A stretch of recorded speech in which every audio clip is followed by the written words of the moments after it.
Good day, good evening, and good night, LS11 Universe. I am the quiz master, one half of your LSWF Tag Team Champions, and tonight at Survivor Series War Games, I have a challenge for the predictions champion, Zander.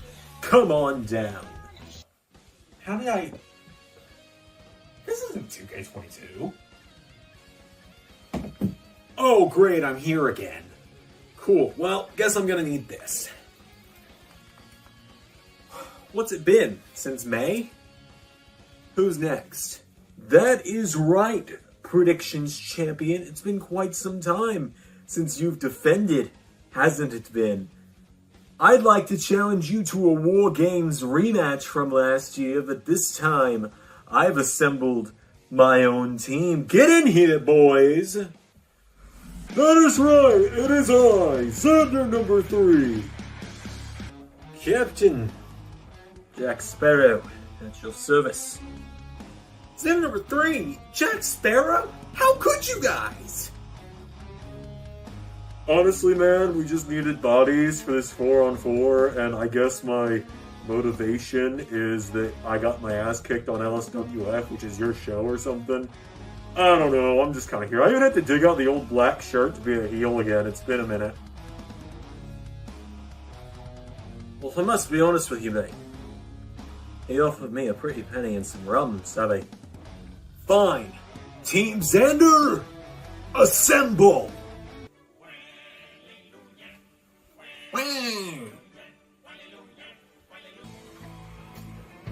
Everyone's favorite Saturday morning commentator at your service. LS11 Universe. Yay! Zander, we've been here the whole time, but... Hello! Oh, and don't forget we did find a ghost of the past to be the co-captain of Team Circus.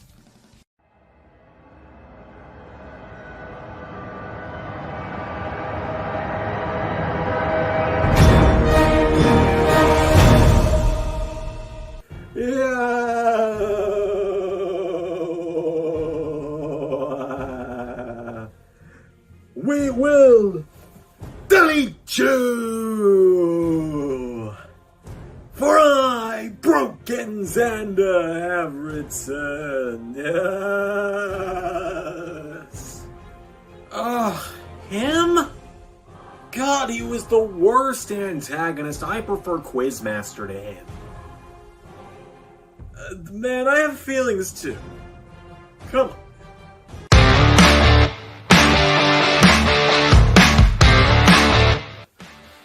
Alright, fine. So it comes to me first for the predictions? Fine. Team Zander, for the first match that we're locking in, locks in AJ Styles to beat Finn Balor. For Team Circus's first pick, we select that Finn Balor will defeat the phenomenal AJ Styles.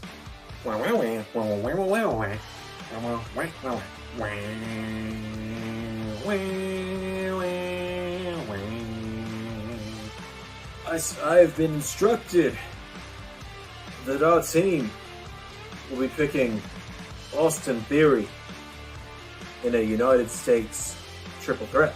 For our pick in the Women's War Games match, Team Zander, well, at the discretion of the captain, has selected Team Bailey, Dakota Kai, Io Sky. Who's the fourth one again? Nikki Cross. And of course, the captain's choice, Rhea Ripley. The circus selects that the Women's War Games match will be deleted when the babyface team of Mia Yim, Bianca Belair, Asuka, and Alexa Bliss, and the mystery partner that at the time of recording we don't know who it is, will delete Damage Control. Yes. Connell's pick for Team Zander is that Ronda Rousey is going to beat Shotzi Blackheart to retain the SmackDown Women's Championship. Team Circus, we're gonna pick Shotzi to beat Ronda. Why are you all looking at me like that? For the main event, as team captain, Team Zander picks the Brawling Brutes, Drew McIntyre, and Kevin Owens to be the first people to defeat Roman Reigns since becoming the Tribal Chief. Team Quizmaster, just bring it.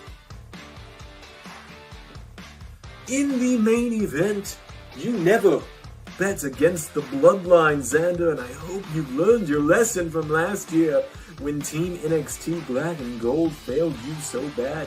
Don't play your favorite son, because it only comes back to bite you like a snake.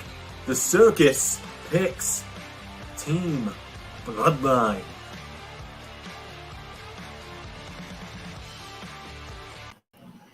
Hey, LS11 Universe, it's Zander, and welcome to War Games Live Reactions.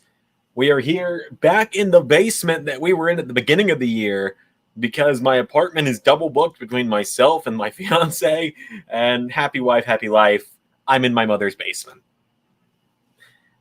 So we are here. We got Trilo and Snuffleupagus on this side at the insistence of my mom, and we've got the Predictions Championship here and some nice stars that my mom took time to hang up when I asked her if I could do this. So that's pretty cool. Nice little background here. I have my dinner. I got some fajita nachos that I'm eating. Haven't eaten yet, so I've been trying to eat while the predictions were going on. But yes, it is Team Zander versus Team Circus tonight in War Games. If Team Circus wins, does Quizmaster become Predictions Champion? Does he get a title match later? We haven't really figured that out yet, because it's like the next pay-per-view is the Royal Rumble, and I'm going to be in Paris during the Royal Rumble, and I'm so upset that I'm going to be in Paris during the Royal Rumble. I'm excited to go to Paris, but I don't want to miss the Rumble. So no Rumble live reactions, by the way, unfortunately. Hello to everyone who's flooding over or overlapping from LSWF. That was a lot of fun to do that tonight. Next week, another episode.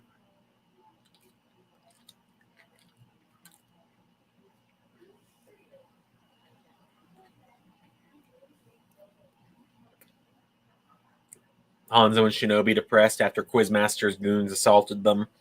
Don't worry, boys. Don't worry, boys. The boss has got your back in 2 weeks.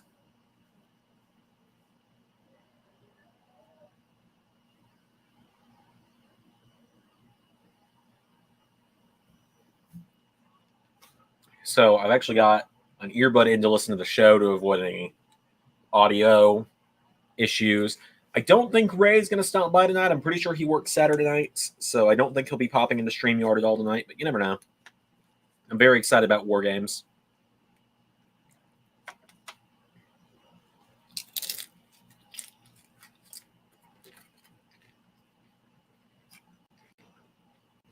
Oh, camera, that is not the time to lag. Slurping up a nacho in slow-mo. Really interested in the main event. I think it's going to be a lot of fun. Can't wait till Extreme Rules. Yeah, so for those in the chat that haven't followed us yet, LS11 Universe is now on Instagram. We are at LS11_Universe. It is the channel picture for the logo. So that's really exciting. We dropped the Extreme Rules thumbnail on there earlier today. Showed off the moving graphics. Camera looks really nice. Thank you, Hanzo. It's actually the same camera as usual. It's the same camera I usually use. I think I'm just in a better setup than normal today. Because normally I'm all cramped up in my little corner with Brittany and the display case all kind of scrunching me in real claustrophobic and stuff. Sammy's got to start War Games for the Bloodline, right? I feel like it's going to be Sammy and Owen starting War Games. I feel like that's got to be who starts it, right?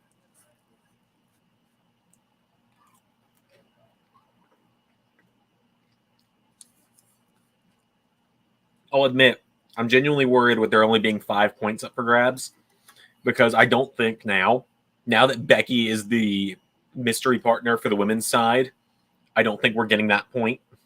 I, of course, went hard over head with Rhea Ripley on this one. Or maybe different head. But anyway, went hard over head to vote for Rhea.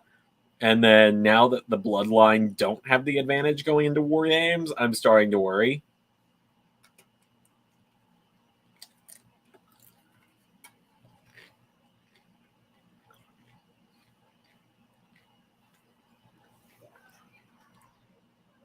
If the Bloodline loses, Sammy or Jay is getting pinned. Agreed.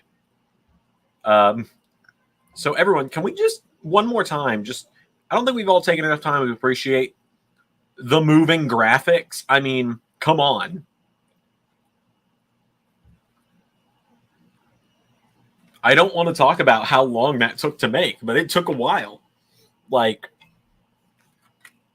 if people want to guess how long it took us to make the moving graphics yesterday, I'll tell anyone if they get it right.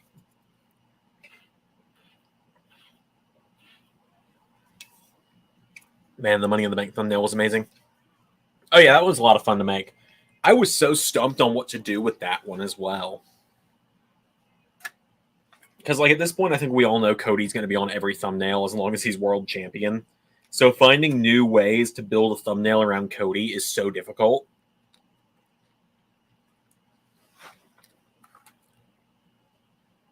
Oh my god, it's so cool to see War Games on an actual main roster pay-per-view. I really hope this means that War Games will be in 2K23. I don't know if War Games... It might be 24 when we get it. It might be 2K24 when we get War Games. But we're going to get War Games in the actual games at this point. We've got to. Like, now that it's a main roster thing, they've got to get it in the games.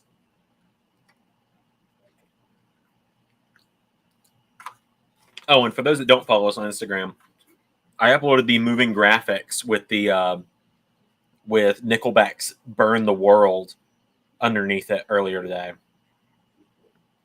Let me see if I can find it real quick. I guess I can just swap to the LS11 Universe one. Oh, we've gotten a few new followers since I last opened the app. Oh, look at that. We're getting more and more followers left and right. Thanks, everyone. War Games has to be in 2023. War Games has to be in 2K23. I can't wait to use it in Universe. If War Games is in 2K23, you can bet your ass the 6 is going to be in the War Games match for LS11 Universe. We will do Survivor Series War Games. Okay, Pierre followed us on Instagram. AES Wrestling, Super AJ Styles Nick, King Goat JJ, Abby has followed us, Zach followed us.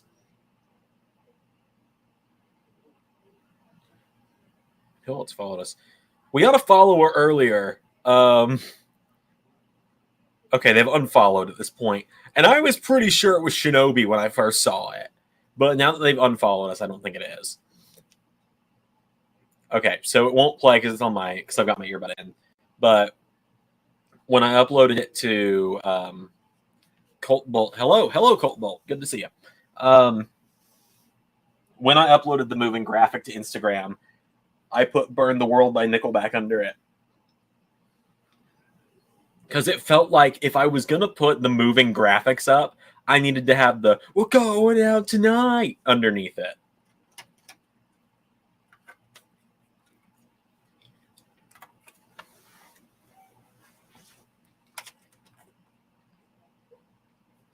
It's going to be a hell of a week in Universe this week.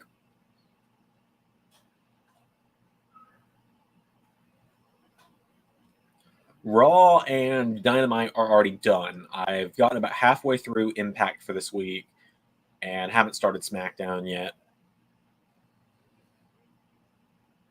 Like Money in the Bank practically confirm who would be the War Games match.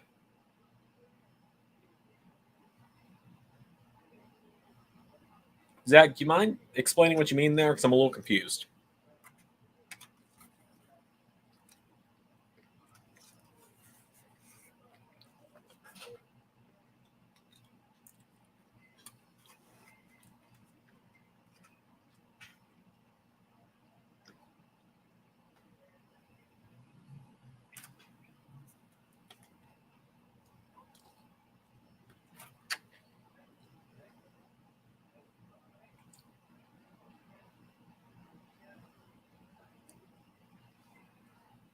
If Bloodline wins, I want Sammy to get the winning pin. Sammy would probably set up the winning pin, but let Roman take it, would be my guess.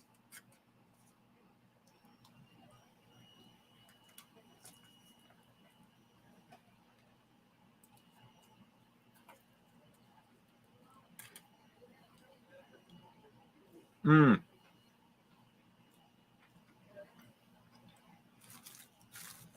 The 6 versus Gargano Riddle pre-segment. Right. Well, I mean, you say that, but you don't know if Cody's going to kick someone out of the 6 in that time, replace members. And also, keep in mind, we're a couple weeks away from the entire Raw and SmackDown rosters being drafted again. Like, everyone being redrafted. Since people are going to NXT. And don't get me wrong, I love Ray, and I'm excited to bring back NXT in a couple months, but I'm having to redraft the whole rosters because he's taken so many people from Raw and SmackDown that it's like one show's tag division got gutted, the other one's mid-card got gutted. So, like, Raw had a bunch of mid-card guys. Or no, Raw had a bunch of tag team and women. SmackDown had a bunch of mid-card guys and, like, nothing else. So I spent my week while I was on vacation taking everyone that was on the Raw and SmackDown rosters that isn't going to NXT and reassigning them between Raw and SmackDown to build a more even roster.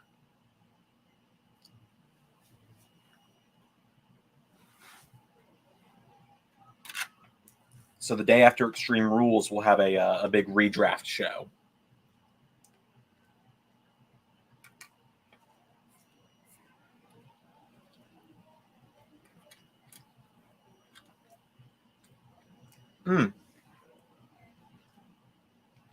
Colton on an old account. Hey, Colton. The Brutes win. I think Jay tries to super kick KO. He ducks. Sammy gets hit, and Jay gets stunned.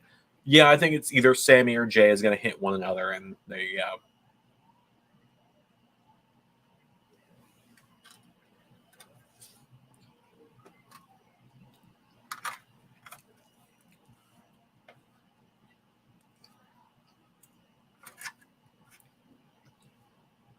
Man on vacation is still doing Universe stuff all the time. Hey, man, Survivor Series Season 2, I was laying on the beach when that one was premiering. I had my laptop in my lap, like on, not on like the sand proper, but like on the balcony overlooking the beach, just laying in a lounge chair. So I'm no stranger to working on my vacations.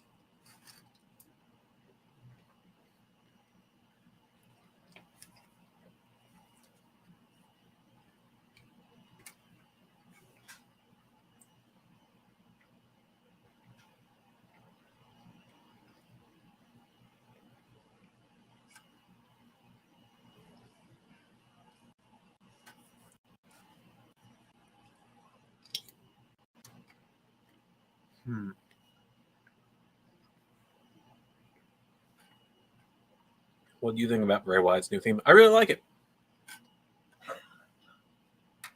I heard it the other day. I saw it pop up in my YouTube feed. So I listened to it while I was working on my final college essay. It was pretty good.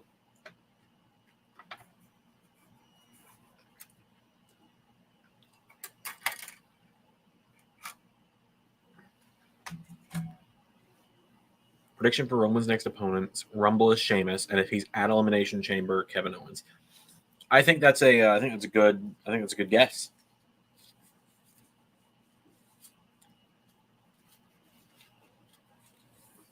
There we go. Get the cheese off my mouth. So there we go. Now I'm good. What do you think about the 3 new storylines for the new Pokemon game? So I'm only one part of each in. In fact, let me see here. I brought the same backpack that I took on vacation with me, so it's got my Switch still in it. I've barely gotten a chance to play the new games because I've been working on that college essay because I want to graduate and get out of there.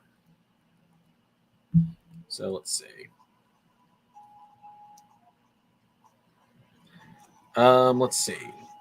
So I don't know how well it'll let me show it.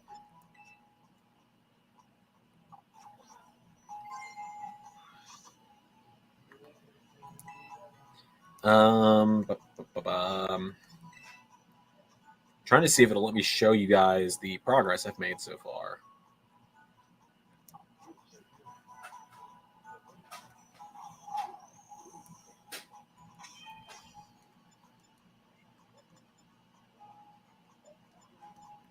Go to my boxes, I guess. So I've done one team star leader, I've done one gym, and I've done one Titan.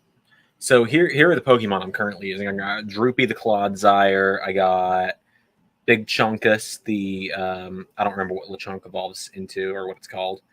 I got Yeast. I got Croaksley. I got David. And I got Mort.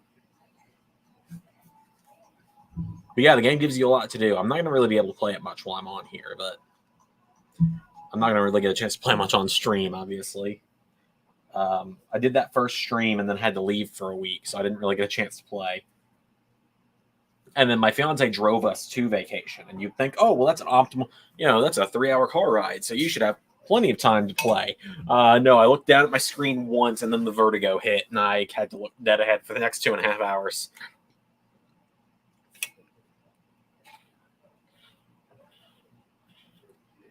And then I drove on the way back.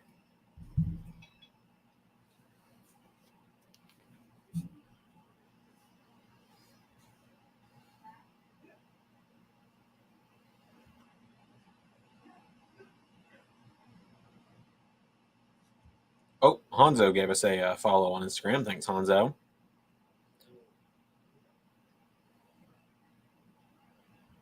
We're now up to 10 followers on the LS11 Universe Instagram. Oh, wait, hang on. The person I thought was Shinobi does still follow us. Yeah, that's Shinobi. Now that I see that I see this person's followed by Hanzo, I know it's Shinobi. I'm not going to name drop him just in case, but yeah, that's definitely Shinobi.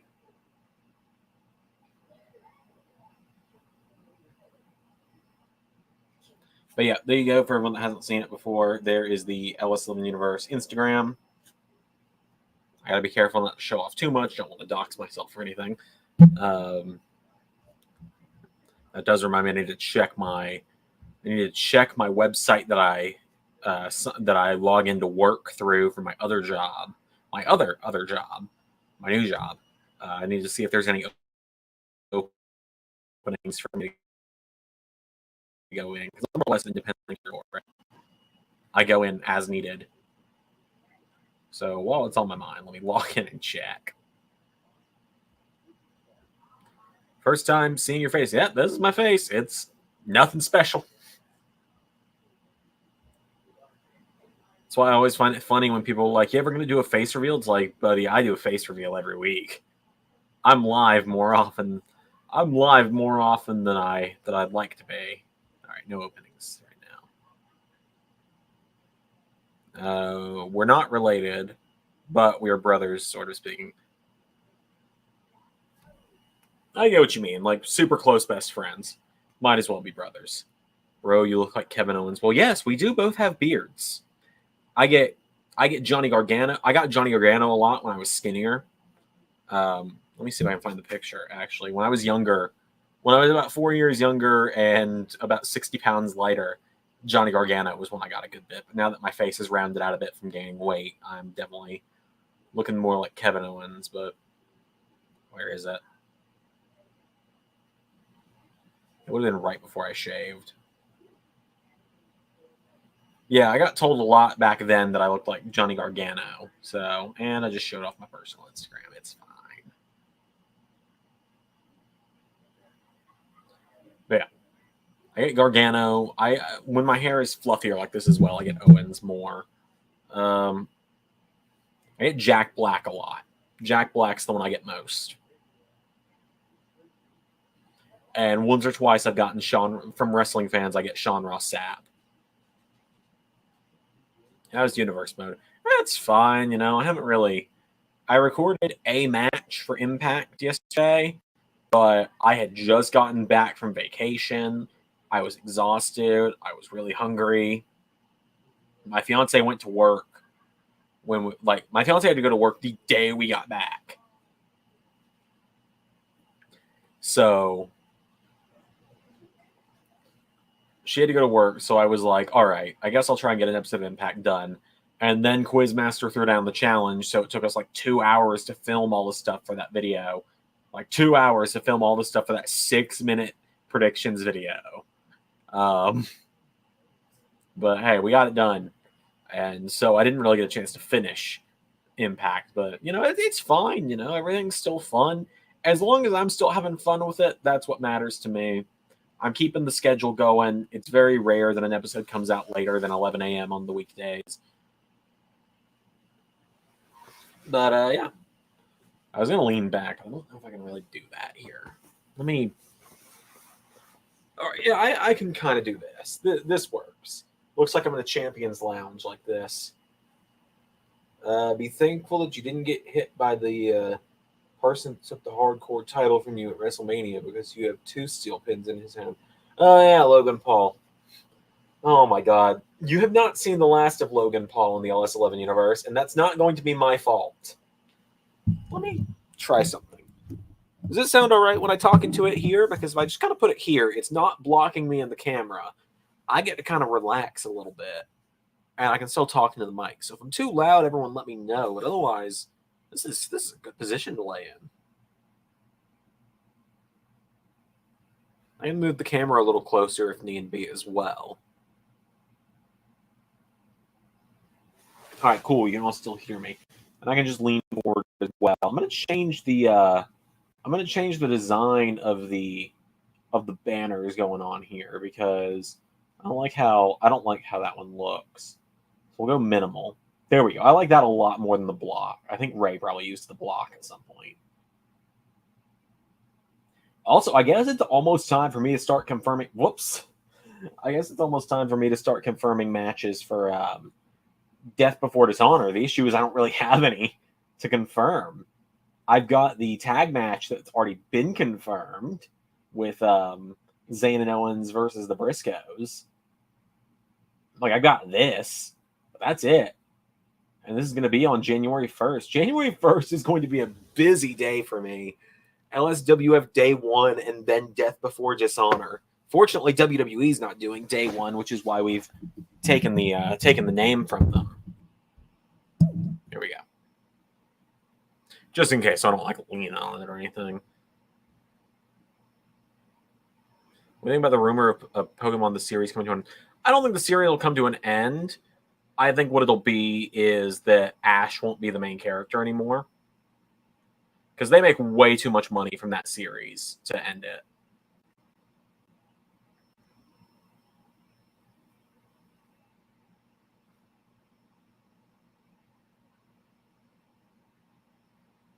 Shotzi saying it's the first time someone's had my back, like she's not a former tag team champion. In NXT, at least. So, kind of a funny thing to say here. I don't know if he's okay with me telling this story, but I'm going to tell it anyway. Ray and I got into a legitimate fight, like, about Universe recently. There's a lot of names. There's a lot of names going to NXT.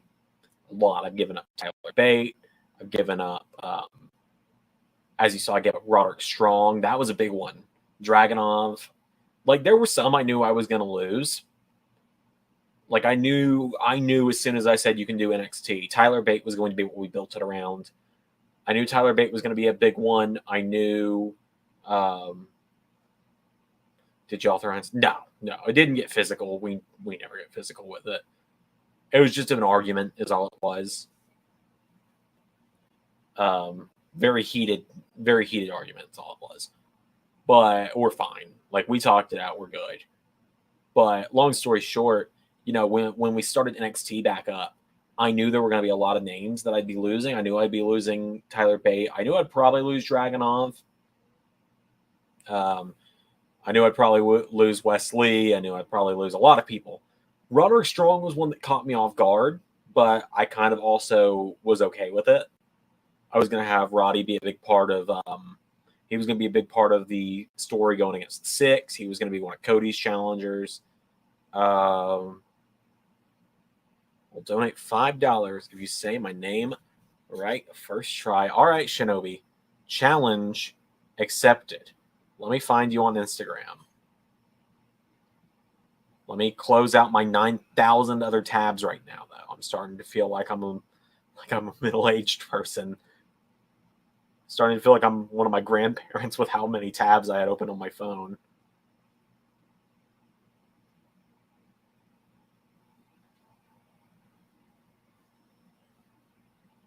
Triple H just straight up shared a video of Regal on Instagram today. I love that. Oh, we got more followers. Okay.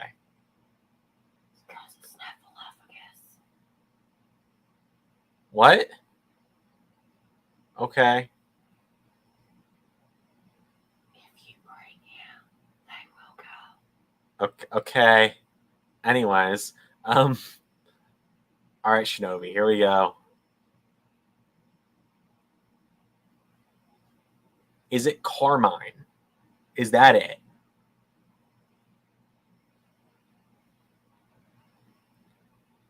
I hope I got it right.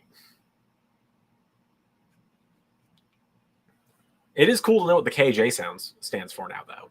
Which does remind me, I should open up Streamlabs since we're doing this just straight up through StreamYard today because we're on my laptop.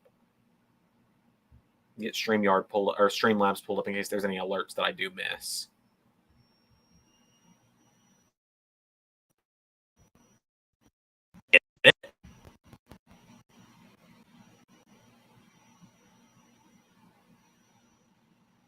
Was that it? I see you saying, "Oh my god." Did I actually get it?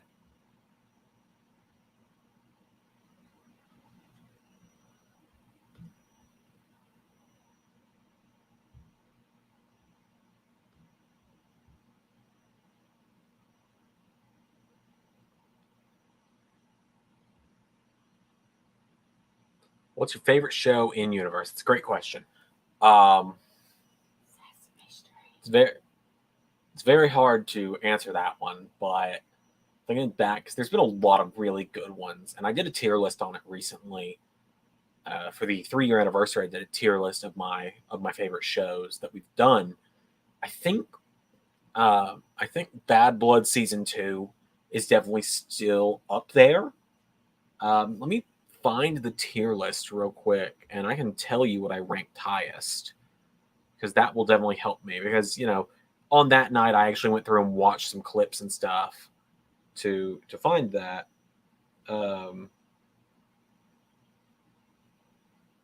Okay, so WrestleMania Season 3 is up there. Clash of Champions is up there. It's probably between Bad Blood Season 2 and maybe Clash of Champions Season 3. Oh, Shinobi donates $10 and says first person to say it right. I'm going to be honest, Shinobi. I genuinely, I looked at it a few times earlier today, and that was the first way I read it, was just Carmine. And I think of, the Batman villain Carmine Falcone, because I love Batman, and that was where I worked from. I like the whole week of the main series, Raw, AEW, Impact, SmackDown, and soon to be NXT, and all the pay-per-views. Yeah. $10 dono. Yeah, baby. Unfortunately, we're not on StreamYard, so I can't, or we're not on Streamlabs, so I can't play the normal alerts, because I think a donation alert is the Adam Cole baby. So instead, I will play the far superior. And I mean, folks, where's the lie?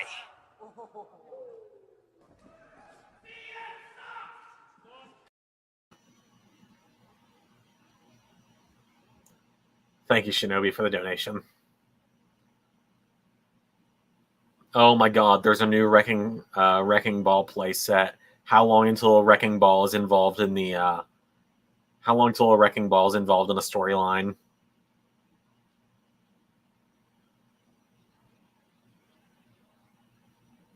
It's so weird seeing ads for wrestling figures now because I don't collect them anymore.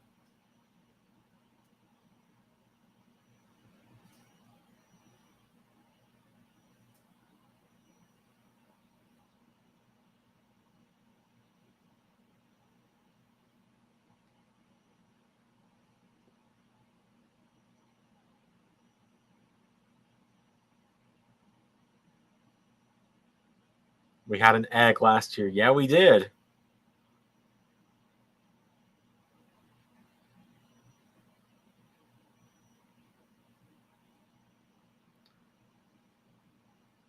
A particular thing happened. Yeah, I saw that. I saw that Bully Ray would trade him. I mean, everyone knew it was going to happen. It was just a matter of when.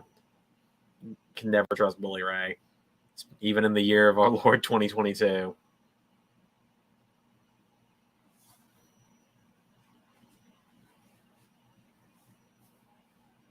I gotta remember to announce those new matches. Watch Justice, hi bro. Hello, welcome to the stream.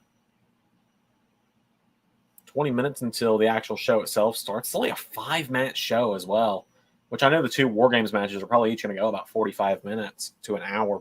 The Bloodline match will probably go an hour, but exciting times ahead.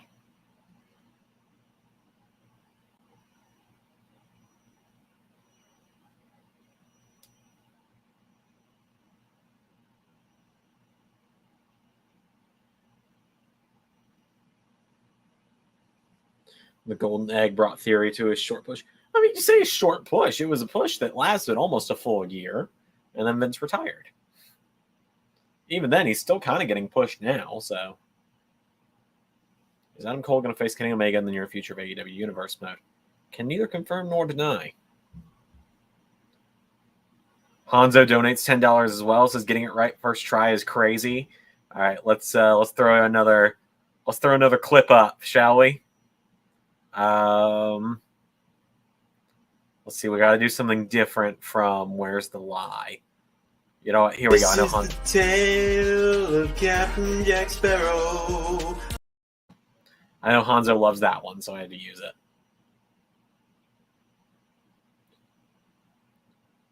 it. It definitely does look like Theory is getting a different kind of push now. I just think that Triple H has a lot that he wants to change, and I think that Money in the Bank briefcase was in the way.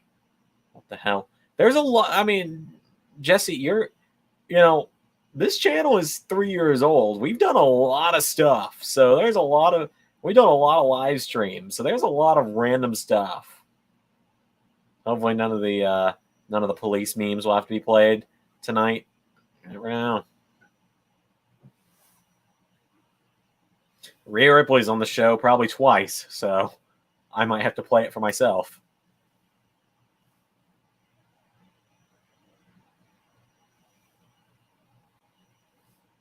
Bobby Fish jokes will never not be funny. It's very true. I will keep the royalties clip hot. I will keep the finger ready for the royalties clip tonight. I have a feeling I will probably need it at some point. Show the glitch with Bobby Fish. Okay. Yeah, give me just a second, Zach, and I will find that. Hi, how are you? I'm good. How are you? How are you, Connor? All right. So, because I know there's a lot of new people here that have never seen this, all the way back in season 2, I'm going to give some context first. All the way back in season 2 of LS11 Universe, the Hurt Business was comprised of Bobby Lashley, Cedric Alexander, MVP, and Noam Dar at the time because we wanted to do something different. And at the time, Cedric Alexander and Noam Dar were the SmackDown Tag Team Champions, and the Undisputed Era had just debuted a few weeks prior. And so Undisputed Era was going to stake their claim to the tag titles. And so, Zach, the reason you've never been able to find this is I cut this from the episode. This didn't make the final cut of the episode because I wanted it to be a serious moment. 2K19 being the flawless masterpiece that it is, this happened. Oh my god!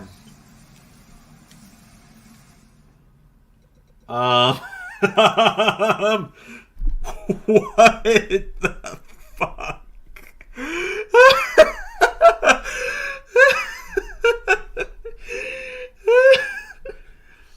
Oh my god. What?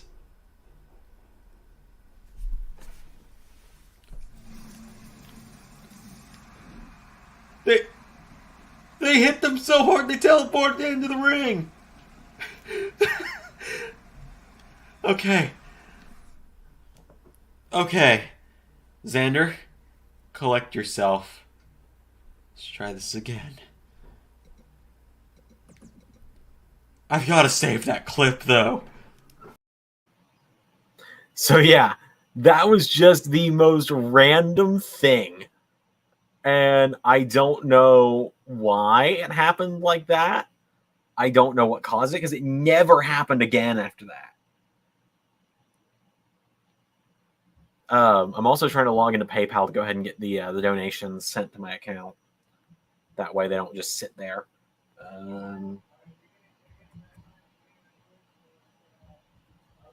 But I have two-factor authentication turned on because people have tried to get in my PayPal account way too many times in the past. You're not going to get much, I can tell you that much. But Hanzo, Shinobi, guys, I appreciate the donation. Helping me pay for food for the week. Okay, when NRW invades a watch along, we are going to be soaked in LS11 merch. That's going to be fun. I need to get these shirts professionally made, because this shirt was like custom made by a family member for me long before there was any LS11 merchandise available anywhere.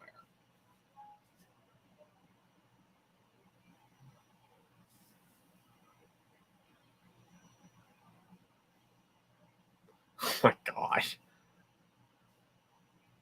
The Dominic and Rhea clip at the Mysterio Thanksgiving.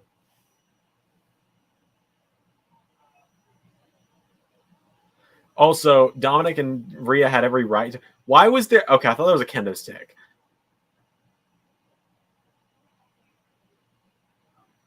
Dominic and Rhea had every right to attack Rey because he has his Christmas tree up on Thanksgiving. Also, can we just acknowledge that Rey is casually wearing a lucha mask in his own house on Thanksgiving?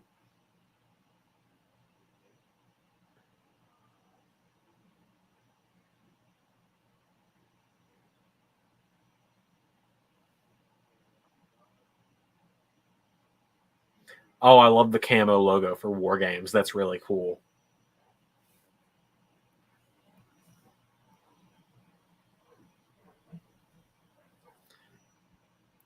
What do you want in 2K23, and do you think 2K22 is a good game? I think 2K22 is really good. I think it improves on a lot of things. I think the gameplay is a lot better. It's genuinely my favorite gameplay in a wrestling game because it's the most real, but also fast-paced gameplay that I've had. 19 and 20. I like 19. You know, the gameplay was fine because 20 is just 19's gameplay with worse graphics. It's just worse graphics and a lot more glitches and a worse roster, which 19 may not have had a great roster. I honestly don't know. I have so many mods installed on 19 that I've forgotten what the base roster was. And maybe one day I'll reinstall 19 and see what it was like as a vanilla game again. We'll see. Might do it for a video or something, or a live stream.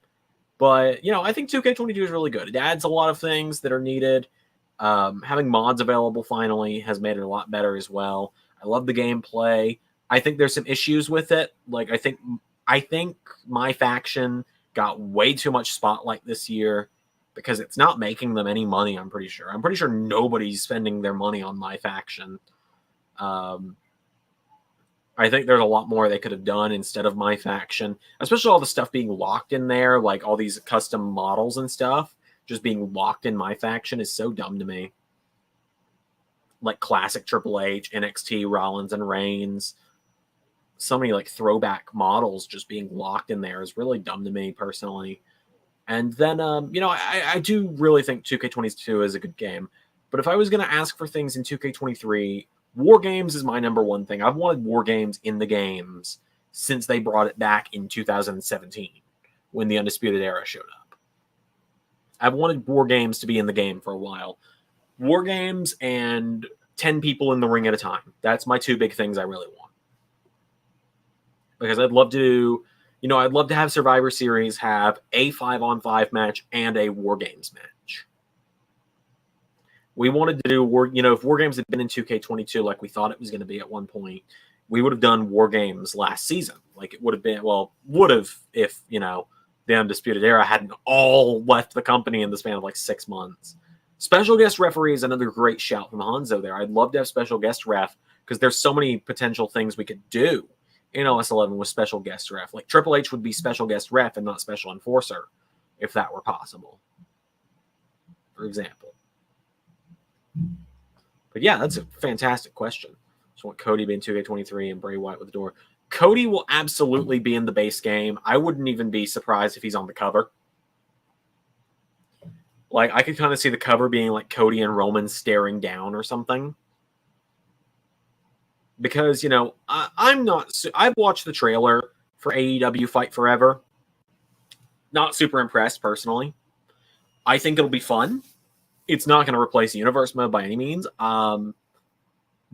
If I just happen to have the money to buy it, like if we get the donations or whatever, or I just, this new job works out really well and I just happen to have some side money, I'll buy it and I'll do like some live streams on it or something and just see how I feel about it. But it's definitely never going to replace the Universe because it just doesn't look like a very realistic looking game.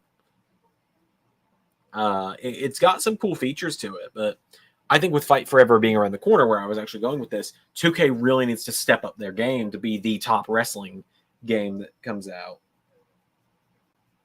Also, my brother has sent me a screenshot captioned numero dos.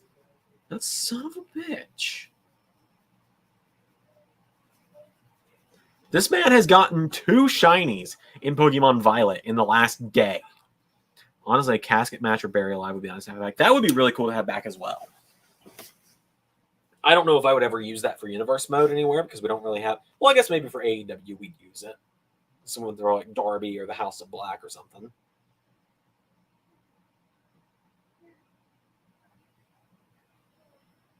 They say Triple H is changing WWE. Yeah, it's true.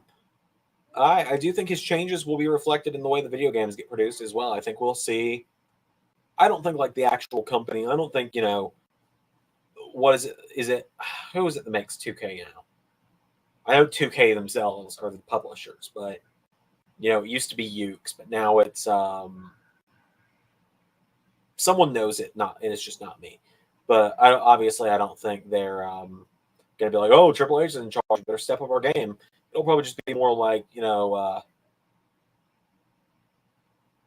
might just be something like, hey, guys, I'm in charge now. We're doing all this stuff. I think it'd be really cool if you had, like, War Games. What do you think of the game Wrestling Empire? I've not actually seen anything on Wrestling Empire, so I don't really have an answer to that one.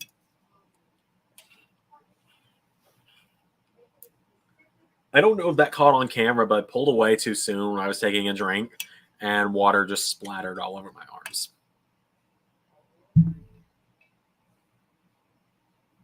Okay, so that, do you think Braun Breaker will be in the game? I think Braun Breaker will be in the new game. I think, let me pull up the roster on my, phone, and I'll tell you who I think will make the cut and who won't. Because I think I've already said it. I think Bray is going to be the main thing for DLC. Like, Bray Wyatt's going to be what they build the DLC around, and it wouldn't surprise me at all. And then I bet you if they bring back my faction, even if we don't want them to, excuse me. I bet you if they bring back my faction that Bray Wyatt will be a major part of that with Fiend cards and Wyatt family Bray cards and stuff like that.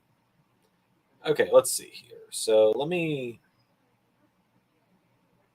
see if I can desktop view this. Okay, so let me just use the NXT roster real quick. And I will go through the NXT. So I think everyone on the main roster, for the most part, will be in the base game. I think Bray Wyatt will be DLC. But, okay, so going through the NXT roster, this is how I feel about their chances for the game. Alba Fire, guaranteed. Kaylee Ray was already in 2K22, so you just got to change her model and name, and there you go. Amari Miller, doubt it. Andre Chase, probably not. Apollo Crews, yeah, he'll be in the game, no doubt. Ava Rain, DLC at best. Axiom, base game. Boa, probably not. Braun Breaker, guaranteed. Briggs and Jensen, probably. Creed Brothers, definitely. Cameron Grimes, already in the game. Carmelo, base game, no doubt. Tony D will be in the game. Stacks, maybe. Cora Jade, base game. Damon Kemp, maybe DLC is my guess for him. Dante Chen, no doubt, not going to be in it. Duke Hudson, probably not going to be in it. Edris Enofe and Malik Blade, probably not going to be in it. Electra Lopez will probably make the cut as DLC, is my guess. Pretty Deadly, probably DLC. Maybe base game, but probably DLC. Josh Mullins.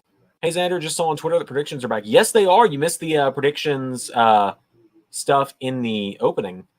Right now, I'm just kind of going through the NXT roster and saying how I feel about their chances for 2K23. Is YouTube your main job? No, not even close. It is a side hobby right now. It is a side hobby that pays my car insurance, and that is it. Because I make enough a month to pay my car insurance off of it. But, so let's see. I said Pretty Deadly, probably DLC. Fallon Henley, probably not in the game. Toxic Attraction, I'm going to say base game for them. Grayson Waller, base game. Guru Raj, Hank Walker, Ikman Jiro, doubt it for all of them. Dragonov, base game. Indy, base game. Isla Dawn, DLC. Ivy Nile, possibly main game. Schism. That's a tough one. I could see them doing an NXT DLC and Schism being one of the things in it. Katana Chance and Caden Carter, I think, will be main game. Kiana James, probably not going to make the cut. Lash Legend, not going to make the cut. Gallus, I think, will be main game, like base game. Mako Satomura, I hope, is main game or base game. Let's see. Nathan Frazier, I would love to see his base game. Nikita Lyons, probably. Odyssey Jones, low chance, but DLC. Oro Menza, Quincy Elliott, doubt it for both of them. Roderick Strong will probably be base game. He's been in the last several games, but I'm not 100% sure if he'll make the cut if he's leaving the company. Roxanne Perez will probably be base game, or they build the DLC around her. Viren Songa, Indashare, probably. I'm going to say probably will be in the game. Saray, base game.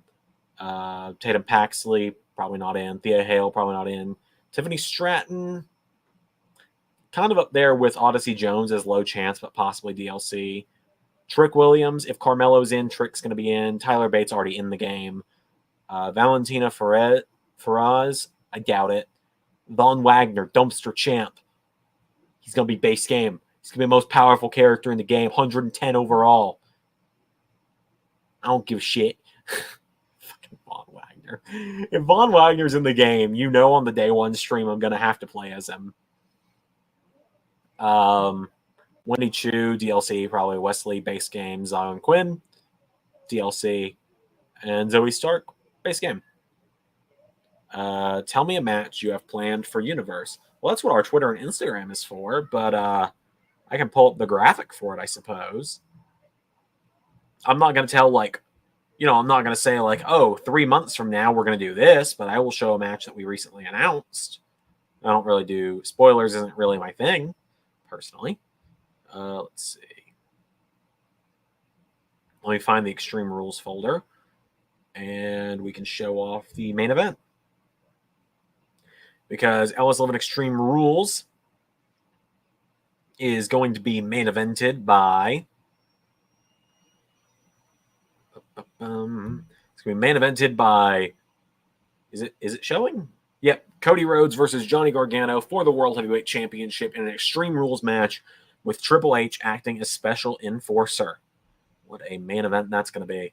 I'm excited for that one. And, of course, earlier mentioned, Death Before Dishonored on January 1st. Sami Zayn and Kevin Owens come home to Ring of Honor and challenge the Briscoes. Well, Sami Zayn makes his Ring of Honor debut. You know what I mean. You have Logan Paul knock out Von Wagner. Dumpster champ Von Wagner. I'll kick shit out of Logan Paul. I'm kidding. You know I'm going to have to play as Von Wagner if he's in the base game, though. God, Von Wagner is kind of the new Jinder Mahal in the sense that I love to hate him. A lot of people think I hate Jinder Mahal. Like, someone made a comment the other day that, LOL, you must hate Jinder Mahal to give him so many losses. No, I give him so many losses because I like him. I think it's funny to crap on him at this point.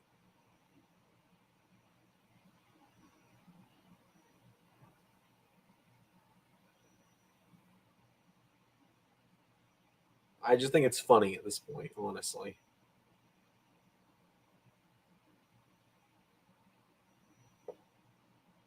Trying to find something real quick.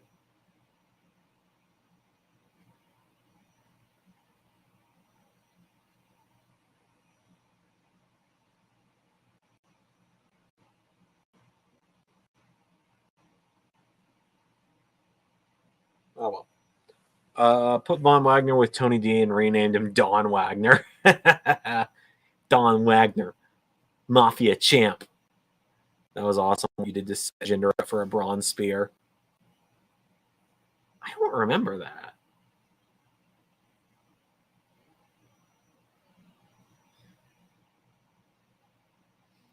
Von Wagner's promo work tops MJF. I got no comment there. Zach, I genuinely don't remember what you're talking about with the Braun spearing Jinder. I know Braun has speared him before because they've had a couple matches, but I don't remember when that happened. You know who's better than Von Wagner? The best in the world! Shane McMahon. God, Shane McMahon. Fucking Shane McMahon. He's a very sweaty man, isn't he? I mean, I can't really talk shit. I'm a sweaty man, but when Jinder raises his hands up and right! Now that you said that, as soon as you said that, I'm like, oh my god, yeah, I remember that. I kind of want to see if I can find that real quick.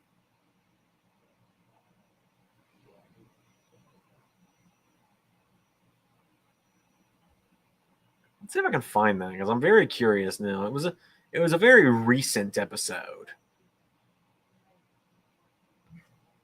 It was, I think it was the episode where the club returned, or where Gallows and Anderson returned. Because it was in the build to Money in the Bank. I know that much. Let's see. Because it was a very busy month. And yep, here it is. Let's see if I can find it.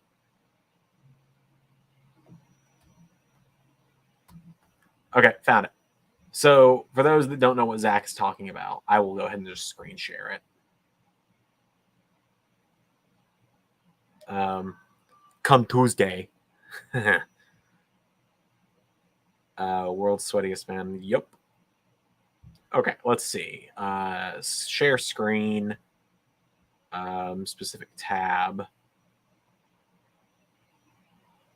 Okay, this is gonna be. It's gonna be weird to do, but we're gonna do it. Oh, this is weird, isn't it? This is what Zach's talking about, though. Jinder Mahal and Braun Steiner. Here we go. Jinder. Oh, you opened yourself up to that one, dumbass. I forgot that I just straight called him a dumbass. All right, it is time for War Games.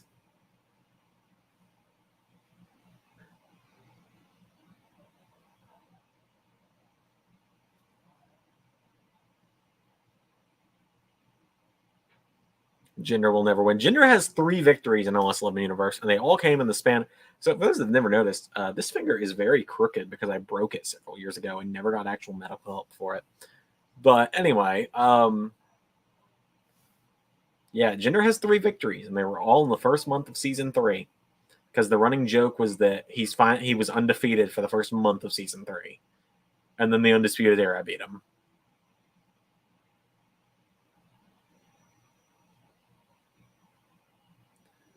Oh, this is going to be fun.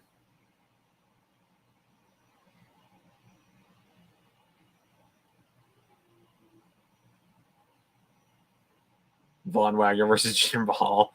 You know, you say that, but Ray is trying to take Von from me.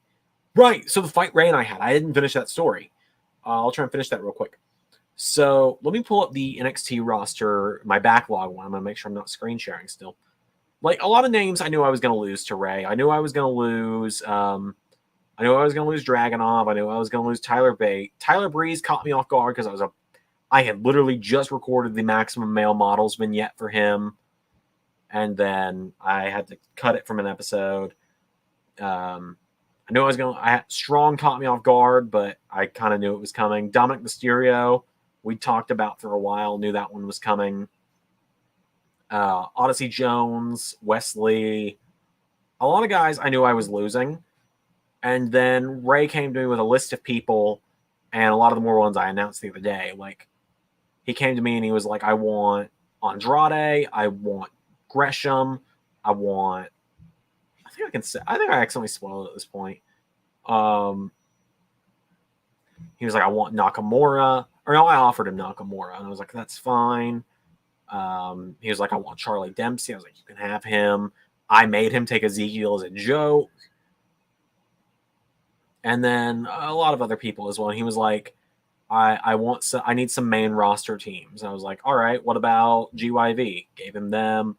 I was like, and what about Los Lotharios? Gave him them. Then he was like, can I have Viking Raiders or Lucha Bros? And I said, you can have them both. And then the other day, what actually caused the fight was he was like, I've got one. I know I'm going to have to fight you for it. And I said, what's that? And he sends me a gif of Sami Zayn. I'm like, that's not happening. He's like, Zander, you're just using him for a Ring of Honor tag team. I'm like, no, Ray. No, he's on SmackDown consistently. And there's other reasons why we argued for a solid half hour about Sami Zayn and why I was not giving Sami Zayn to him for NXT.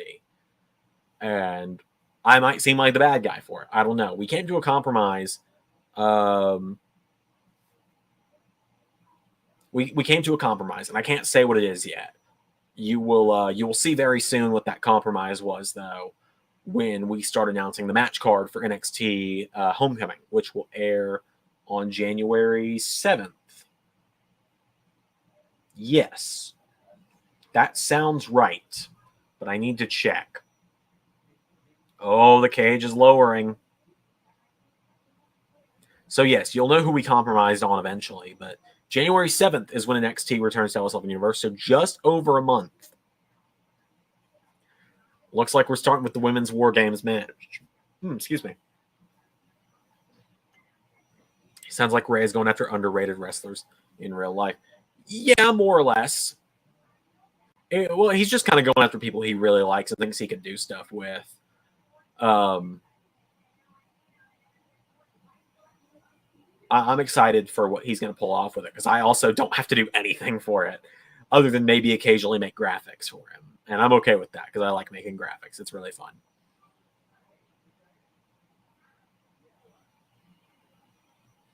And I think it's pretty obvious sometimes. You guys can tell when people are getting written off of LS11 Universe shows to go to NXT. Keep in mind what happened in the main event of Impact this week. That might tell you where someone is going.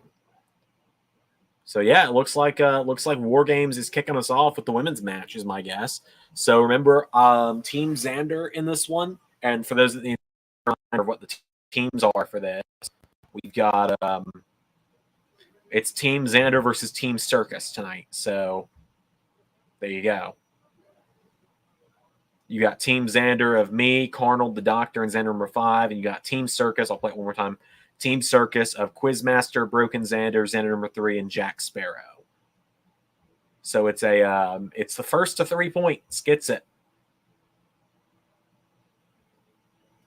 And Team Zander has Team Damage Control, and Team Circus has Team Bianca, which of course now has Becky Lynch on it. So congrats on the point, Quizmaster. We got to get Cody in one of these. Agreed. No doubt in my mind that Cody is going to be in War Games at some point. Look at Becky. God, I've missed Becky Lynch. Like, you guys, I have my whole thing with Rhea Ripley now. Becky Lynch was my first love in wrestling. I saw her back in NXT 2014 and was immediate like, I love this woman. And this was, when she just had brown hair and was just Irish girl. It was right before the man persona came around.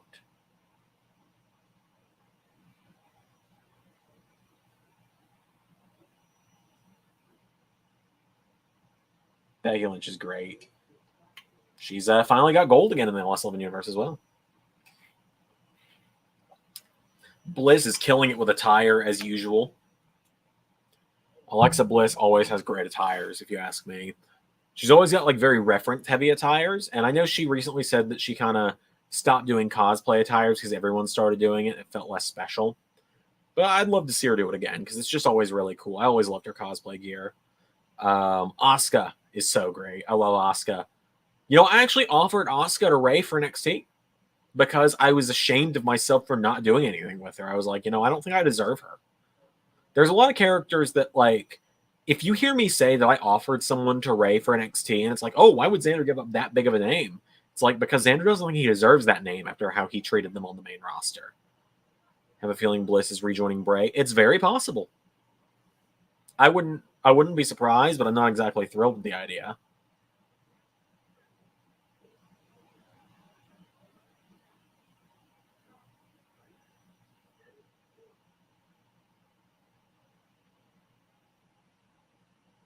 Okay, I'm glad that Michin became her nickname, so it's Michin Mia Yim. I like that more.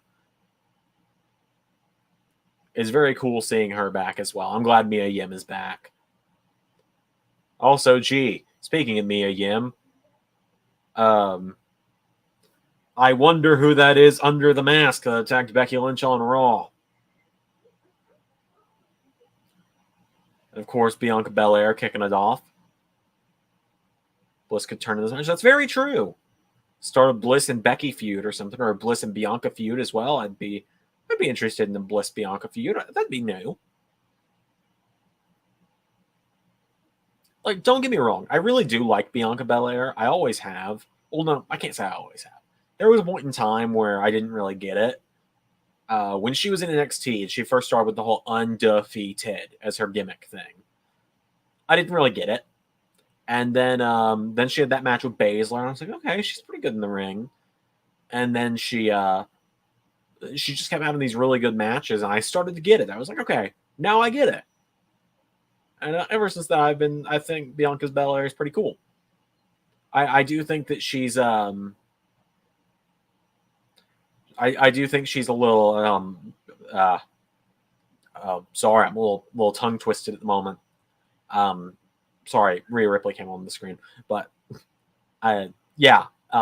So Bianca Belair, I like her now, but she's entering Cena wins law territory when she 3-on-1 beat Damage Control at Extreme Rules.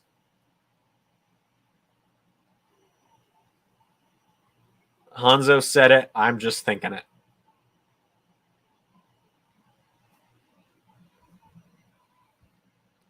I mean, look, here's the thing with Rhea Ripley, and that's that she could absolutely, if she really wanted to, she could just go ahead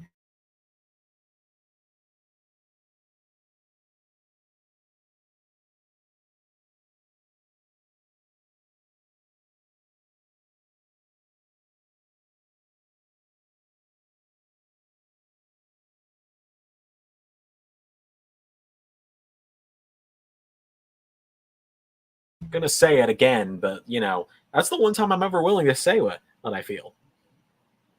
Oh, I'm sorry. Was the microphone muted?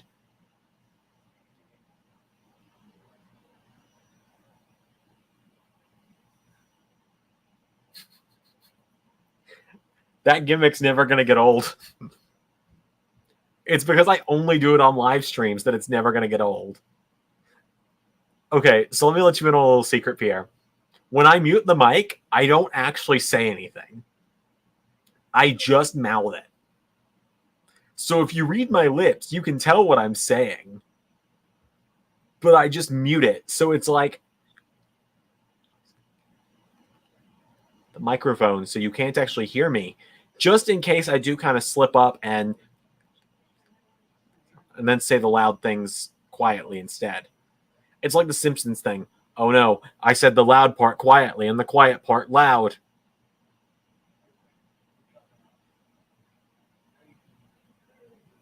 So I keep it quiet, especially because my mom is in the other room and I don't want her to hear me saying things about how I would let the goth queen beat me up. Oops, I forgot to mute the mic on that one. Well, Zach, you said you hoped it didn't have to get pulled out tonight, but 1 hour, 10 minutes, and 37 seconds into the live stream. Would you look at that, Kevin? It's the police. Oh, dear God. You know, I think it's worse being across the hall or across the room from my mom for a Rhea Ripley match. My fiance at least gets it. Hanzo Shinobi, I don't know if I can read those messages out. How red is my face getting on stream right now, by the way? A little bit. Just a little red. What's really crazy to me is how many of these women have been in War Games matches before. You know, Dakota, Io, Bianca, Rhea. I think that's it, though. Oh, Mia Yim as well. Or I think she was supposed to be in it. She didn't actually make it to the match, though, right? Because Dakota attacked her backstage and took her spot.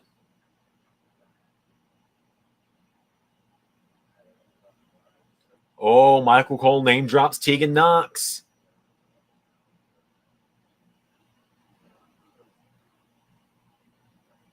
What do you think about that game I said before one of those memes equals channels? Channel share. I'm going to need you to be a little more specific than that, Bug, because I honestly don't remember.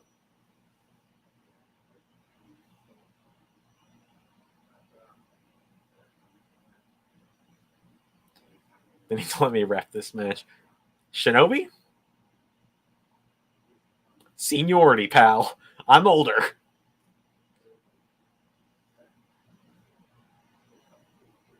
So I think it's 5 minutes for the first entry, and then it's 3 minutes from there on. That sounds right.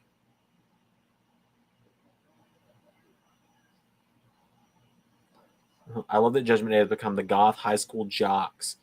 S&M call, and Dominic and Rhea are the best part of it. I agree so much. Judgment Day started being so much cooler when they stopped being spooky, mountain of omnipotent stuff and just became Finn Balor, Rhea Ripley, Dominic Mysterio, and Damian Priest, but they're just jackasses. Like, if you use that meme on the fans, then they have to share the channel. Ah, okay. Gotcha. If a fan makes me use the "Would you look at that, Kevin" meme, then they have to share the channel with someone. I like that. New rule, everybody. If you act horny in the chat and I have to play the "Would you look at that, Kevin" it's the police meme, you have to share the channel with one person. I'd like to acknowledge, and can we all appreciate, Rhea Ripley was Raw Women's Champion for 477 days in LS11 Universe. And I was on my best behavior on commentary for every one of her matches.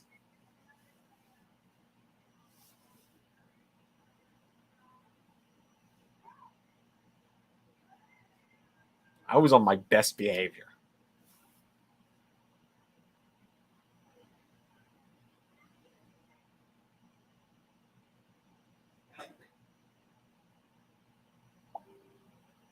Oh, phone just went off.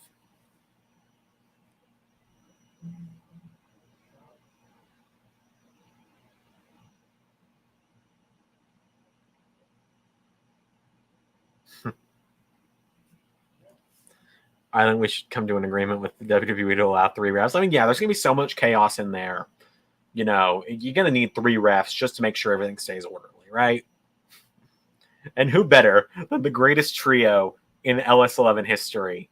The team that is absolutely going to crush the circus in 2 weeks' time. Let me find the match graphic. I will keep rambling about it until then. I've made jokes about it already. Because, I mean, in just 2 weeks, on December 10th, the greatest trio of all time will arrive when the greatest united force comes together and the Quizmaster Circus is absolutely destroyed by the Golden Shovels. Me, Hanzo, and Shinobi, we're going to tear things up. The golden shovels. We're going to bury the Quizmaster Circus 6 feet under. We're going to beat that weird luchador guy before we can even really get started.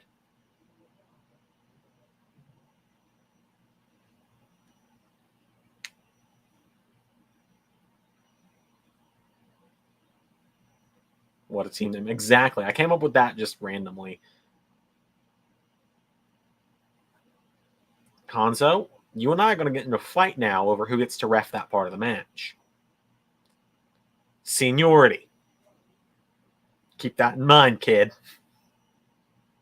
I know you're not much younger than me, but still. Oh, here comes EO. I wonder, the only downside of EO entering not last is we're not going to get as extreme of a moment as Io Shirai in a trash can doing a moonsault off the top.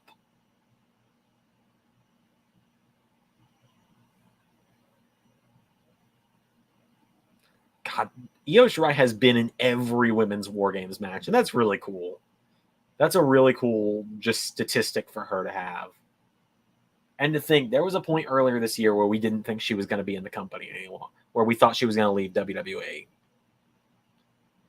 I don't know if this is the place to mention this, but Wednesday I went to AEW. Oh, that's really cool, Zach. I think I saw your message about that on Thursday. But again, I was on vacation, so I wasn't really checking my Instagram or anything. So I saw I had a message from you, but I just kind of ignored it.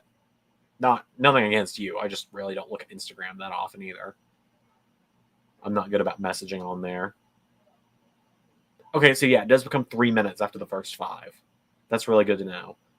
Because we all know Roman's going to enter last in War Games.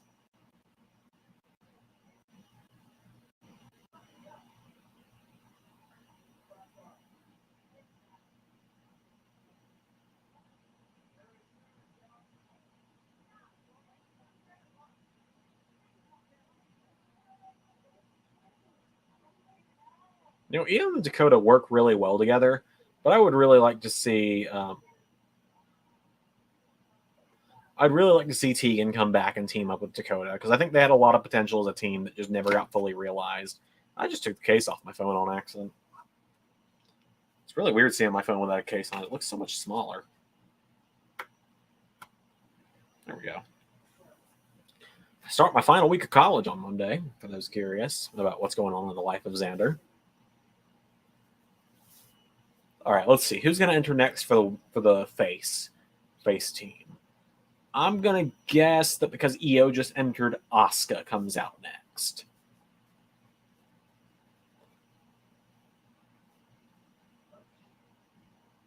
Good God, Bianca. Jacked, man.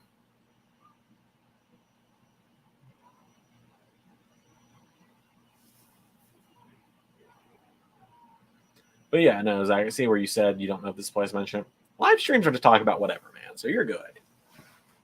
We just kind of have fun with live streams. Sometimes I sing, sometimes I dance. Oftentimes I don't know what I'm doing. So I gotta reposition where the camera is because I can't see a solid quarter of the screen from here. So what if we're gonna play with it for a minute here. What if I do this? Yeah. Gently move that. And then kind of turn it back. There we go. And I was right. Asuka was next.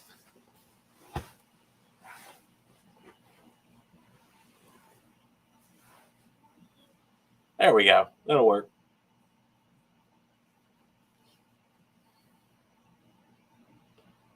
Asuka and Io, here we go.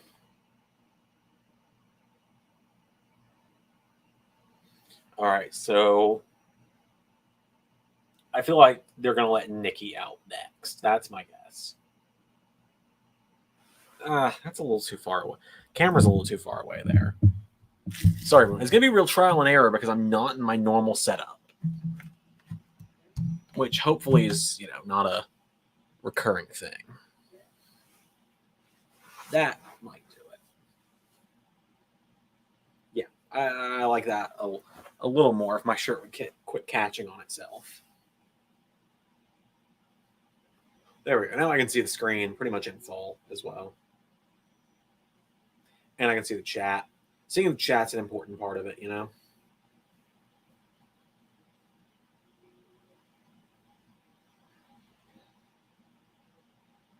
It's so, like I said, it's so crazy seeing War Games on the main roster.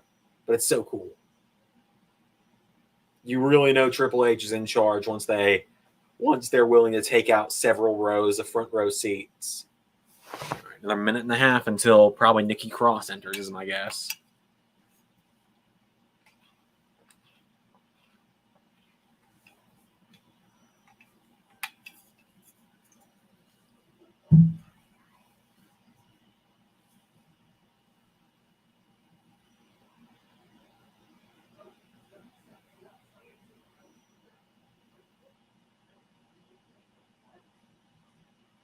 Do you think Rock versus Roman needs the world title? No, it doesn't. It makes it less predictable that way because, you know, if it's for the title, Roman's winning.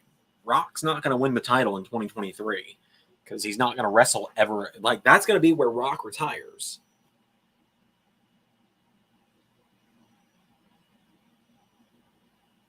That's how I feel about it, at least.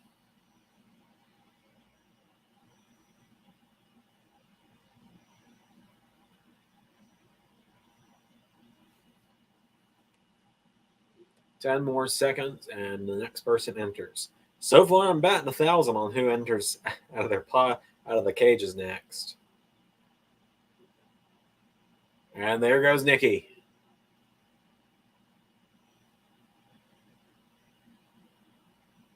Oh, here come the toys.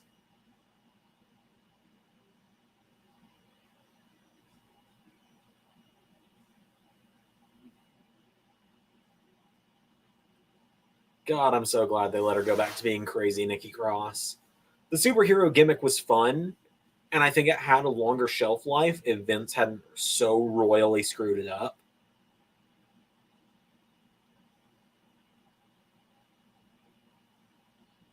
I'm really interested in the Orton Cena team. I'm excited for you guys to see where that's going. There are many ways it could go. You know, I was talking about this in Discord the other day. It could be Orton turns on Cena. It could be Cena turns on Orton. It could be they actually go on a killer tag run. It could be a two-man power trip for all you know. It's really the only four ways it could go, I suppose.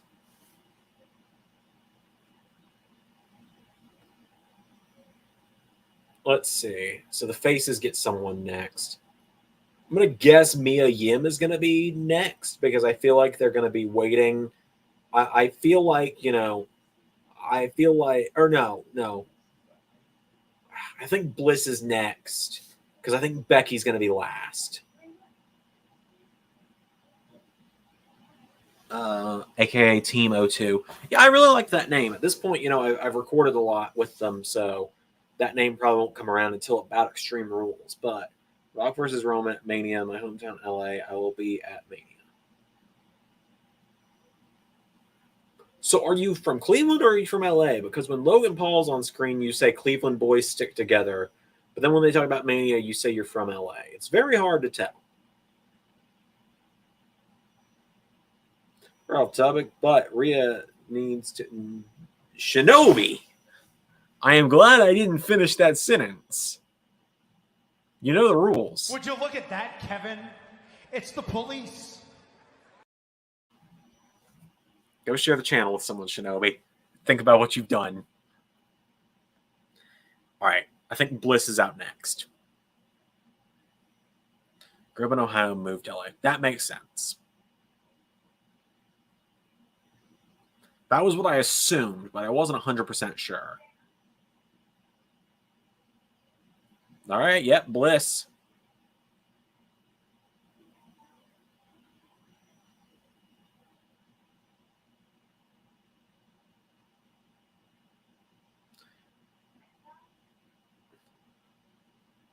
All right. I think Bailey's going to make herself come out last. Also, is Nikki wearing a dark version of her superhero gear? Because that's kind of cool if so. I actually really like that.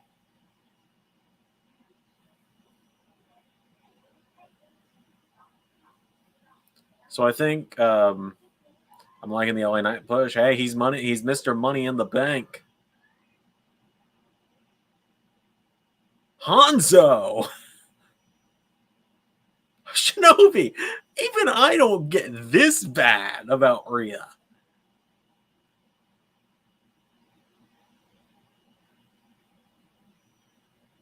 Yeah, I think Rhea's got to be next. I feel like Bailey is going to do the heel thing of coming out last, and then Becky's getting saved for last to get that big baby face pop of, you know, it's 5-on-4, but now here comes Becky.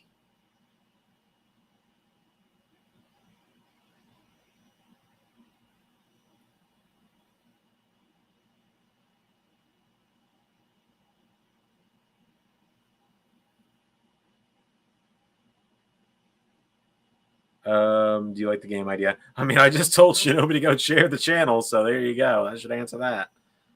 Oh, dear God, what is Nikki about to do? Oh, dear God, what is Nikki about to do?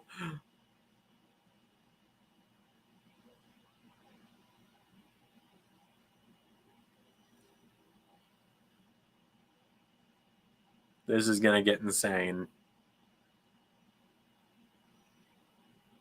They've got platforms up there for a reason, I suppose.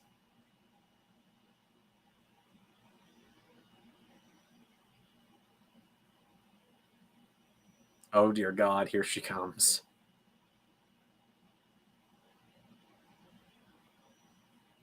Good God. So I'm thinking, you know, I want to see what people think about this.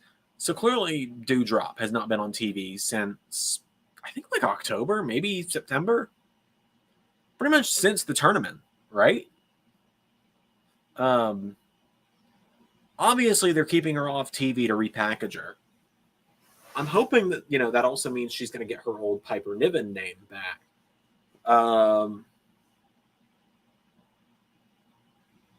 Okay, this is where Mia Yim's coming in, right? Or, I mean, Rhea's coming in, right?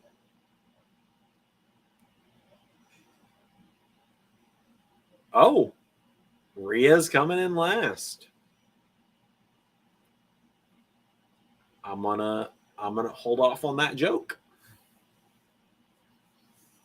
But anyway, do we think that when Piper Niven gets repackaged to not be named Dewdrop anymore, is she going to be on main roster, or are they going to send her back to NXT?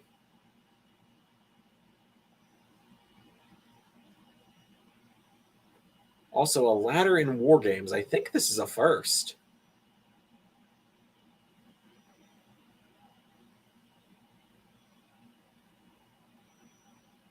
Also, things have really not gone into the other ring for a little bit.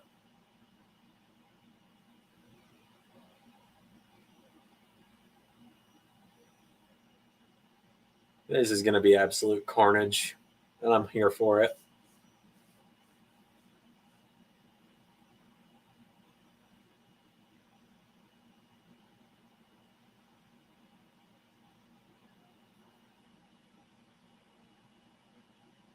Oh, we're getting a table as well. This is going to be great. Oh, God. Although my question is, how are they going to top the finish from Team Ciampa versus the Undisputed Era a few years ago? That air raid crash off the cage through the tables. I don't know if you can ever top that.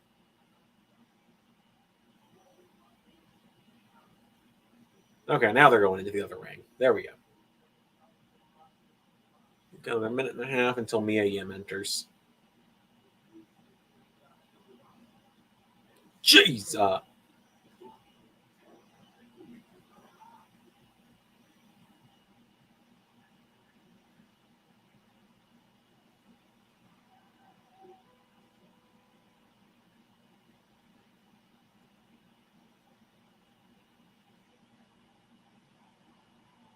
Although, now that I'm thinking about it, I was going to say, has Io Shirai's team ever won War Games? Yeah, they did. They won last year when she was on the team with Raquel, Cora, and who was their teammate?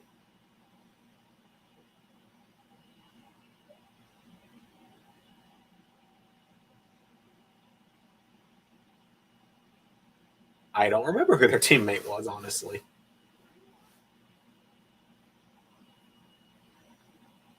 But yeah, they won because I remember Cora Jade pinned Mandy Rose in that one.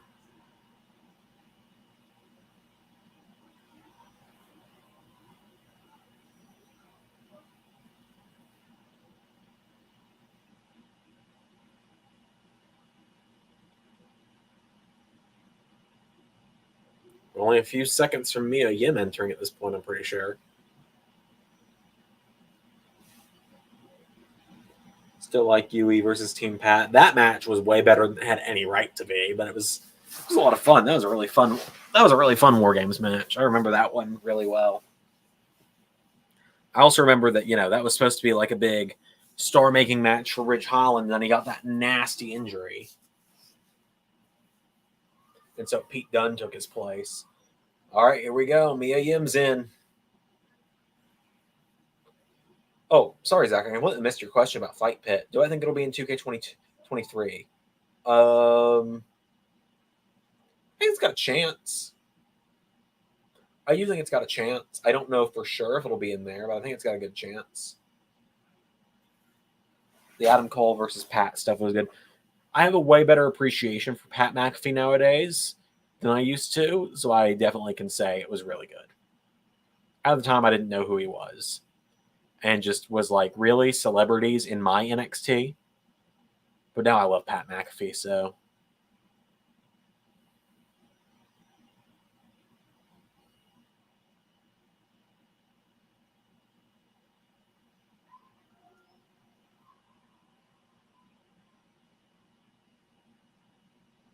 Jeez!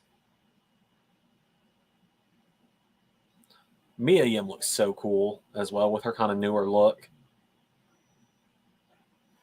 I'm really glad that she found her love for wrestling again after her release.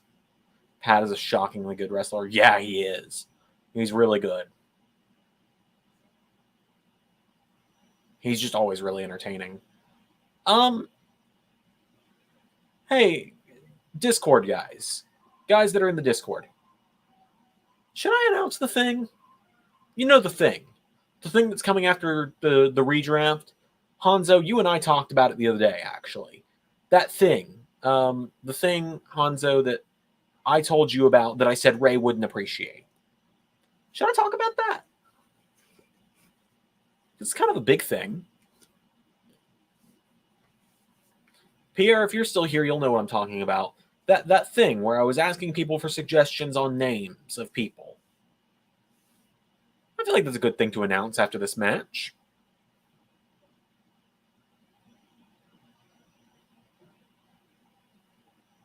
Good God.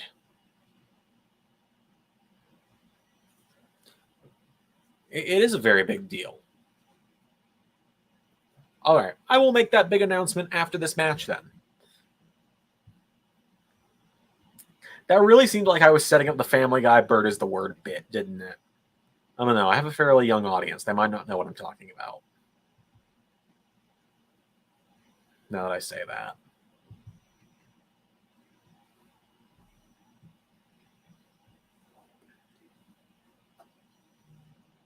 I want everyone to know about the bird. Bird. Damn it. That's going to be stuck in my head now. Oh, I'm going to have to watch that episode back or something.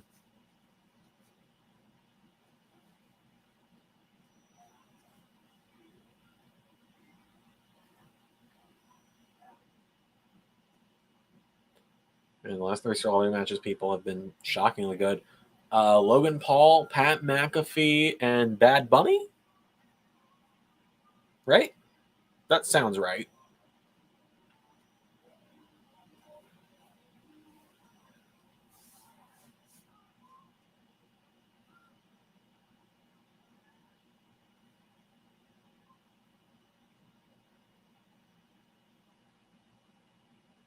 Yeah, I thought so. Who knows? If we were still going to do hardcore title stuff more frequently, Pat McAfee probably would have shown up by now in LS11. I do like Pat McAfee a lot. All right, here we go. Bring on Rhea Ripley. Hell yeah.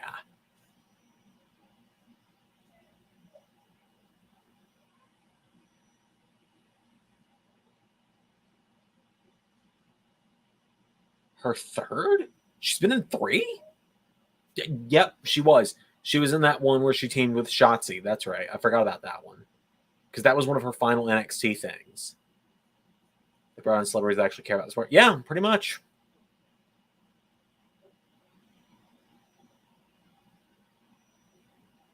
Oh, yeah, JJ, I know what you're talking about.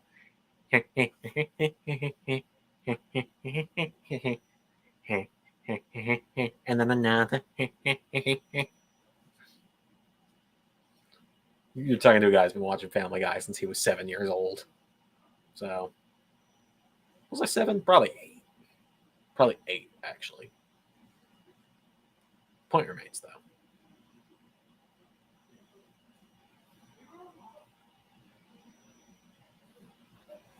All right, 2 minutes until Becky enters. 2 minutes for Team Damage Control to absolutely destroy everyone, pretty much.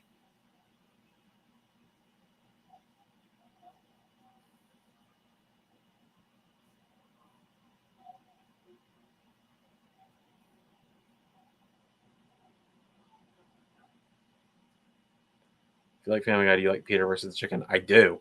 It's very fun. The chicken fights are always fun. Are they a little drawn out? Absolutely. But are they fun? Always.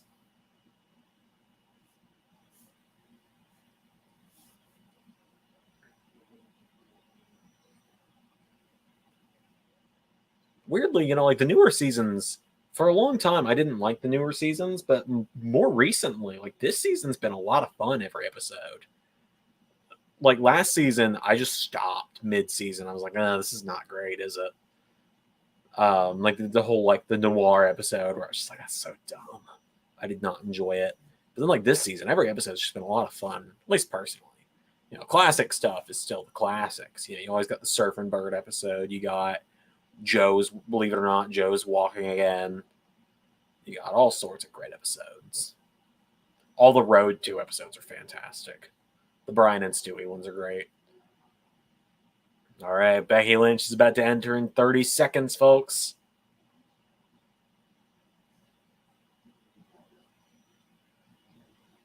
You watched Family Feud. There was a funny episode when a guy said I had pork cupine.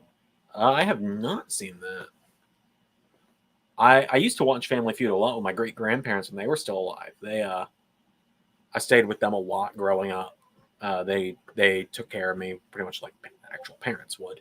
I unfortunately lost both of them just a couple of years ago. But yeah, we watched Family Feud together a lot, so I've got a lot of fond memories from that.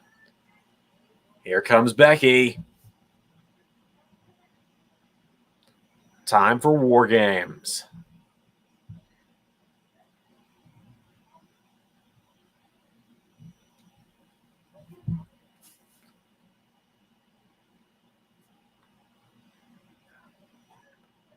War Games! Do I still have the clip? Do I still have the Regal clip? Please tell me I do. I know we used to when Ray was the one paying for StreamYard. Then I took over and we lost all the clips because of it. I don't think we do. Crap. Oh, well, we can just play the Zander clip.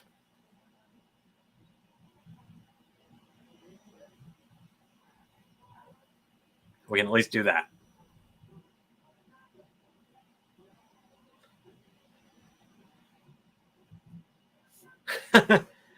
Now, you know what, Zach? Now that you've given me that context, I do think I've seen that, actually.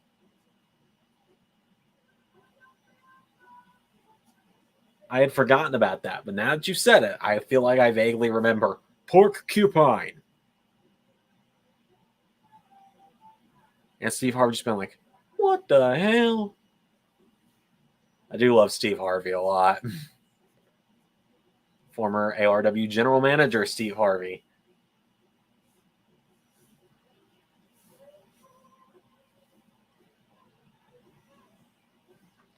Oddly enough, this is the first match where a horsewoman has been in War Games. And there's 2 of them. Charlotte is still on her sabbatical, and Sasha is still MIA. At this point, I don't know if Sasha's ever coming back. And I don't really care anymore. It's like CM Punk. I stopped caring.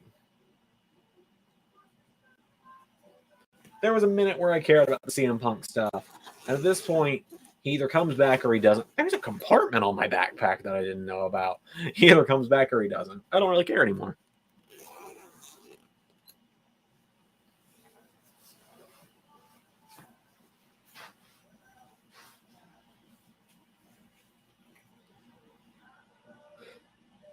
So there's not really any Haas fights tonight, which is unfortunate because I don't get to say the line.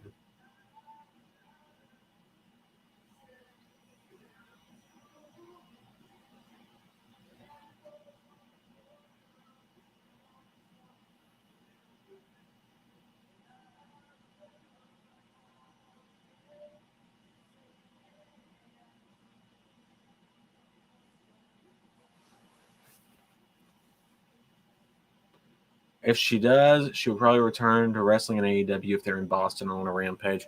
I don't even know if that would be the case. I don't care. And like JJ Sports Fans says, same, I only care if the FCM Punk chant. I don't even care about that. I just don't care about him anymore.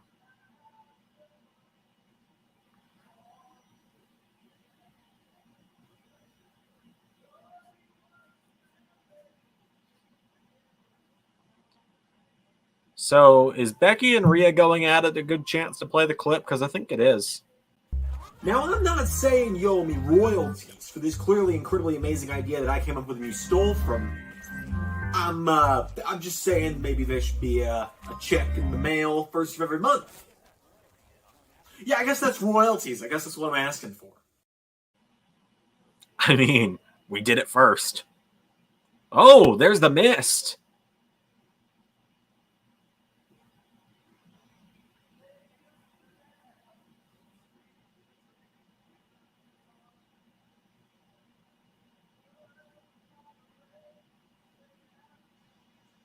Hanzo, Shinobi. Dude.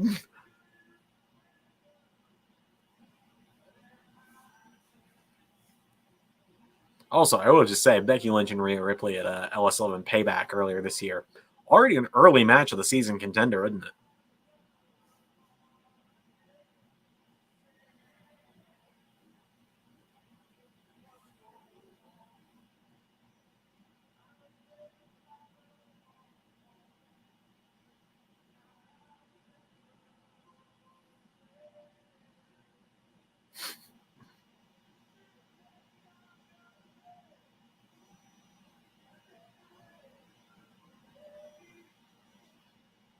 Oh! They're doing AEW must watch the universe. At this point, I feel like they've got to, or someone has to. Because, like, at this point, let's be real. We're like probably the biggest universe mode at this point. Murphs has quit. What's good? AES in the stream, one of the new #1 contenders to the LSWF tag titles. Good to see you, man. Welcome to the show. Congrats on your win earlier tonight. It's a big night for the gang coming up on December 23rd.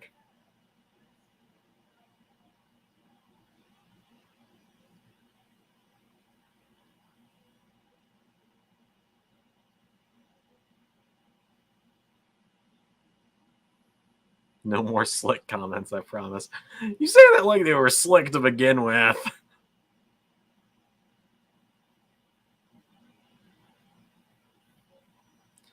This is going to be huge. This is going to be a huge Tower of Doom.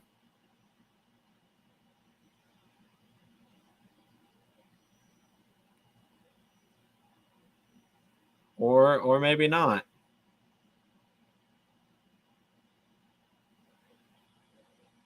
Why set up a Tower of Doom if you're not going to do it? Come on, man. Can't just tease us like that. WWE does Cena and Orton as a team, and I know they watched you. Pretty much. I don't think they will, because Cena's probably not coming back anytime soon, unfortunately. He'll probably be back for Mania, but that's probably it. Oh, here we go. Someone throw Io Shirai a trash can. Good God. I don't like how long that took for her to get the full rotation, though. That was nerve-wracking.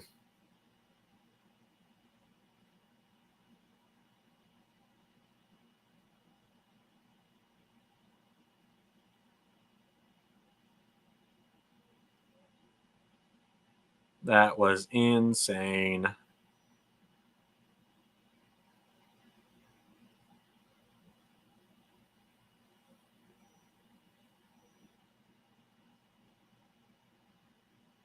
Still, again, so wild to think that Io Shirai was at one point not going to be coming back to WWE.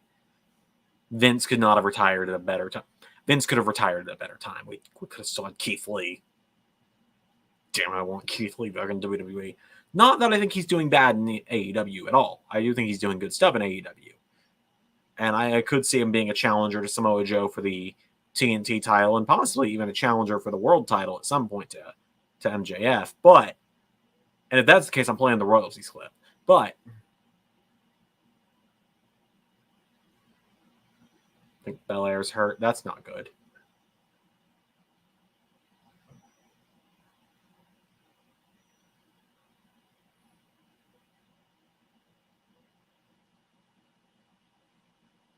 Well, Nikki's looking to take Bliss out of the mix. She gets her cuffed to the cage. Yeah, we're definitely going to get Keith versus Swerve. We're going to get that for sure, but I think Keith's got to win at least part of that, right? I feel like Swerve can take the loss more than Keith can, personally.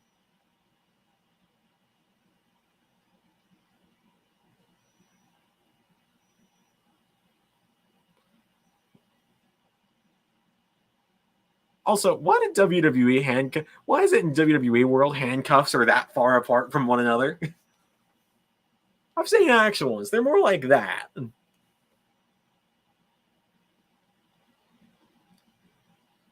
Oh!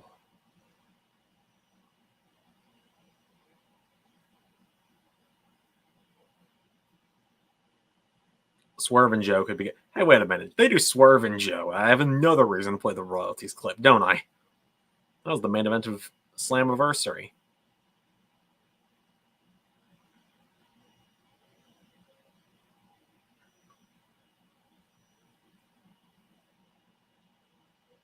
Good God. It's just the respectable power. The respect of the power. To quote Markiplier. Thought you were going to play the royalties video for MJF being world champion. Swerve versus Hardy was a great match. It sure was. God, I remember that match fondly. Last time we've seen Jeff Hardy in LS11. Why does Rhea look like a zombie right now? Because she got the mist spit on her by Asuka. So the mist has kind of stained her skin a little bit. Again, the joke's a little too easy.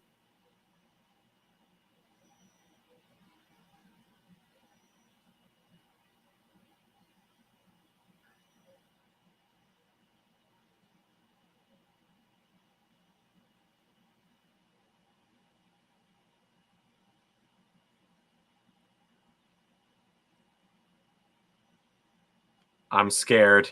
Is one of them about to turn on the other? Or I guess not. I was genuinely thinking it was going to be a turn there for a second.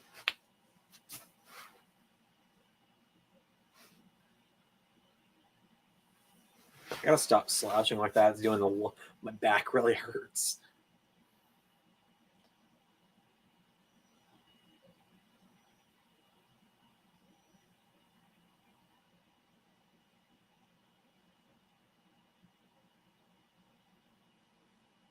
Okay, that's pretty cool. Them kind of assisting one another into their finishers. That's pretty cool.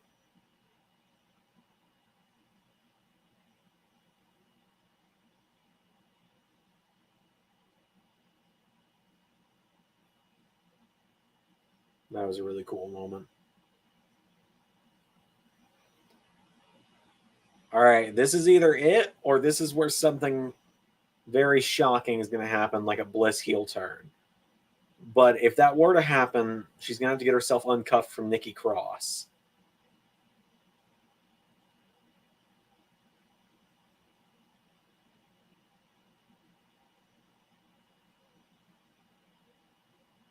Ouch! Oh, dear God, Becky Lynch is coming off the cage.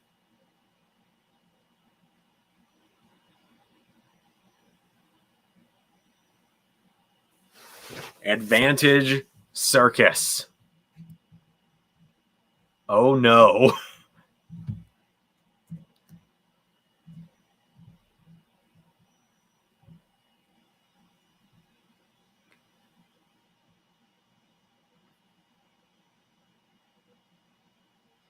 You know, I should have known this match was going to be crazy, because if they're going to keep doing War Games every year, they're going to need video package moments.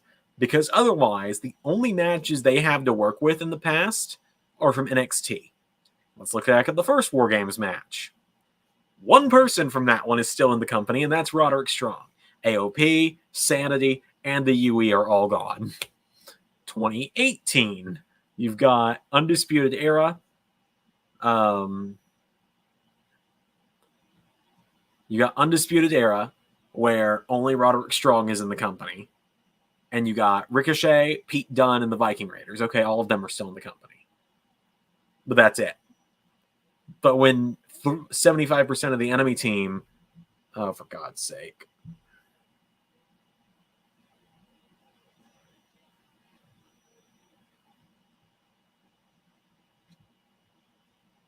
I handled it.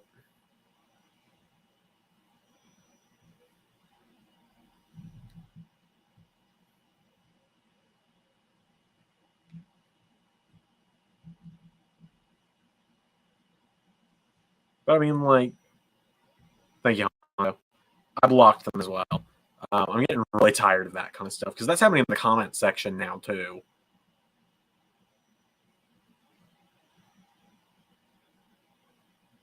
But yeah, like, 2018,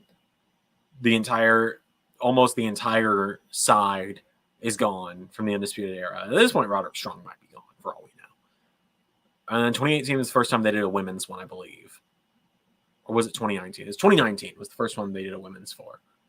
So 2019, you've got Undisputed Era. Again, most of them are gone. Against Ciampa, Keith Lee, Dijak, and Kevin Owens. So half of that match is gone. And then the women's match was Candice LeRae, Shayna Baszler, Io Shirai, Dakota Kai, Bianca Belair. Okay, you can show footage from that one. 2020, it was McAfee versus the UE, so almost everyone in that one is gone, with the exception of McAfee and Pete Dunne. And then the women's one, you've got pretty much everyone is still there, other than Ember Moon.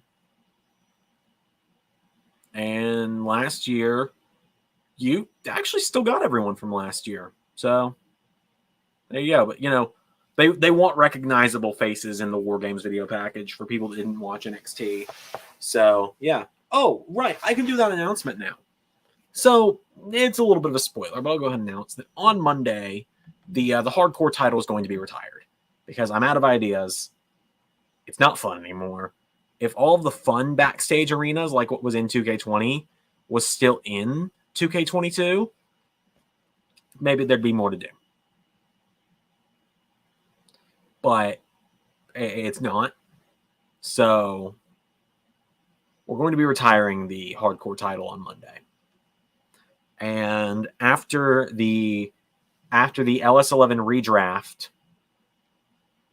redraft, this is a working prototype graphic. So this is just me throwing names at a board. This probably will not be the final lineup. This was genuinely me just coming up with a concept based on pictures I found on my computer.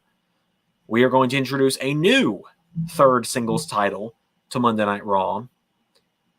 And the Cruiserweight division will become a SmackDown thing.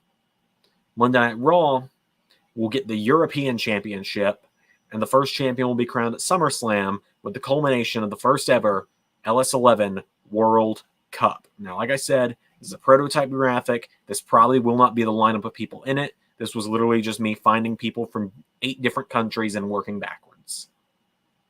So we will do a first ever LS11 World Cup in a month. So that's pretty exciting if you ask me.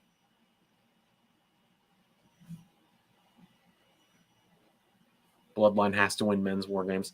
Son of a bitch, probably. That means that I need all these middle matches. I need AJ, I need Seth, and I need Ronda. Two of those I'm confident in. AJ Styles, I'm not, because he just doesn't win on pay-per-view. It's just not what he does. He hasn't done so in years. His last pay-per-view singles win, or no, his last pay-per-view singles win was his last pay-per-view singles win was when he was United States champion in 2019. And that would have been like mid 2019, because he had that until November of 2019. He lost to Rey Mysterio. God dang it. Other than that, his only pay-per-view wins were when he was teaming with Omos. I am leaning right back into the predictions title.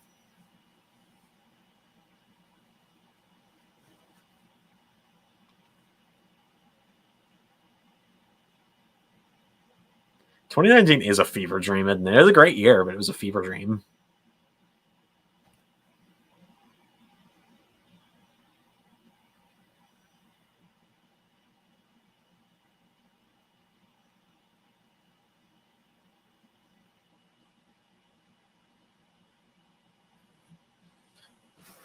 Oh, Sammy and Kevin holding a tag title at the same time.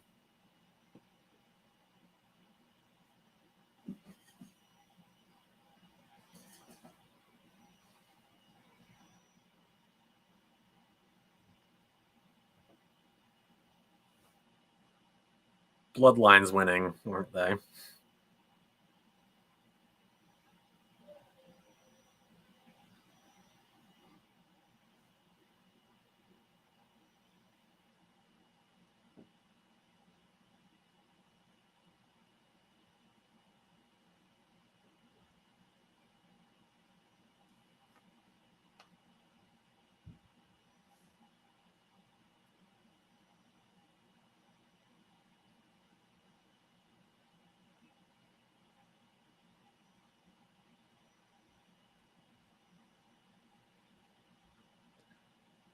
Why is it always so intense?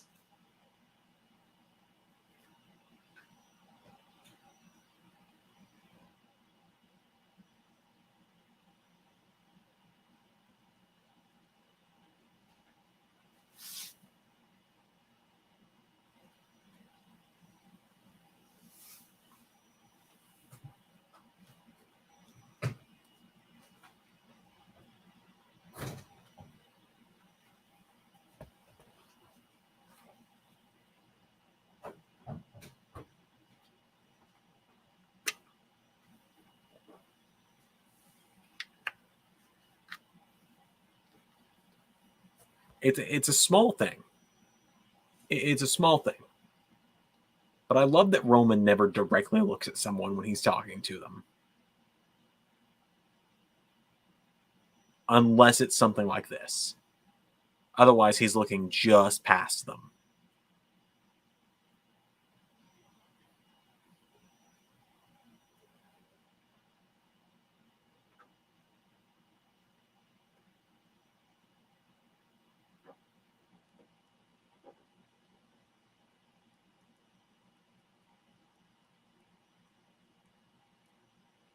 The launch of AEW with that Hell in a Cell match. Yeah.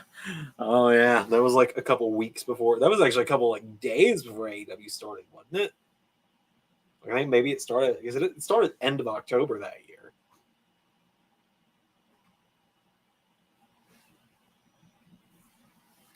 Oh, no.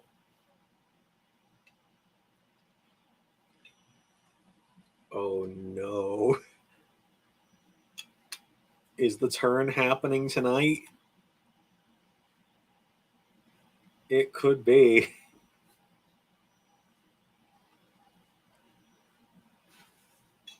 Oh, no. It would make sense, too. It gives you plenty of time. Bloodline kicks out Sammy tonight. He goes out injured until the Rumble, makes his return, wins it, fights Roman at Mania. It could happen.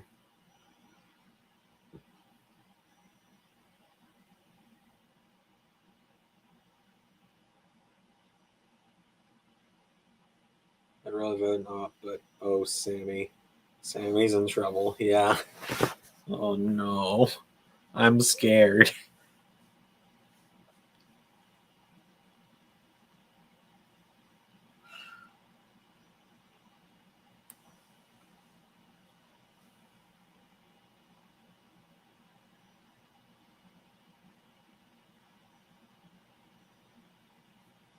All right, AJ and Finn is next. Final four of the Rumble predictions: Cody, Seth, Sammy, Jay. I think that's a pretty strong final four.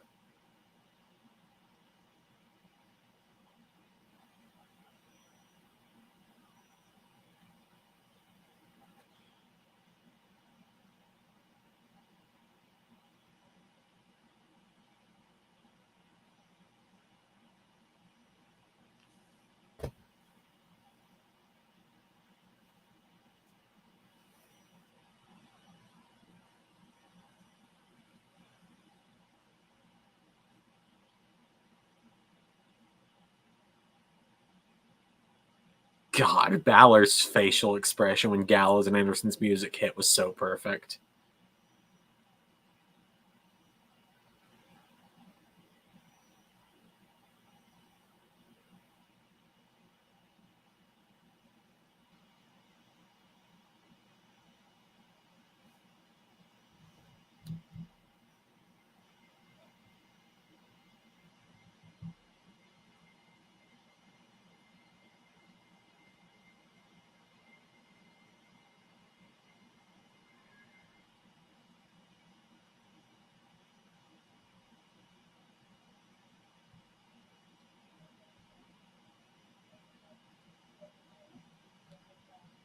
I do hate the name OC, though. It's so dumb.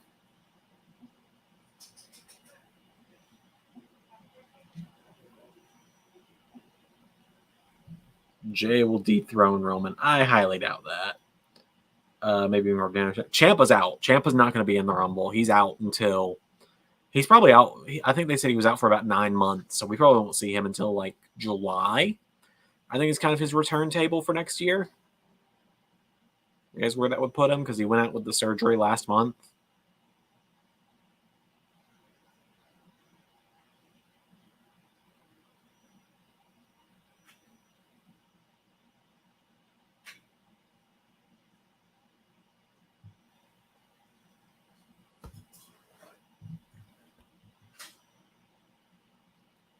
AJ needs this because I wouldn't mind seeing AJ and Roman at the Rumble. But they're probably going to do Roman and Owens at the Rumble. Bring Ciampa back as Psycho Killer. It's very possible. Because it definitely feels like they were planning to do the DIY thing.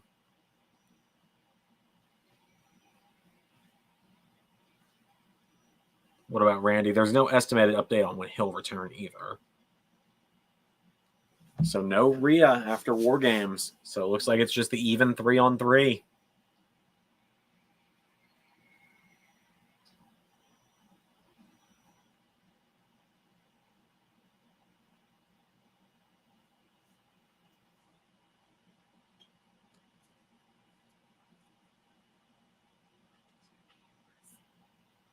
Nothing from you.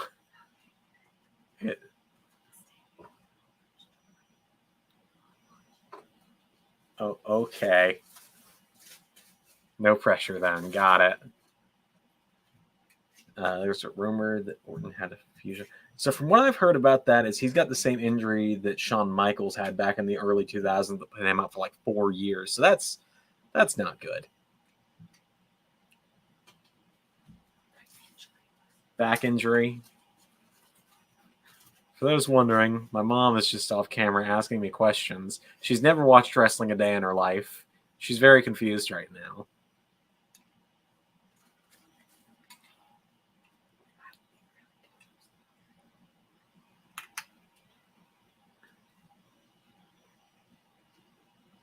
You know, I was about to say it looks like a lot longer of a side barricade than normal. And then I remembered, oh, right, there's 2 rings tonight, not just 1.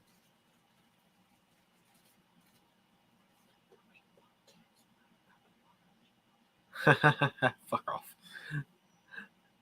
Still can't watch scary movies because of that shit. 98, not early 2000. Okay, my bad. I wasn't watching back then, Zach. You know this.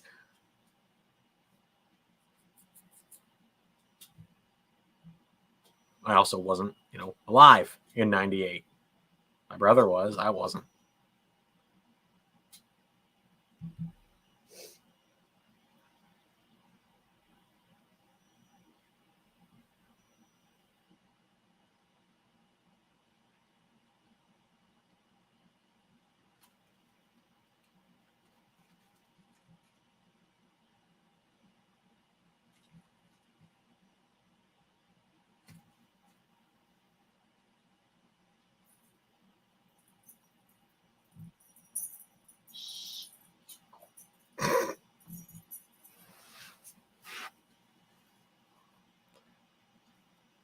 There's a cat in the room now. She doesn't know you. I know she does. Don't just call her a cat. She is a cat, She's your though. little sister.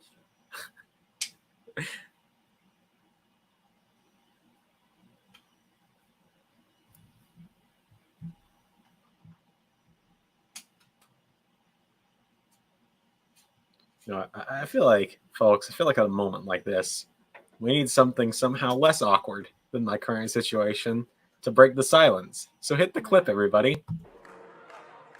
And I mean, folks, where's the lie?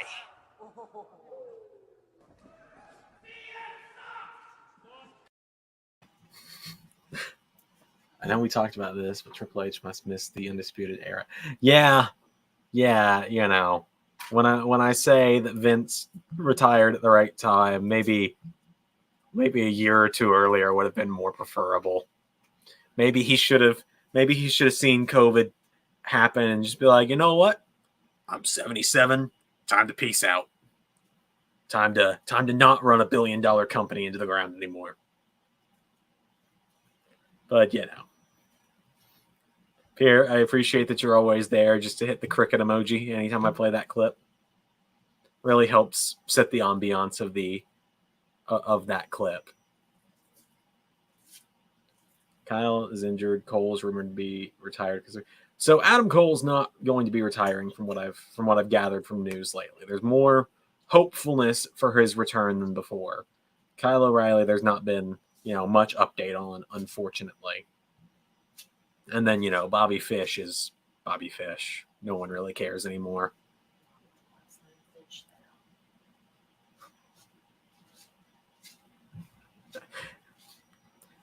It's really fun talking about wrestling in front of my mom who doesn't understand wrestling.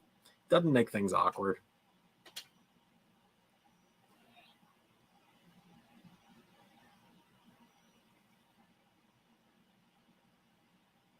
Got fired again, Bobby. She sure did. Reminds me when Squidward performed at the Krusty Krab. Oh, yeah, when they preferred SpongeBob sweeping up the mess after him. What a great episode.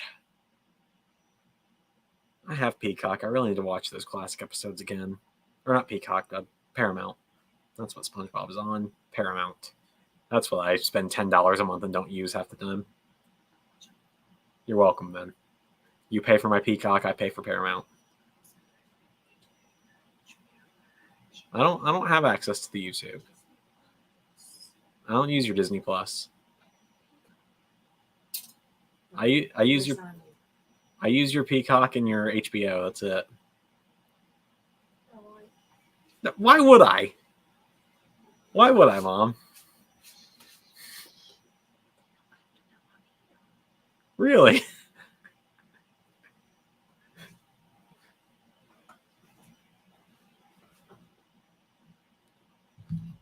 Bobby Fish is counting on boxing. That's right. I forgot he did that boxing match the other day. I mean, he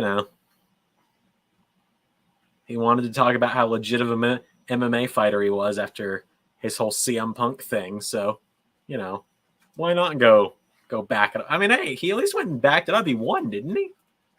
That's what I remember hearing that. I think it would have been funnier if he got knocked the fuck out, but, he won. So he's got that going for him. He is 1-0 as a boxer. Hey, he's got a better record than CM Punk then.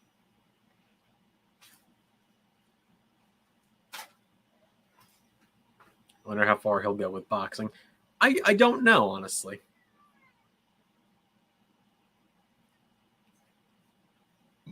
Excuse me.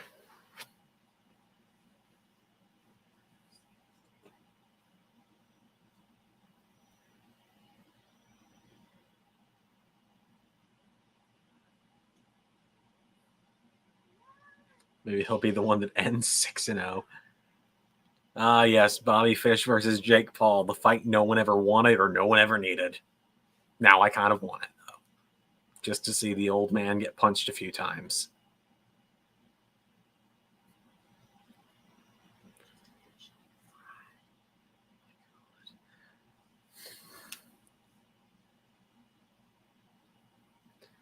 Who would have thought the UE would be...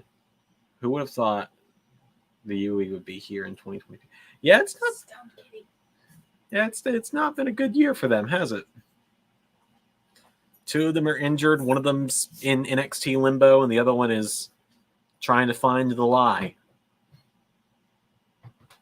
I think Bobby Fish can do it and 6-0 and be 6-0. I do not think so, Zach. I do not think so. I used to like Bobby Fish a lot, and then Bobby Fish started talking.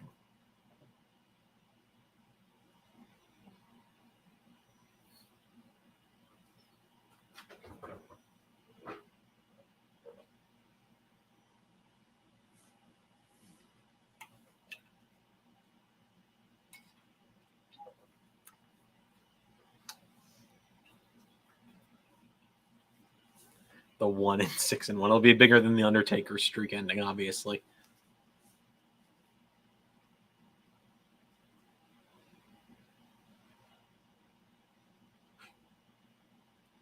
That'll be the best payday he'll have in years.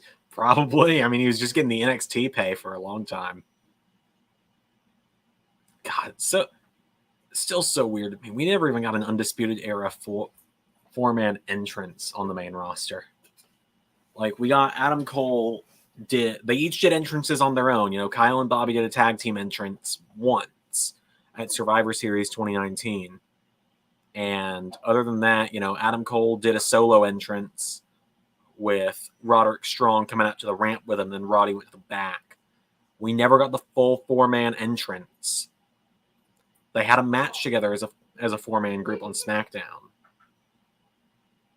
But even then, they didn't do the full, you know, Undisputed Era entrance.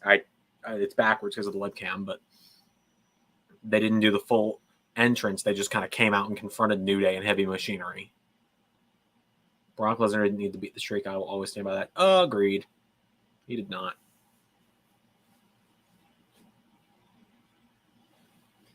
God, we're getting Balor. I love how the first thing Triple H does when he gets in power is he's like, you know, people wanted this Finn Balor AJ Styles thing for a long time. Let's go ahead and do it. Be metal. Be cool.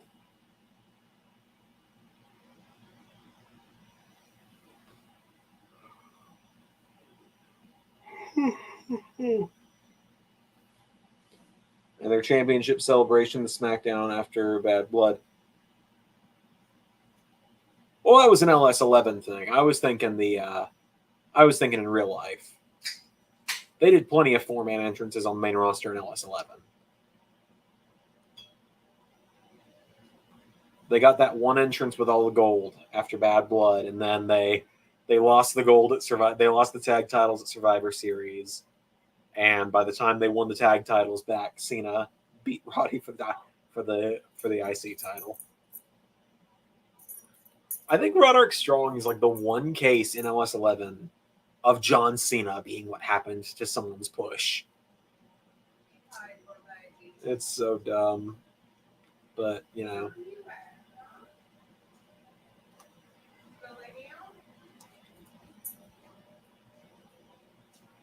But it is what happened, I suppose. Oh man, 2 hours into the live stream, I'm running out of things to talk about. You know, that's the sign of a good stream. Where's Ray when you need him?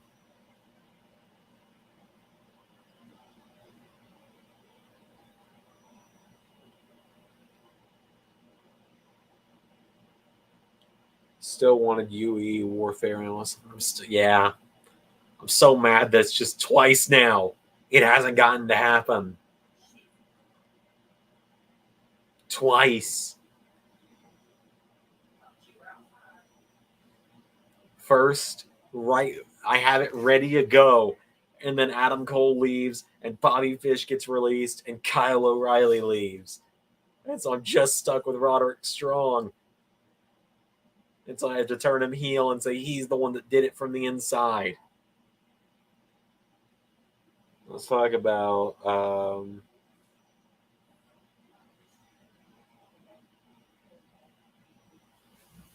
Hanzo getting CTE today. So is Kyle versus Kenny this week? No, it is next week, Zach. This week, Kenny defends the AEW World title against Bandito. That's who it is. He defends the title against Kenny defends the AEW title. Kenny and Kyle are guaranteed to face off next week, but whether it is for the titles or not, I do not know.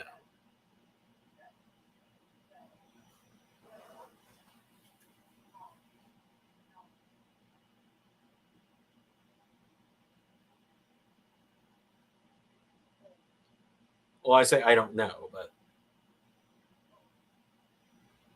we won't know until the match between Bandito and Kenny happens, is what I mean.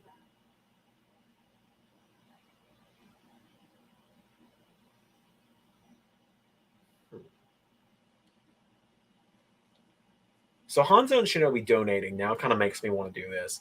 Alpha Rad, I'm going to do it. Alpha Rad is doing a sale on his store today on pleasebuymymerch.com.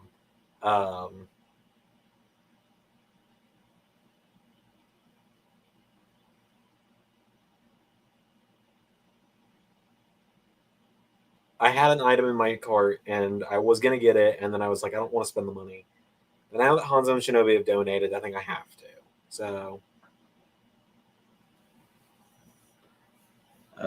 speaking of LS11, AEW, the House of Black are on a roll. Brody and Malachi are champions. They sure are.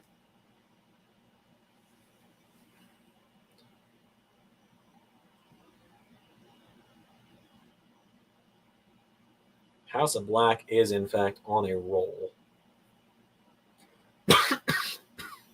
Ow.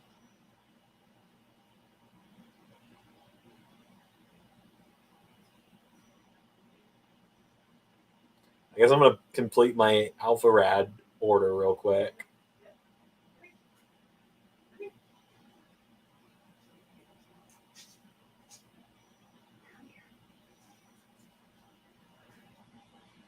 Make sure that's actually my card number real quick.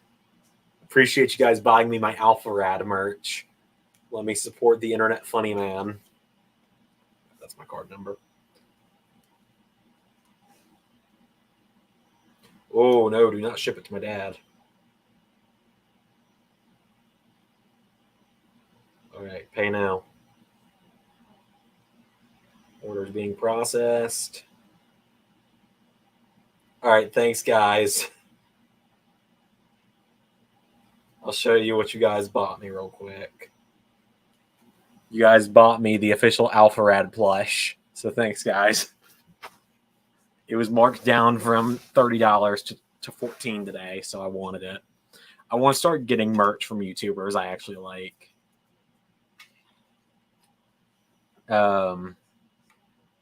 Malachi calling Buddy his equal was interesting. I think Malachi developed an obsession on indoctrinating Matthews into the house. Just wait until what happens Tuesday. Tuesday is going to be very, very interesting. It's a very interesting step up for House of Black and Matthews. And I'm going to be real with everyone. We were genuinely done with the House versus Buddy. And then the rumors of both of them leaving were gone. So we're like, well, might as well. Well, at first it was Malachi was going to be gone. And so we were like, well, only one way to send them out.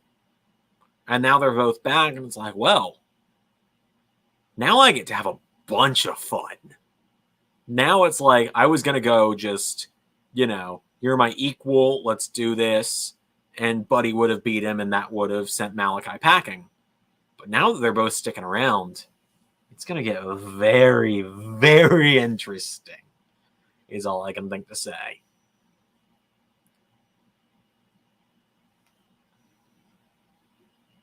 Calling Seth the false messiah, which is very ironic. Yeah, that was kind of the idea, was irony on that one.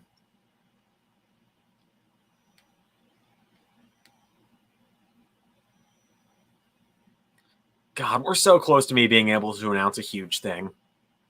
And it's a huge thing that genuinely next to nobody knows about. I have told 2 people that aren't Ray. It is going to genuinely be the biggest announcement in LS11 history. And I can't talk about it yet because it's still a work in progress. Hubris blinds people. It sure does. Pierre, I'm glad that you can appreciate the deep storytelling of LS11. But somebody can.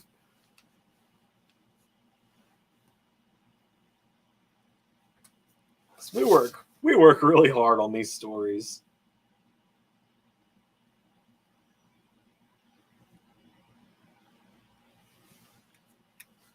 Oh man.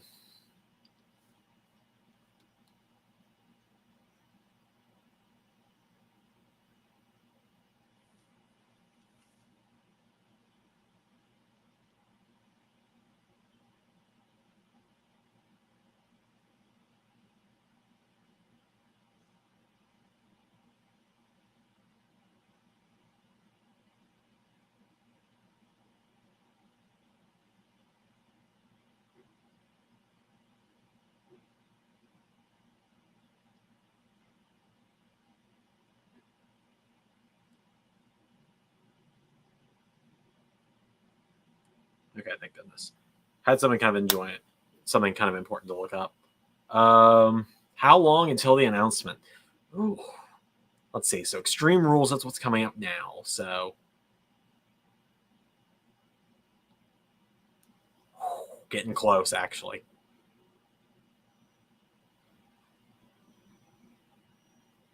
Four months. 4 months. Then it gets announced. Possibly 3 months. I don't know yet. 4 or 3 months, depending.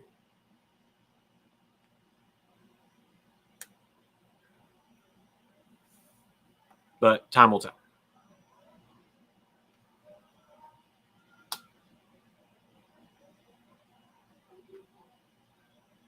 Can we predictions for what it could be? I mean, sure. I'm not going to tell you if you get it or not, though. I'm genuinely, like, I am someone who sucks at keeping secrets about things that he's excited about. Specifically, things like secrets for me. I can keep other people's secrets, no problem, but secrets for me.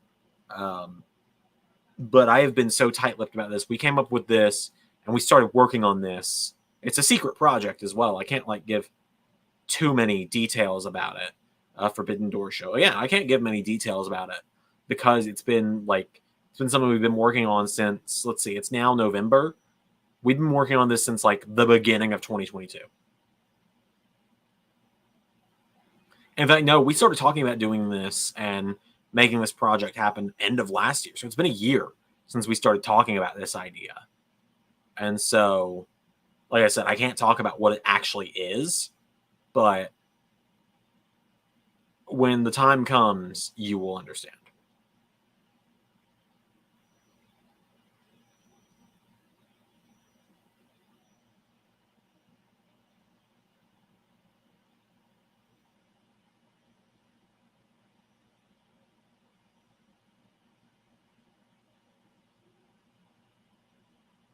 Good God. Is Finn gonna tap?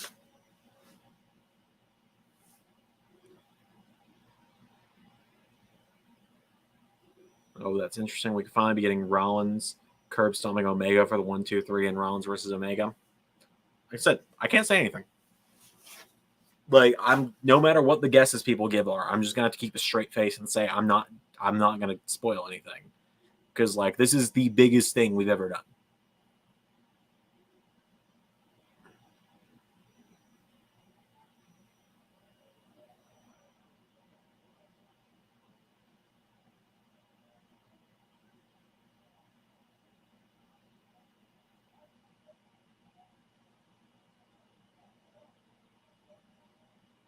There's a lot of groups forming in WWE lately. I was talking about this with someone recently. I think it was in a premiere that I was talking about it with them. If it weren't for the fact that, like, you know, the internet would be like, oh, they stole this from AEW, I would be okay with WWE fully unifying the tag titles and introducing 6-man tag titles. Because I mean, at this point, you've got Imperium, you've got the Brawling Brutes, you've got the Bloodline, you've got the Club, you got Judgment Day. You could do a 6-man tag division. We talked about it for LS11 at one point, actually. But, you know, it would just be a logistic nightmare for me to do that. You saying it's the biggest thing only makes me think of Rollins Omega. Well, it's the biggest thing to you, Zach. You know, that might not be the biggest thing to us. AJ Styles finally won on pay-per-view. Holy crap. Tie game. Oh, yeah, the All Day Academy. That's another good one. Reunite the Hurt Business, and you got another one.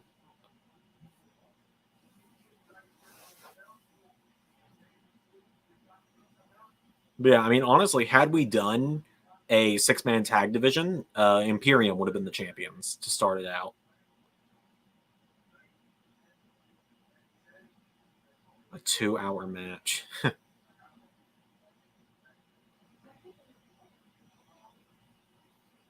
Oh yeah, Pierre. Also, you saying House of Black is on a roll. You're saying House of Black is on a roll. Keep in mind, Brody King won twice on Tuesday. He won in the first match, and then he won in the main event.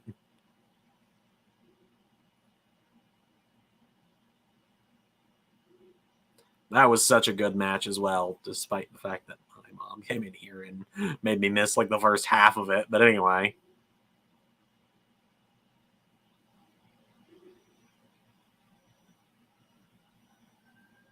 I'm pretty sure Seth could find 2 people to team with, one being Nathan Frazier.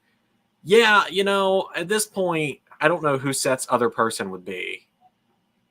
If Shane Thorne were still around, I'd probably, you know, have him and Seth smooth things out. Same with Buddy Matthews or Murphy. Which, I mean, he and Murphy are on good terms now, or Matthews are on good terms now, but, you know. Brody King push. Well, he's the new IWGP US champion, so there you go. Ray will have something to announce for him for Dominion sooner or later. And, you know, it's actually not even on purpose that he had the 2 matches on Dynamite. It was, I told Ray, I was like, hey, so we're going to have, you know, Kyle O'Reilly lose the US title in the build to this matchup with Omega. Who do you want him to lose it to? And then I'd already uploaded the episode where Matthews and Moxley agree to team up with Wheeler Yuta against Brody, the Butcher, and the Blade.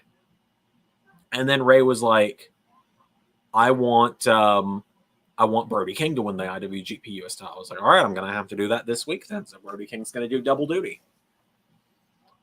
Big meaty men's division. The big truck division. You know, I didn't shout my catchphrase on Impact this week for Rampage versus Jonah. I'm almost disappointed in myself for that one.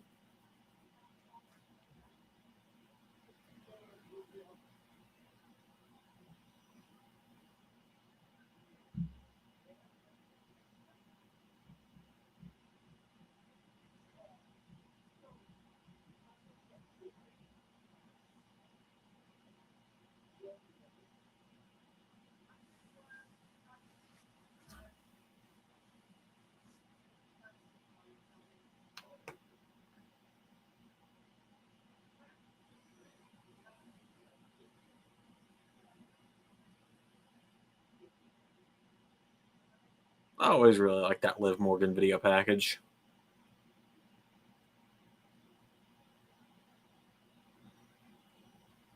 It is really cool to see someone who's just, you know, been a lifelong fan actually get to live out the dream and everything. And, you know, she's really good in the ring as well. I do like Liv.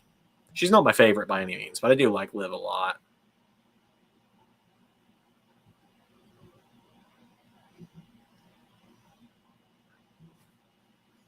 But yeah, I mean, God, if we did a 6-man tag division in LS11, which, at this point it's like I'm definitely not doing it. It would be, we'd have Imperium, we'd have the Forsaken. Well, Jimmy's not in the Forsaken anymore, but we'd have Imperium, we'd have the D'Angelo family. We've got the Hurt Business. Zane always asks us, is the Hurt Business still together? Even though we've got a roster page and a win-loss that says yes, they are. The Hurt Business. We got a lot of trios. We got New Day. We got a lot of people in LS11, but if we wanted to do a trios division, we could.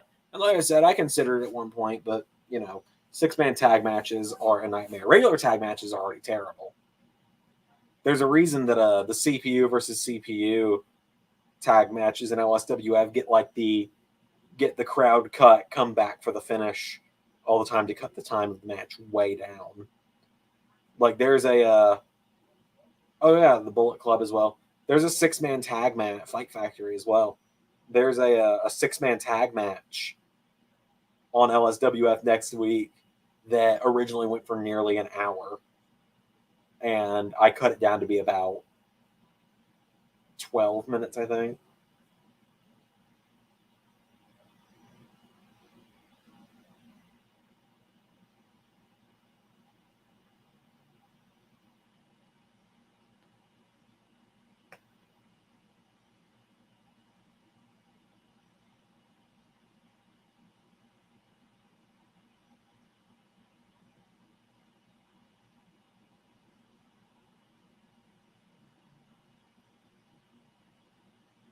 Oh yeah, major players.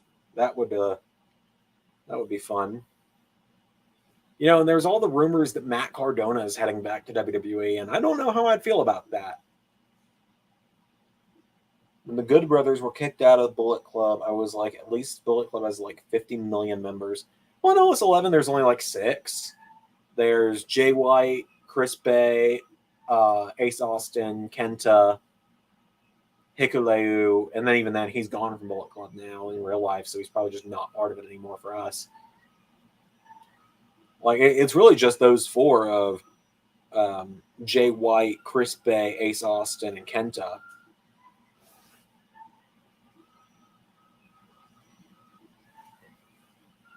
That's not to say no one else will ever join it. Jeff Jarrett. Yeah, Jeff Jarrett.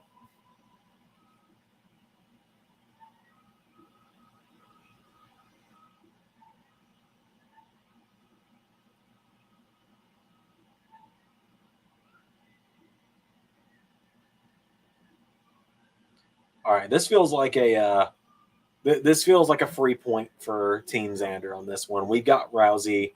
Team Circus has got Shotzi. Although if Shotzi wins this, I might pop huge for that one because I love Shotzi. I just think she's really cool.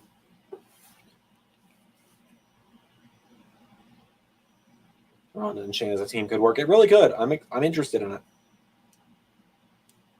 Oh, I forgot I had my earbuds in, so I was gonna turn my volume down.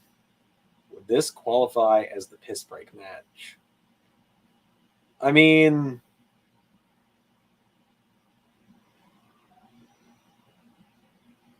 I do need to pee.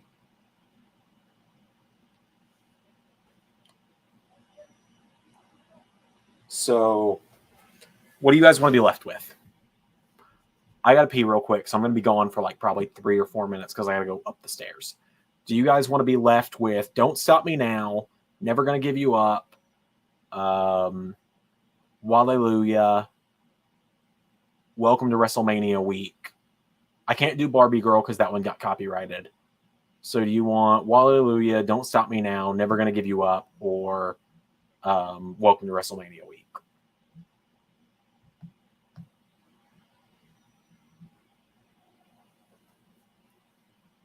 I don't have any universe stuff ready to go in here, Zach. Otherwise, I would. WrestleMania week. I don't know. I'm not as big of a fan of WrestleMania week now. Never Gonna Give You Up. WrestleMania. I'm going to do Never Gonna Give You Up just because that one's a bit more iconic to me. I'll be right back. Is this the real life? Is this just fantasy? Caught in a landslide, no escape from reality. Open your eyes, look up to the skies and see. I'm just a poor boy, I need no sympathy, because I'm easy come, easy go, little high, little low. Any way the wind blows doesn't really matter to me, to me.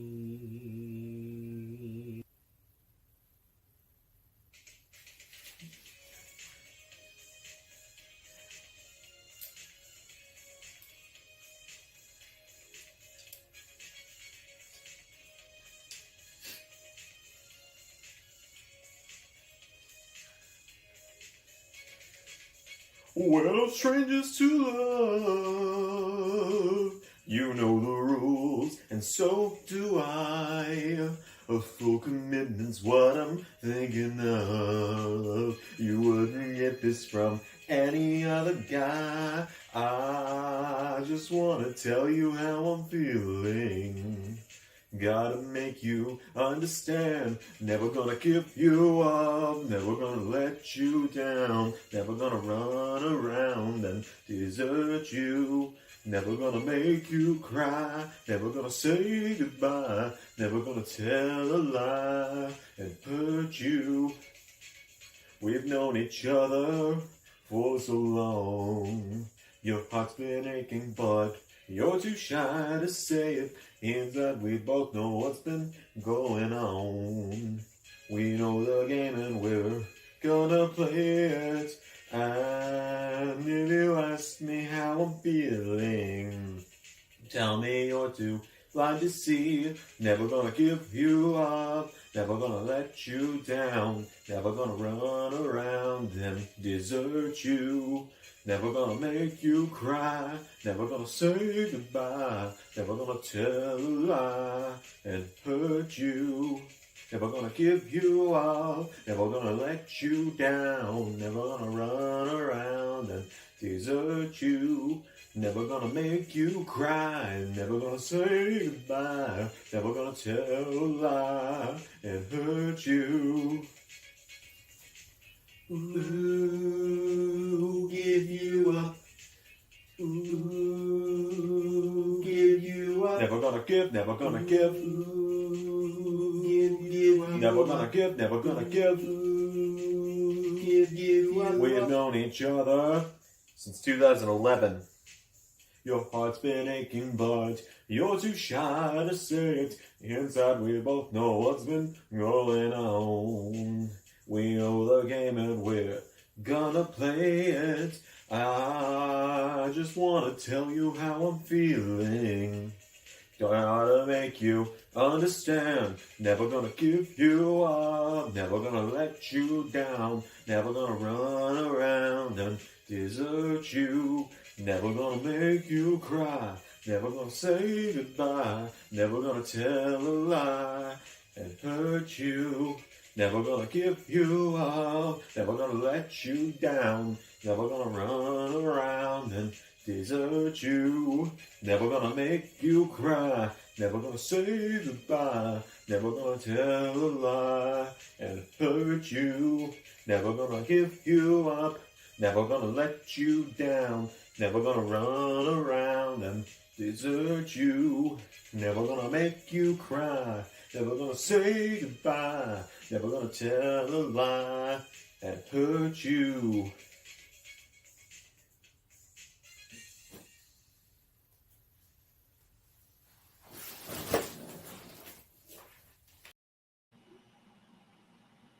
I'd forgotten that's what the side of my face looked like too.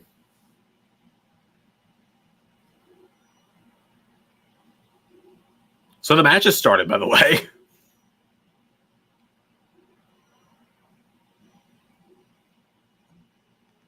Like I said, we've got Team Zander's got Rousey, Team Quizmaster's got Ronda or got Shotzi. So we're probably winning this one.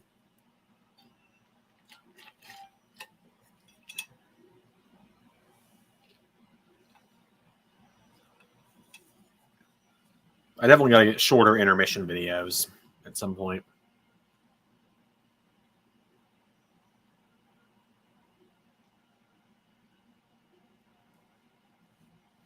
I'm glad that they're making Shotzi look good in this, at least. Just give yourself the point. Weirder shit's happened, man. Weirder shit has happened.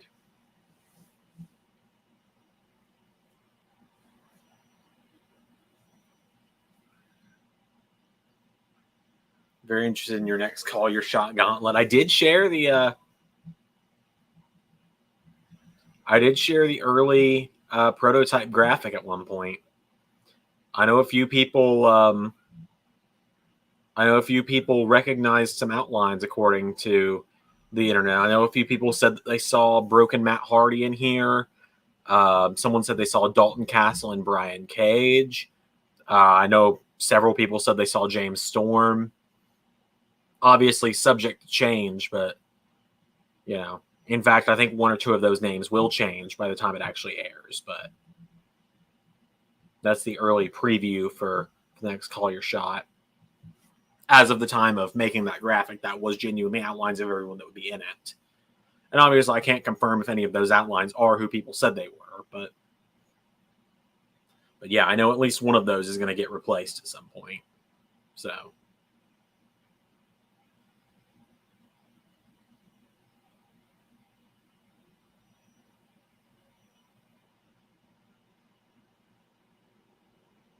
James Storm, Brian Cage. I think I saw Okada. Interesting.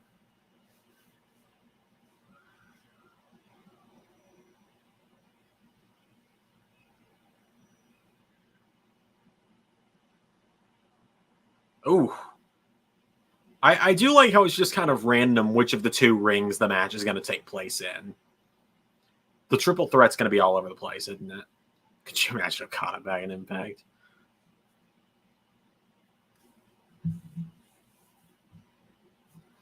I think Ray announced Okada's next LS11 match, actually. And that'll be at Dominion whenever Dominion actually happens, because at this point, yeah, there's what the Dominion match is. Because at this point, like, Dominion got replaced by TakeOver Homecoming. I don't know when Dominion's going to be now. It was originally going to be January 7th, but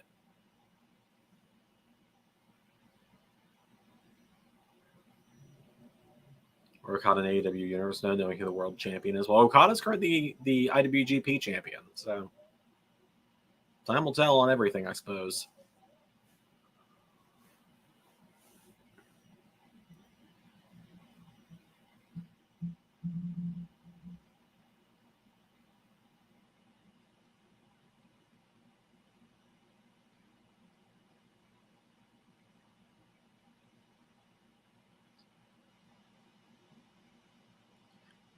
Oh, that was cool. That was really cool. I really liked that. Shotzi, you know, she used to be someone I was just kind of impartial about, but she's really grown on me lately.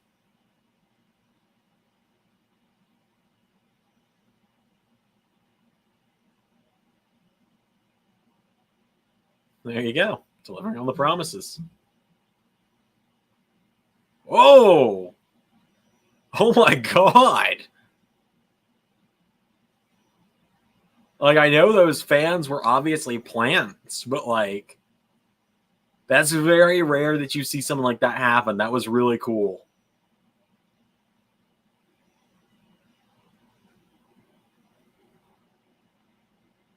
That was really cool.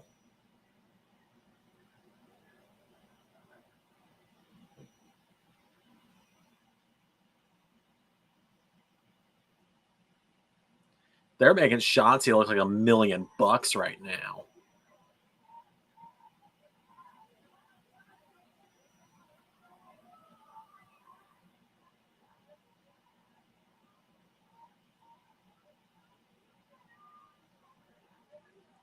God, they've made Shotzi look so good. Hanzo.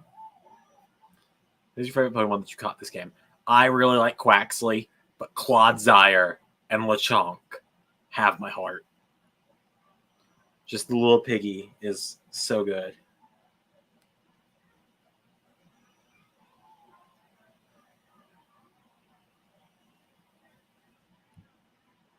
Oh, my phone's on 20%. That's fun. Estimated battery life, though, is until 3:15 a.m., so that's good. So LS11 Elite is Kenny, the Bucks, and Adam Cole. Where's Dawn? I have just never had any desire to bring him in. There were talks about it at one point, and there's my point. There were talks about bringing him in at one point, but, you know, when the time's right, perhaps he'll show up. And there you go. We just need Rollins, and it doesn't matter if Bloodline wins. Rollins or Lashley, and it's a tie. So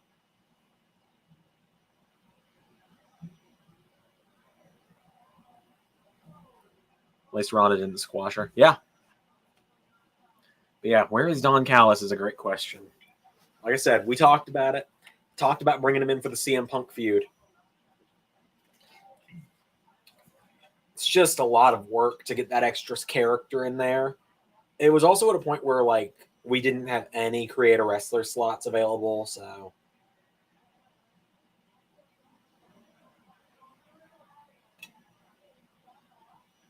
I think Seth retains. I hope he does. I think the only person that's got a shot at winning other than Seth is Theory.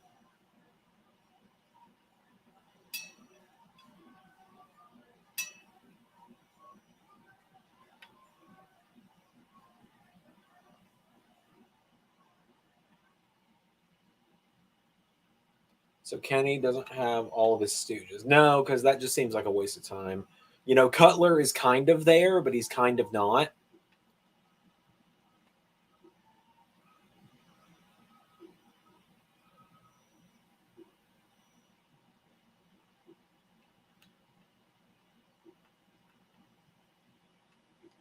Consider bringing Punk back. I don't know. I really don't. He's such a sticky situation. He's such a, like, he's such an awkward topic, isn't he? Like, shit. I don't know.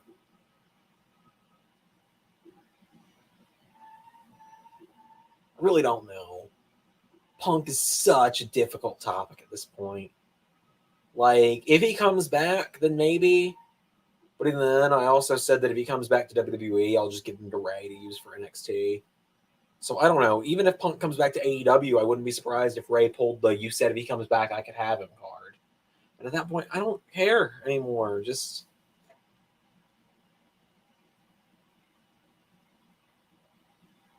like, I just, you know, when I started YouTube, you could probably find it somewhere in our old live streams. I've said before, I'm not a CM Punk guy. When he came back, I was excited. I was like, oh, that's really cool. I'll give him a shot. And then All Out happened this year, and he opened his mouth a lot. So, I don't know. Probably not at this point. Unless he comes back in real life, I'm not even going to consider it.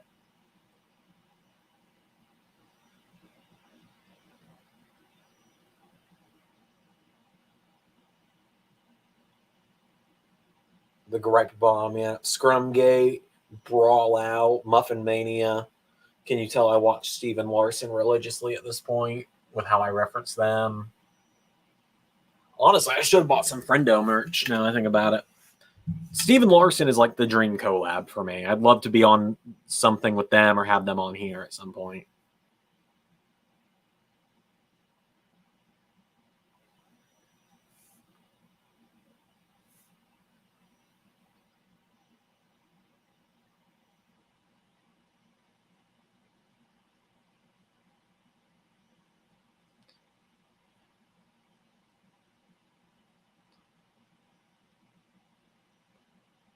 I love Cody. I really do.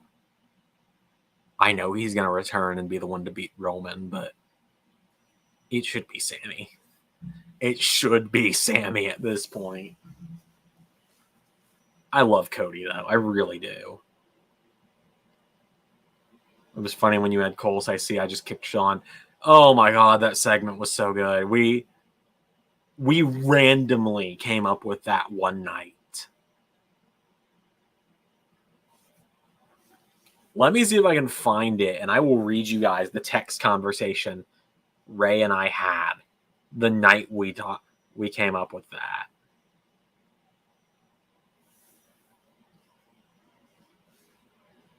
Let's see. It would have been Sean. So let me search my messages with Ray on that one. So we talked about Sean Spears a lot lately. So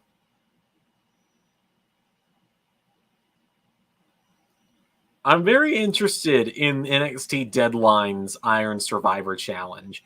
Might have to do a watch along for that one.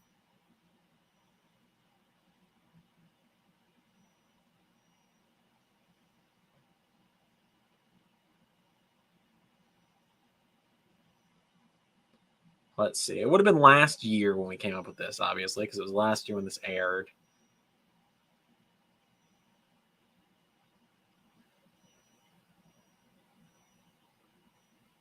Oh, boy.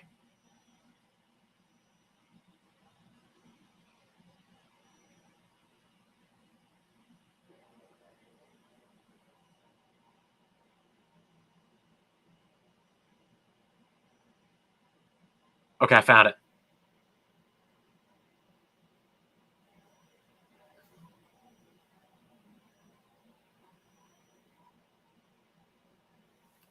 So I sent Ray the script for it, and Ray said, this will get a pop. Should it get a pop? No. Will it? Yes.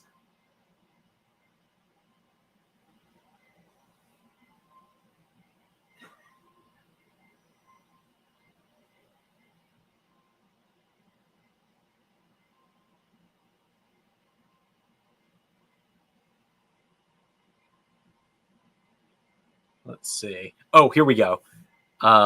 Ray says a party wants to do a hit where the Bucks are arguing backstage. Nick Jackson snaps, turns to Sean Spears. Sean has a face like not again. Before Nick Super said, "Oh my god, see, I just kicked Sean." Ray says, "I know, it makes it even better." I said, "Honestly, my one critique is make it Kenny and Cole, since people compare Kenny's current reign of terror run to the reign of terror, and Cole gets HBK comparisons." Ray says, "Yes, we're doing this bit. We're doing this."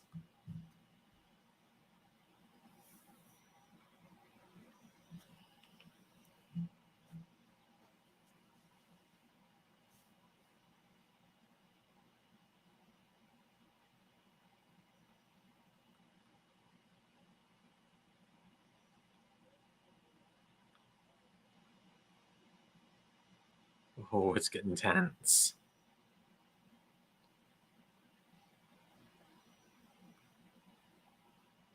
God, this is so tense.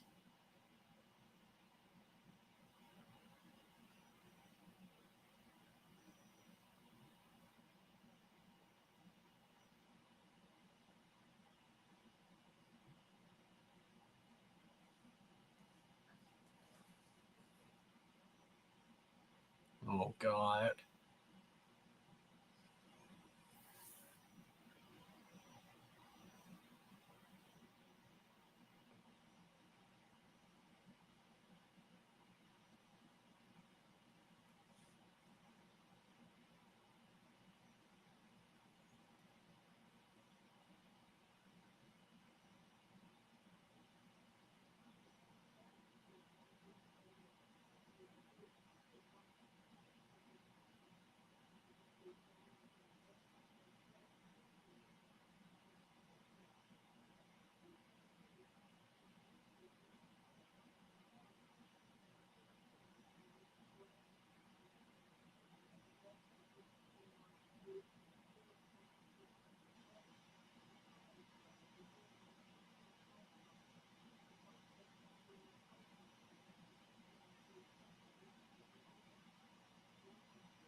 God, Sammy.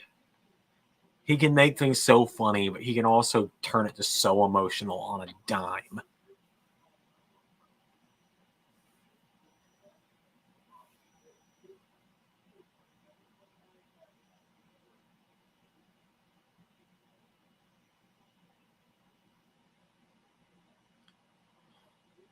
I'm scared.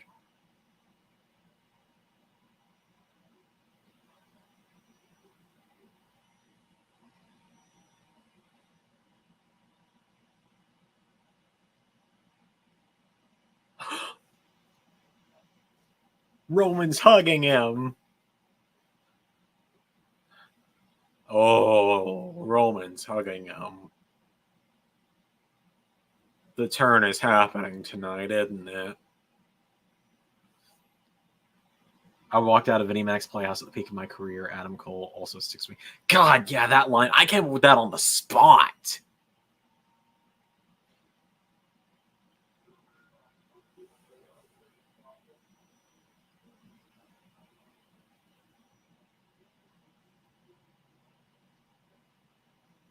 Don't get me wrong. I love this honorary stuff. I'm so glad we didn't attempt to replicate it.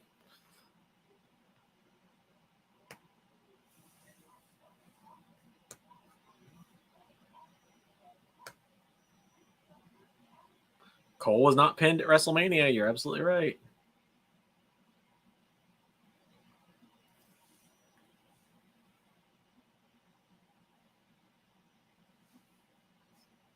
All right, U.S. title. Team Zander has got Rollins. Team Circus has got Theory.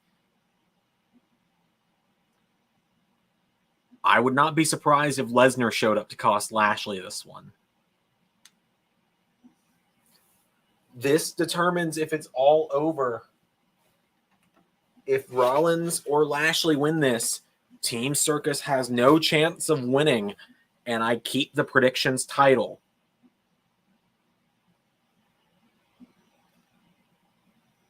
Remember, he gave Johnny a receipt on Dynamite. Did he? Did Adam Cole ever give Gargano the receipt?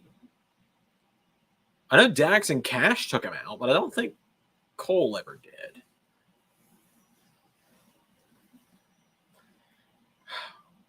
Remember, winning captain of War Games gets this. I've had this since May. Granted, I've not defended it since May. But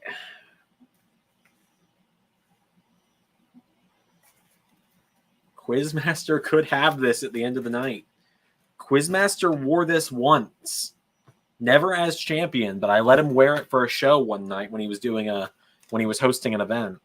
Just because it added to the look. Let's see if I can find it real quick. So you guys can see what it would look like if Quizmaster did the unthinkable and became Predictions champion.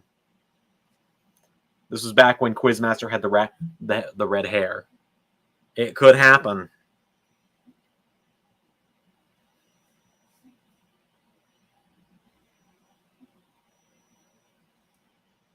Right! That's right. Why does Austin Theory have a Beyblade video package playing behind him?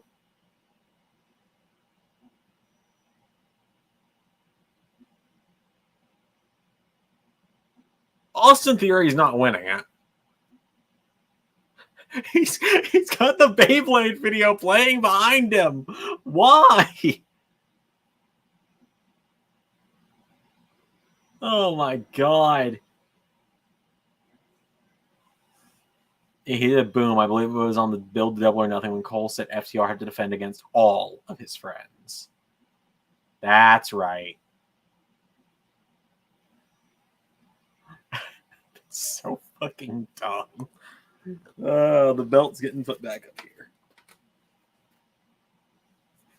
We actually talked recently about retiring the predictions title fully and instead getting a new belt made later next year that is just the LS11 Universe Championship or the LS11 Universal Championship or something, and it being defended in random things like Ray and I each doing a task we're both equally bad at or playing games together and stuff.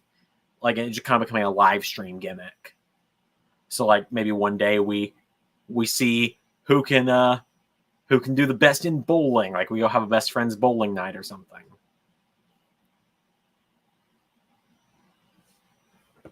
We might still consider it. Could be fun.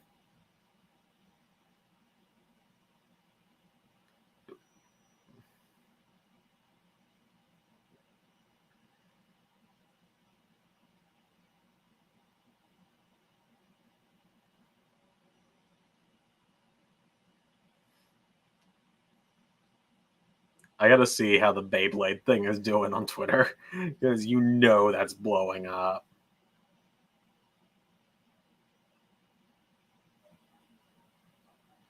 The Beyblade commercial behind him, not the Beyblade ad in place of Austin's Titantron. Why they play Beyblade behind Theory like that? LMAO accidentally playing the Beyblade Tron. Bro, they played the Beyblade ad during his entrance. Disrespectful. Oh my goodness, that was fantastic.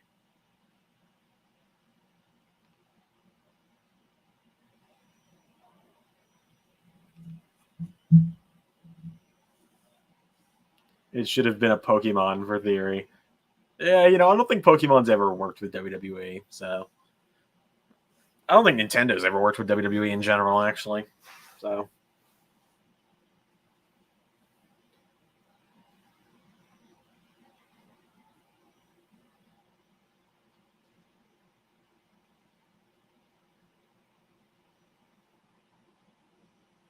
see, the reason I'm only hesitant to defend this against guys that don't live around me is I'm gonna have to pay to ship this if someone wins it off of me.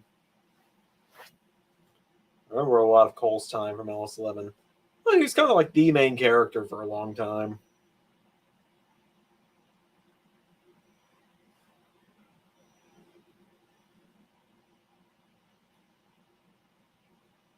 Theory's gonna sneak in and win it, isn't he? Also, Rollins' gear looking great tonight. Bobby Lashley looking like he walked right out of McDonald's with that gear. Not a big fan of the red and yellow on Bobby. Yellow, just bright colors don't work on Lashley, unfortunately. Now, like the white gear he did at the beginning of this year really worked, but like bright colors like yellow and red like that just don't work on him. Thought there was a Dexter versus Miz match on Survivor Series. That's on Raw. That is on Monday.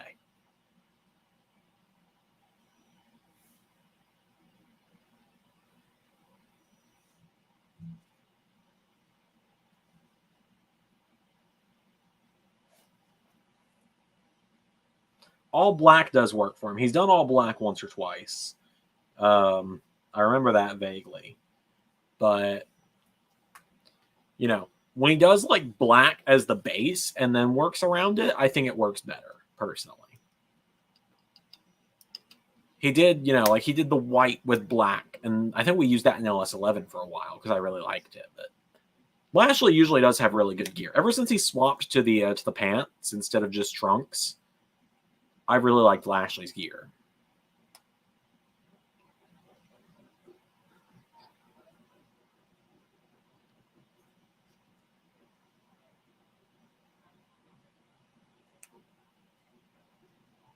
Lashley's debut gear was all black. Yeah, it was. I'm pretty sure. I guess now Malachi Black and Buddy are, as well as Kenny, are the main characters of AEW. Yeah, I'd say so. Unfortunately, I do think AEW is probably our least good. I'm not going to say worst because it's not a bad show by any means, but AEW is probably our least good show of the week. And it's obvious that I've just kind of mentally checked out from it for a little bit. I enjoy it, but I don't look back on it and just think, oh, that's such a good episode of Dynamite. I'm like, it's a fine episode. Every episode of Dynamite is fine to me, or it's not. I know someone the other day said LS11 AEW is the best it's ever been. Or they might have just said LS11 is the best it's ever been, which, I can kind of agree with that. I think we're at the top of our game right now. Let's see. Let me find the comment to know 100% what they said. Yeah, it was Jesse who said this is the best LS11 has ever been. And, I think we're definitely at the top of our game right now. I think the 6 is a big deal. I'm very excited for you guys to see where that's going in these next few weeks.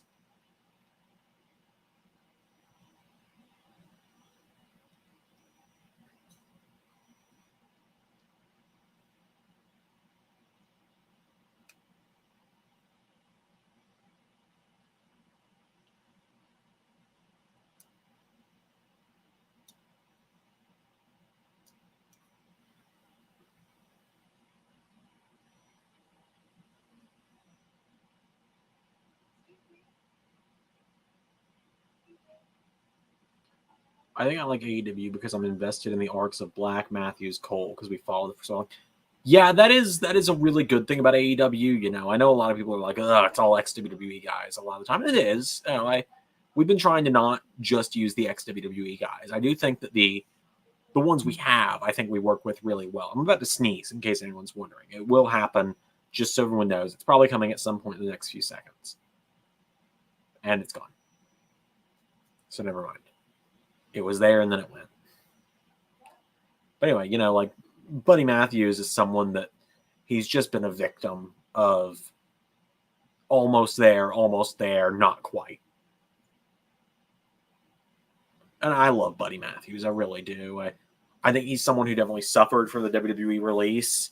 And, you know, he went to AEW and that was fine. And, you know, he's done fine there. He's only lost a handful of matches. I mean, the only guys that have actually beat him are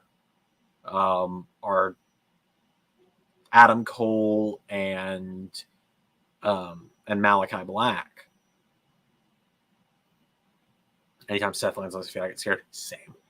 But, you know, like, had he not been released from WWE, he would have been LS11 WWE champion, at least long enough to lose it to Roman. But, you know, he still would have been champion for a few months. And, you know, had I had the hindsight of he was going to get released, I would have done Rude and Murphy immediately after SummerSlam. That would have been the Clash of Champions match and not Riddle. Don't get me wrong, I like Riddle, but, you know, I think we overdid Riddle and Rude just a little bit. Because we did it, I know we did it twice, if not 3 times. Because we did it at Clash, we did it in a triple threat. Yeah, we were going to get Rollins Murphy 3, Battle of the World Champions at Survivor Series last year. And ultimately, it would have gone to Rollins to show that Murphy still has a lot to learn. But Seth Rollins has finally learned how to be better than he used to be.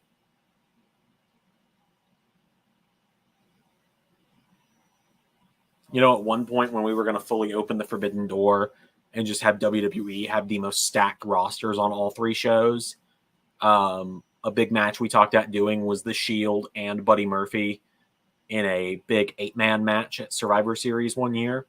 I don't remember who they were going to be against, but it would have been a really good match. I know that much. You never did Rollins versus Black or Black versus Cole. I know. There was a point in time where Aleister Black was going to go to NXT when we were going to open the Forbidden Door. Ray was going to take him and do Malachi Black versus AJ Styles. Could do Black versus Cole now, if, you know, if the timing's right.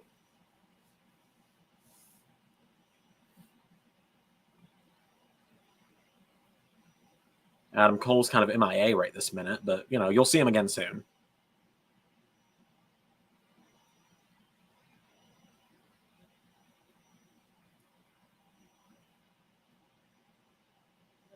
I think LS11 is probably the most interesting it's ever been right now because, you know, there's so much intrigue. Like, is this going to be where Cody Rhodes' reign ends and he snaps? Who's Triple H going to side with, if anyone, at Extreme Rules?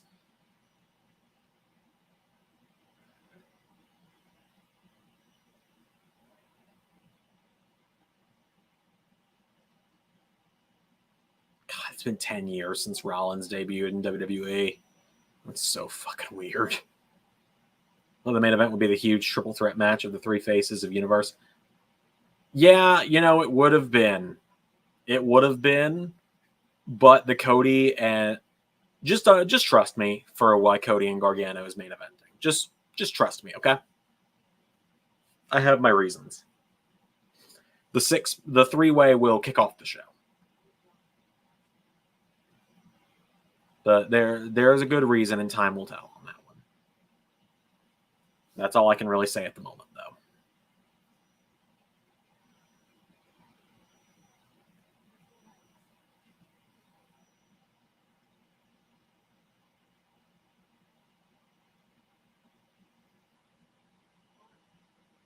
Adam Cole babyface run would be different. He was a babyface in his final month of WWE, you know.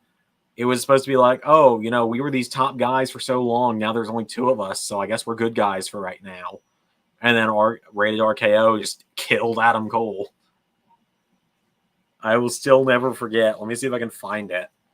Hanzo replied to this on Twitter one time. Let me see.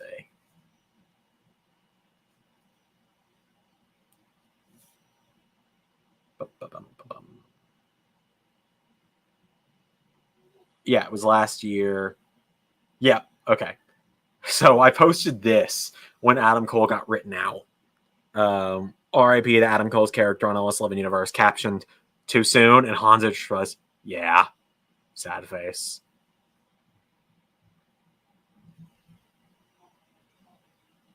Isn't this 3 heels? Yeah, yes, it is. I thought you were talking about the LS11 match for a second. I was like, no, Seth and AJ are babyface. But no, I think they've turned Rollins' face, is what I've been told in WWE, like real life. Apparently, Seth's listed as a babyface on the internal roster, and I don't know how to feel about that. Because that kind of takes away everything that makes him Seth Rollins.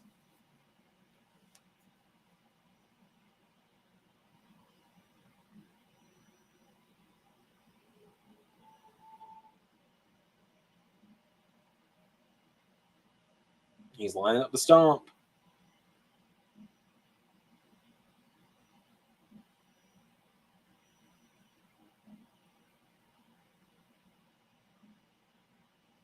Or fans made Seth babyface.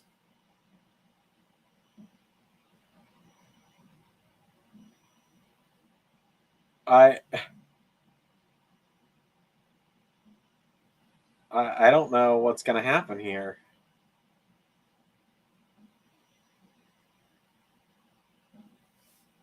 I think Seth's about to win.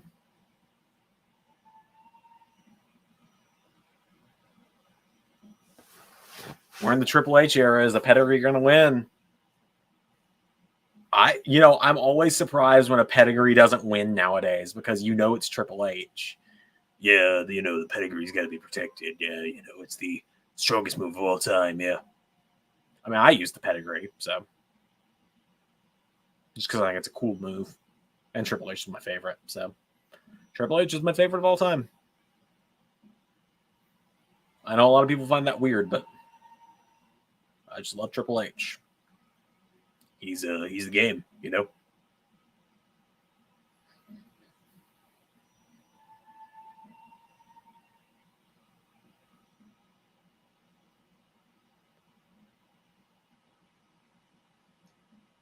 Seth's a heel tweener on occasion because he's Seth Rollins. He doesn't give a shit if you boo or cheer him. Fair enough. Oh my God. No. No.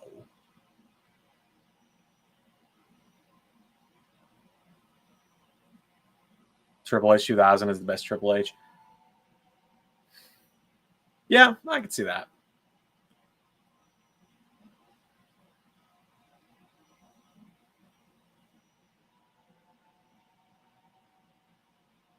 Wow.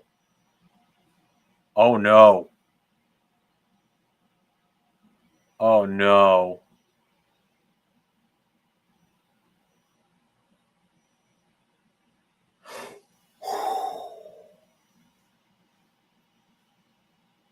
I've been a Seth Rollins fan since the ROH days. It's Tyler Black. Interesting.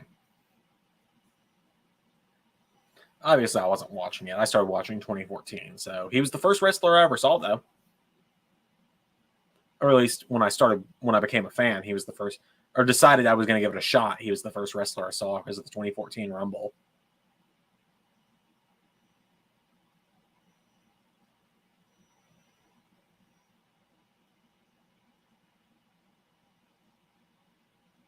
I still actually really do like the 2014 Rumble minus the winner.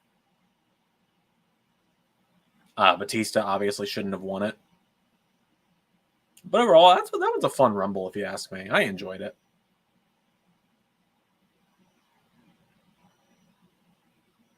God, this match is really just trying to keep going so that I have to be here super late at night, isn't it? I'm going to have to drive home at midnight again. That's what I do for the Rumble. Yeah, good old Batista. I remember when Batista, left in 2014, I said in YouTube comments to some people like, yeah, You know, I should have appreciated Batista when he was there. Everyone was like, yeah, you don't deserve Batista. You didn't appreciate him while he was there. And I was like, so in my defense, I started watching in 2014. I'd never watched before. And the guys that were like, yeah, you don't deserve Batista. Like, okay, that's fair. You know, you came in the Daniel Bryan time. I can get why you wouldn't like him.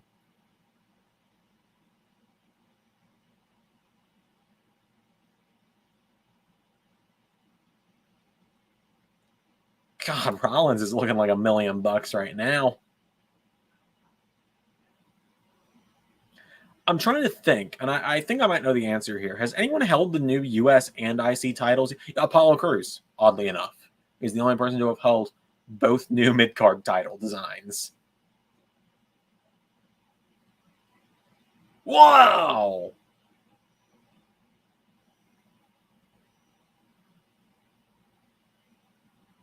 Oh, no. Oh, no. I keep getting so paranoid that Theory's going to win.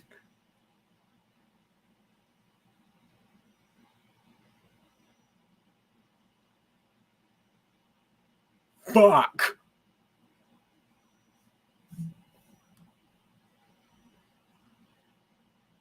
It's coming down to War Games. It's down to War Games. Oh, no.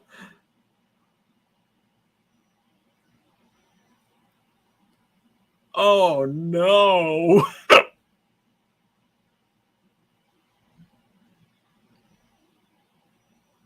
Oh, no.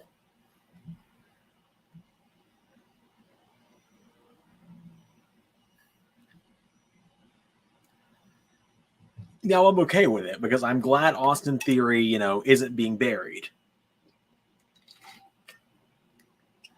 I'm glad that, you know, Triple H is... I'm glad Triple H hasn't just given up on him because Theory does have potential. Oh, Goldie. I think I'm losing you in my first fucking defense. I think this is about to be the first time that someone that isn't me or Ray has held this and physically had it. Because Bradley never even physically got to hold it because I cheated a week later and gave it to Ray.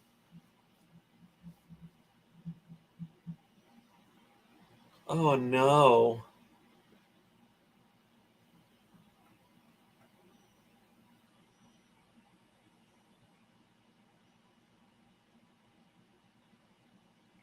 You know, if I had a nickel for every time someone failed to cash in and then won the U.S. title just a few weeks later, I'd have 2 nickels. It's not a lot, but it's weird that it's happened twice. Baron Corbin being the other one, for those that don't remember.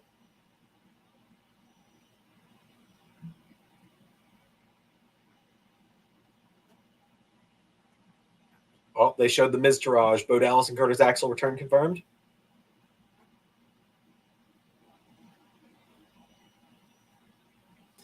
He had to win because of the Beyblade.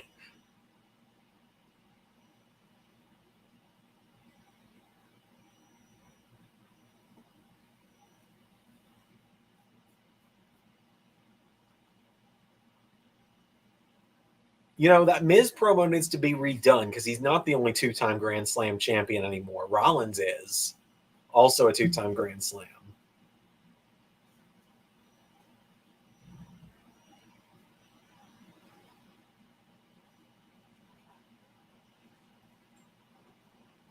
Axel was a producer for like 3 weeks, and then Vince decided not to keep him.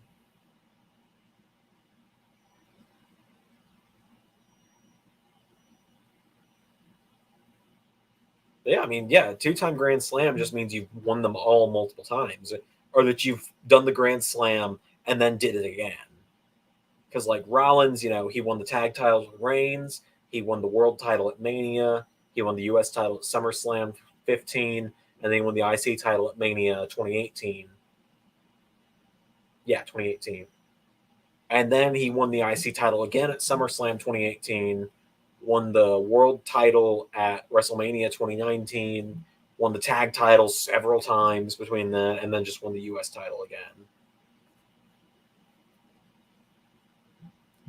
So I'm going to lay out some perspective here for you guys, and I want to see what people think.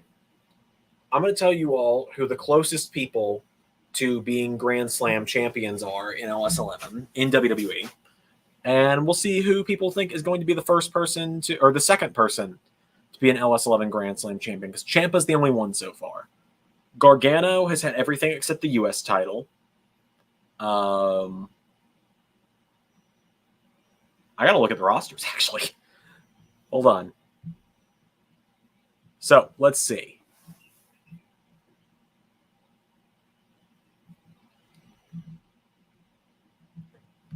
Yeah, Johnny Gargano is just missing the U.S. title. Kevin Owens is just missing a world title. Robert Roode is just missing the U.S. title. Let's see, who else?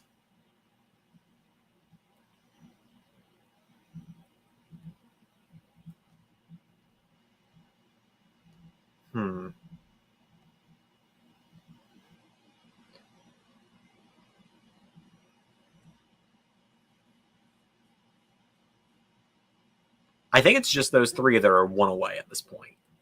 Yeah, so it's just those three. So Rude and Gargano are missing the U.S. title, and Kevin Owens is missing a world title. Seth is missing the IC and U.S. titles. There are a few people who are two away.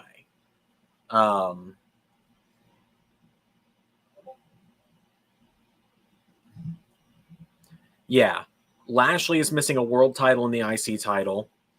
Drew is missing a tag title and the IC title. Theory is missing the US and a world. Big E is missing IC and world. LA Knight's missing IC and world. A lot of people just missing like the Intercontinental and the world usually. It's almost time for War Games, by the way.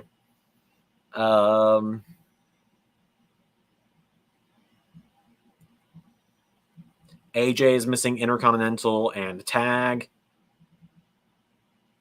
And I think that covers everyone that's two away. So yeah, who does everyone think will be the second ever Grand Slam champion? Because we already know Ciampa was the first. All right, folks, you know what it's time for? It's time for War Games.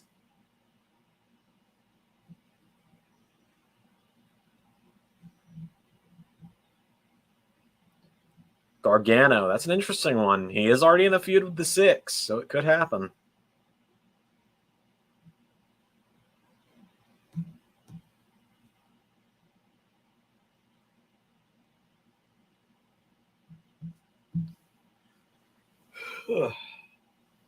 Man, the parallel of Johnny becomes Grand Slam Gargano. Yeah, I know. It could happen, though. If Cena wins the tag belts, he's just missing a world in the U.S.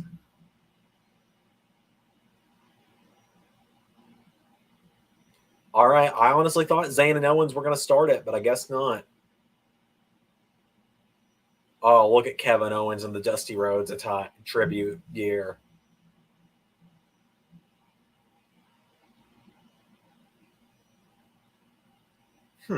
Owens in pants for this is honestly kind of strange to see. Also, he's back to the full NXT Trons, and I love that.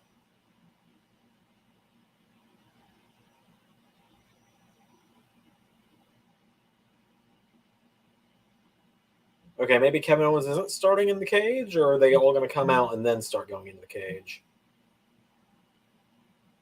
We'll see. I have enough time. Or is his time up already? Well, remember, if he wins the world title before Survivor Series, he doesn't have to retire.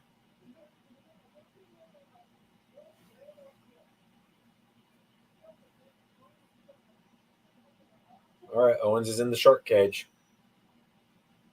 So it'll be one of the brutes starting it. I'm going to guess Butch is starting it because I think they trust Butch to go for the full time more than they would trust Sheamus or Ridge. It's either Butch or Sheamus starting it. So I'm going to lock in my answer as Butch.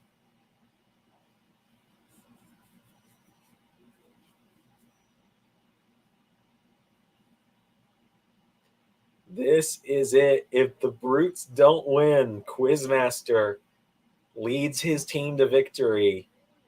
And Quizmaster is predictions champion.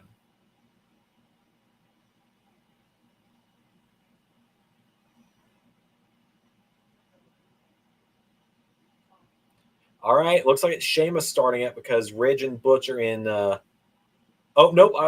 It looks like Butch is going. Yep. Yep. Pete Dunne has had experience in War Games.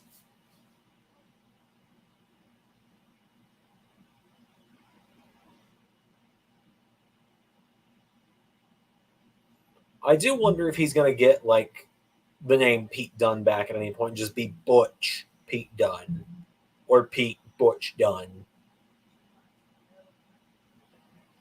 The name's not that bad at this point because it fits, and he's been pretty entertaining, but, you know.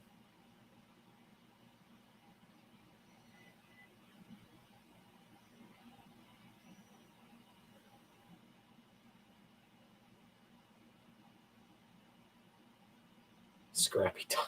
Damn, that one kills me, man.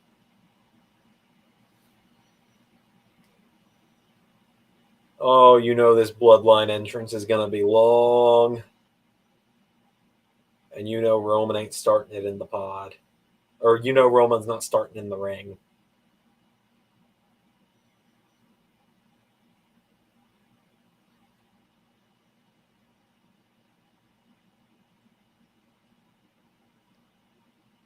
So we've got graphics for the Usos. We got ARs for the Usos. When does Solo get one?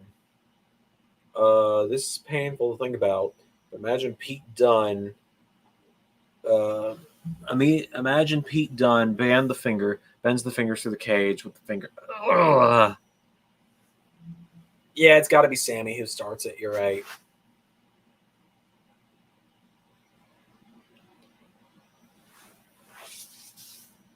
Make sure I'm not showing my feet for free over here.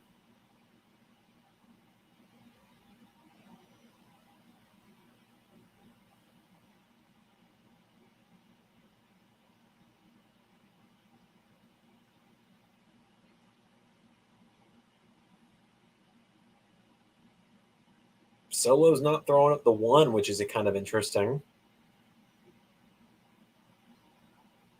You guys remember when Solo randomly had the NXT North American title for like a week? How does this match end is the real question. If the Brutes are winning it, it's with Jay and Sammy having a bit of a miscommunication. If the Brutes are losing it, it's with Sammy and Jay finally getting on the same page.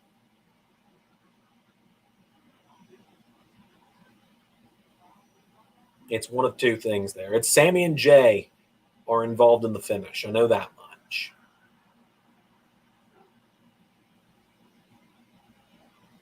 All right, it's Jay starting it.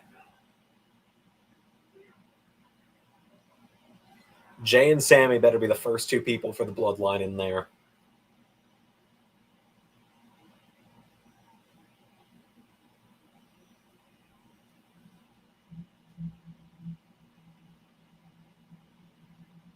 Yep, everyone but Sammy had a belt, and people were dead set that Sammy was going to get the 24/7 title and try and act like it was on the equal ground. I remember that.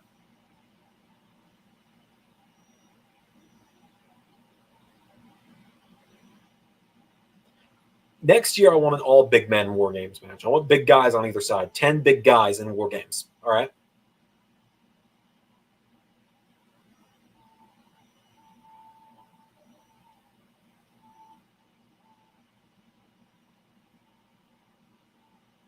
Yeah, Sammy could have gone for the 24/7. The 24/7 title's been retired now. Nikki crossed the trash and was officially retired.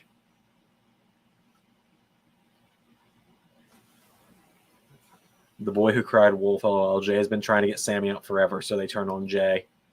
It's a good way to look at it, I suppose. Here we go. Ooh, this is going to be tense, man. This match is going to be tense as soon as... Once Roman enters is when the tension begins. Because this is going to be the first time Roman has teamed up with Solo or Sammy since the Bloodline began. He's teamed up with the Usos plenty.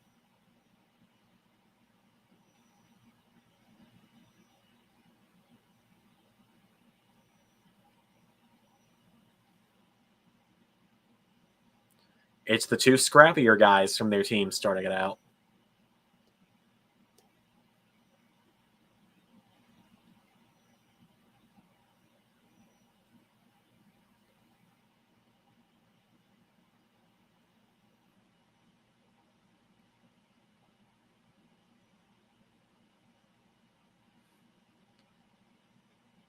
Ray says, I just wrapped up God of War Ragnarok. Hey, Ray.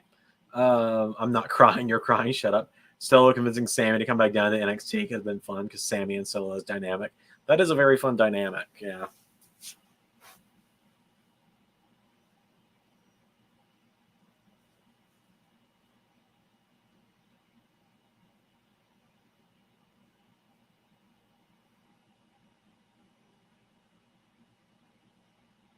Or Hothead in Jay's case. Yeah. That's true. Hothead, scrappy. Kind of works out, though, doesn't it?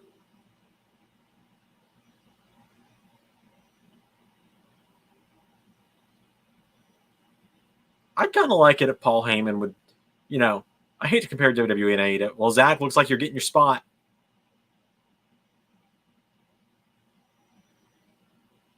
Now, this one's for Zach more so than it is for me. So just imagine this is Zach saying this. Zach, this one's for you, buddy. You can say this one for WWE. Now, I'm not saying you owe me royalties for this clearly incredibly amazing idea that I came up with and you stole from. I'm just saying maybe there should be a check in the mail first of every month. Yeah, I guess that's royalties. I guess that's what I'm asking for. There you go, Zach. That one was for you. Any more Ring of Honor announcements? I don't have any today, unfortunately. There will be one later this week, I think. I will have, hopefully, one later this week.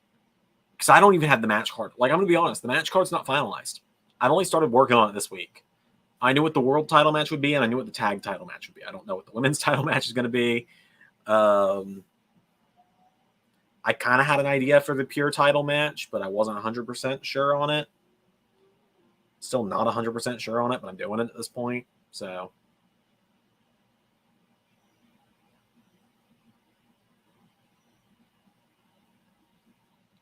I'd be down for a main event Jay solo babyface run. Yeah, that'd be cool. That'd be kind of fun. That's kind of what we're trying to do in LS11, but, you know, he's also back with Jimmy now as well.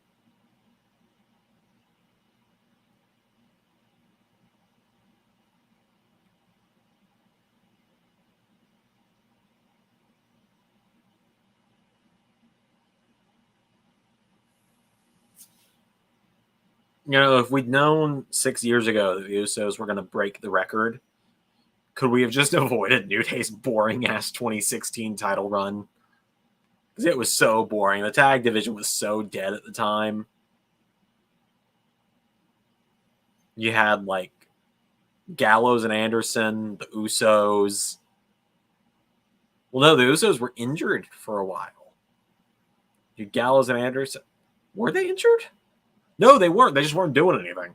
You had Gallows and Anderson, the Usos, the New Day, Enzo and Cass, and the Vaudevillains was pretty much the extent of the division. Because the Lucha Dragons were broken up. NXT Homecoming announcements will be coming soon. Very true, Ray. Very true. Bloodline's done something I never thought WWE would do, and that's make the Usos their own distinct characters. Yeah, and it's really cool to see, isn't it? All right, first person for the Brutes comes out next. I'm going to guess Ridge the Fridge is next. Good Brothers were with AJ. That sounds right. That was like the 2-month period when they were with AJ before the draft split them up.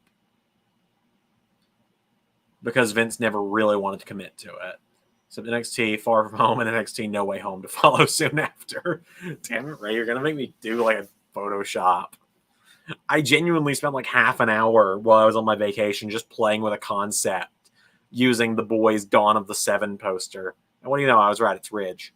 Using the Boys Dawn of the Seven poster. And I was going to make a Dawn of the Six movie poster. You see Ridge getting a push. I think that with I think that with the Brutes he will. I think once the Usos lose the tag titles, I wouldn't be surprised to see Ridge and Butch get the titles at some point. Expect NXT Far From Home. So, Rays, NXT Far From Home, where Jake Gyllenhaal is going to debut and win the NXT title, and then is NXT No Way Home, where AJ Styles, Adam Cole, and Pete Dunne each come out of a portal for the final battle against the entire Undisputed Elite as the Sinister Six. I know I made Balor Club and TEW, just Balor and the Good Bugs. I want to play TEW at some point. It seems fun. Also, I hope everyone knows that when I make that joke to Ray about the Far From Home, No Way Home thing, that's no teasing. Like, that's not me doing any kind of teasing. Heck, upload it, make the t-shirt design. Like, I never finished it. Like, I got a little bit into it, but I couldn't figure out how I wanted to do it. I got everyone laid out, and then I couldn't get the background figured out was my issue. I'm going to have to, like, hand draw it or something. So give me a random night on Photoshop where I'm just really bored, and maybe I'll draw it out.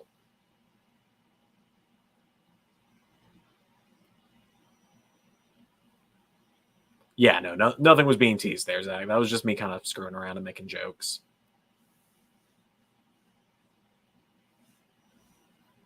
Joking for the sake of making a joke, I suppose.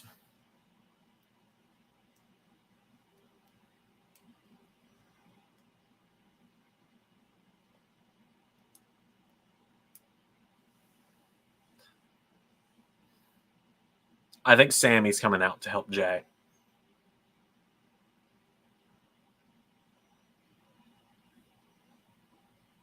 Y2AJ. God, isn't that a blast from the past?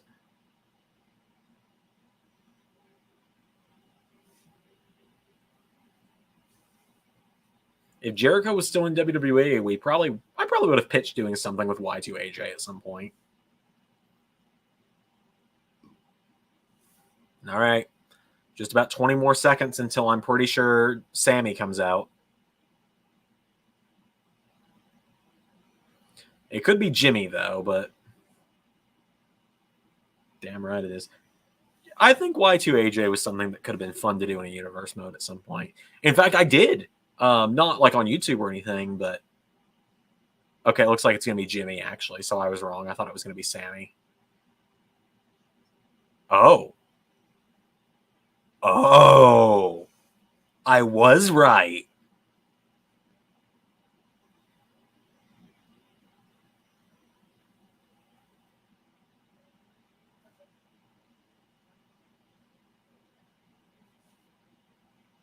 Which makes me think KO's next to test Sammy's loyalty.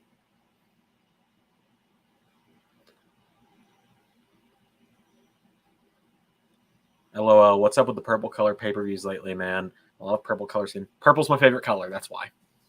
In 2016, the tag scene was so boring they had to make a new team to fix it. Granted, the bar was awesome, but still. Agreed. But yeah, no, so my whole Y2AJ thing I was saying, it was never on YouTube or anything, but I told the story before that I bought WWE 12 on the PS3 because I wanted a game to play at my grandparents' house before I moved there full-time recently to live in that apartment, where I only had a PS3 there. And so I bought WWE 12 on the PS3 because that was all that Walmart or GameStop had.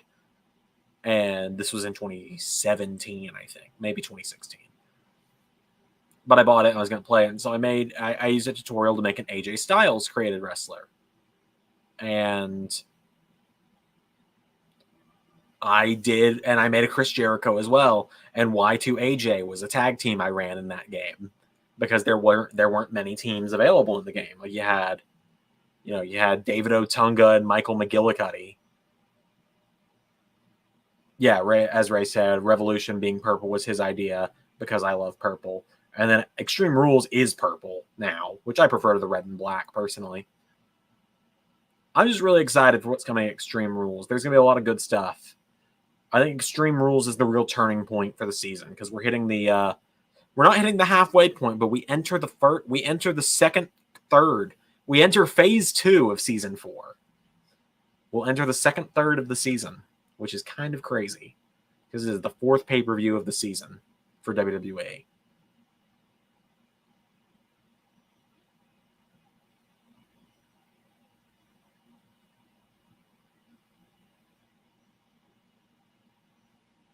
Yeah, already, I know. I know, Zach. It feels like just yesterday was WrestleMania, which I go back and watch clips from the pay-per-view every so often, so. Time does fly. I was going to make the joke earlier, but my mom was in here really interrupting. I was going to make the joke earlier that it's kind of funny that, wow, that might be a new record of you changing your name. You know who you are. Wouldn't be surprised if next year WWE rebrand Extreme Rules be a bit more of an ECW homage design. Yeah, I think you're probably right, Ray. They might just get rid of the stipulation pay-per-views in general. Because it seems Hell in a Cell is already gone as a pay-per-view. All right. About 20 more seconds, and my guess is Kevin Owens.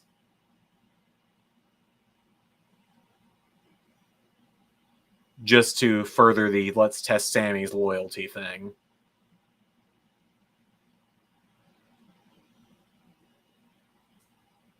Oh, looks like it's going to be Drew. Never mind. I was going to say they're not going to do the fake out twice in a row. Granted, it stars an ECW One Night Stand because Extreme Rules. So, yeah.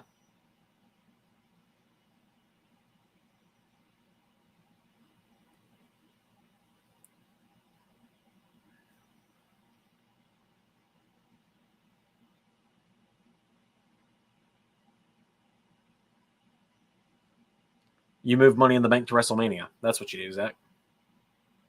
Simple as that.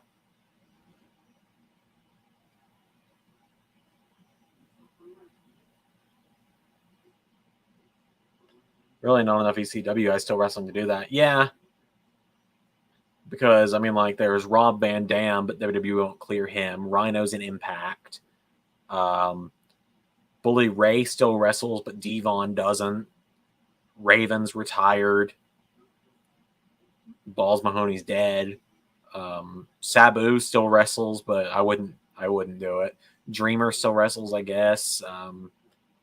Mikey Whipwreck's retired, I'm pretty sure.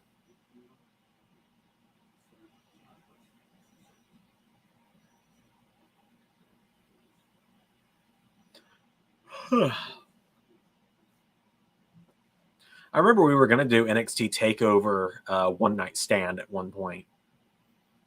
I'm not going to talk too much about that. I'll let Ray talk about that one day since that was a hit. That was a Ray thing, but that was kind of a cool idea we had at one point.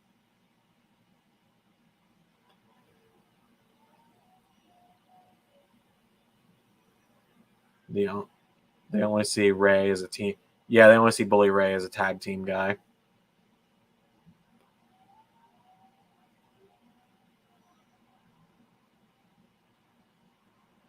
But yeah, give me a night in Photoshop and I'll make the Dawn of the Six poster or something at some point.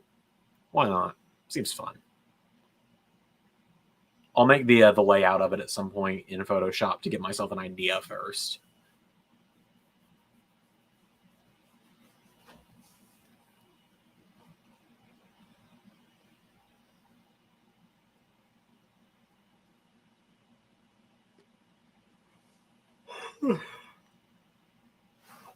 WWE wouldn't touch Tommy Dreamer with a 10-foot pole now.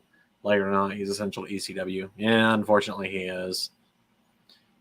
But, I mean, if you're going to do One Night Stand, you got to have the final ever ECW champion, Ezekiel Jackson.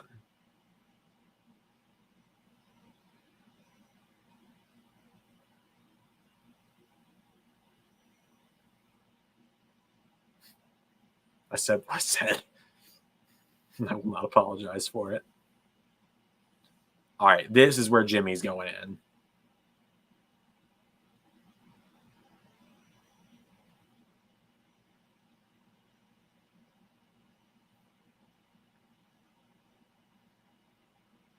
Oh, Jimmy's going to bring the toys in now. The Raven DDT spot at the Hall of Fame was missing. Yeah, it was pretty funny. I remember watching that live on here. Sammy, just flop it in.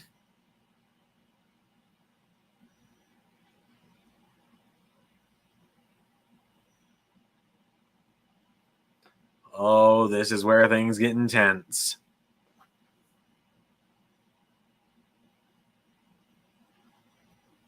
This is where things get intense.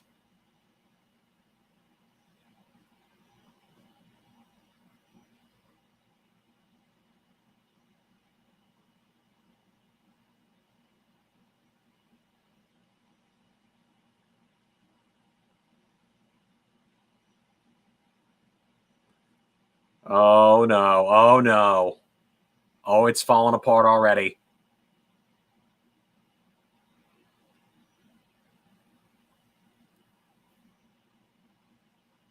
Six pillars of ECW, really. Dreamer, Raven, RVD, Taz, Sabu, Sandman. I always forget about Sandman. He's such a dick. I met him in real life once. He's such a dick.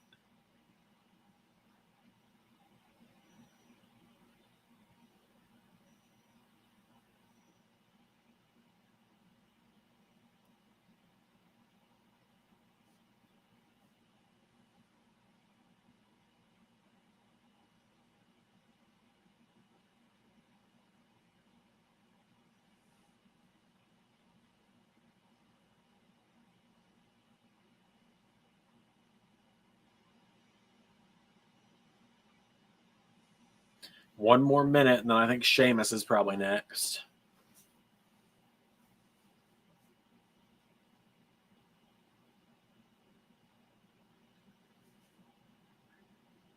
But one of the best uses of wrestling music. Yeah, I agree. He's still a dick, though.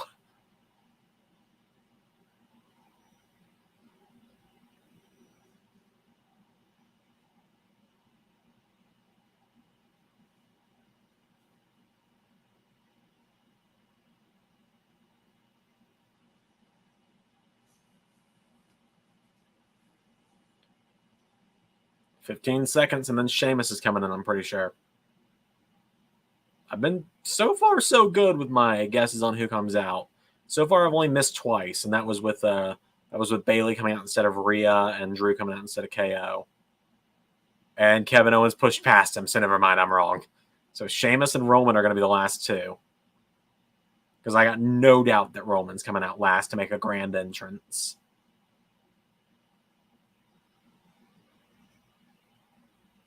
Mike Awesome was actually not a bad wrestler, but far from a pillar. Fair enough.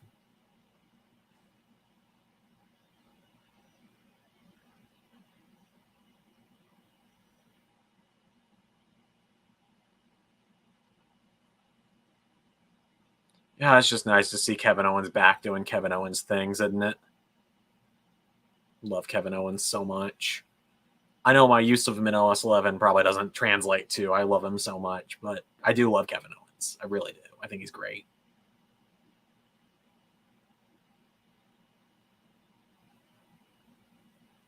There's a rumor that Sheamus could be facing Roman Reigns so he could win tonight. Yeah, I think the Brutes could win. I really do. That's why Team Zander picked them.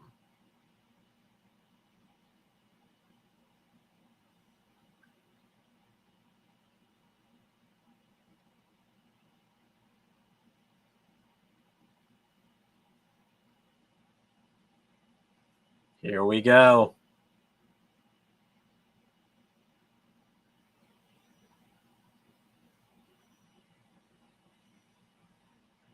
They're going to hold that off until one of the final spots, aren't they? There have been so many times Kevin Owens was on the verge of being booked to do huge things in LS11.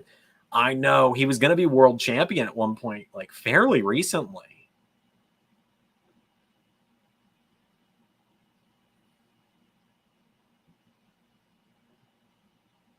Don't worry. One day, though.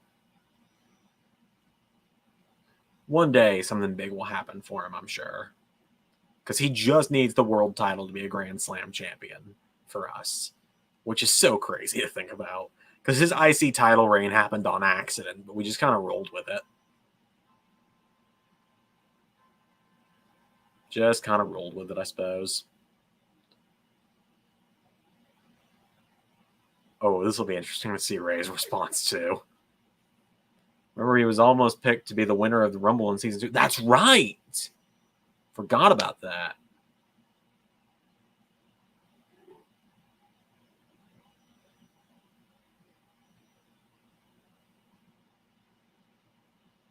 What does Sammy need? He needs 3. Yeah, Sammy has only held the tag titles. He held the hardcore title. It's El Generico's held the U.S. title, but Sami Zayn has not. Different people, so, you know. I don't even know why I'm specifying that's different people. We all know it is. There was a whole conspiracy about it, remember? Thoughts on Dark Order ending? I'm happy. They didn't really end, but 10 left.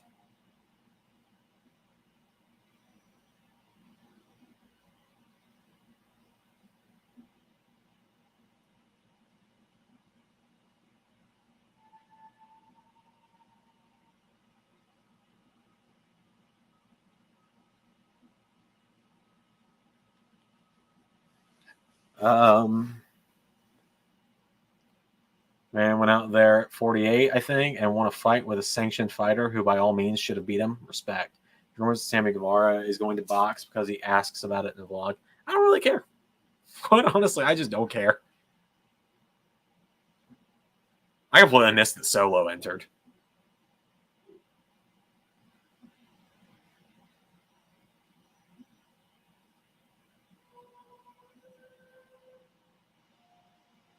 So Sheamus enters in 2 minutes.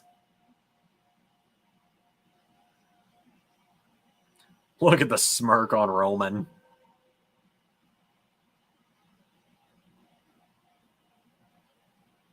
Kevin Owens and Solo Sikoa, sign me up.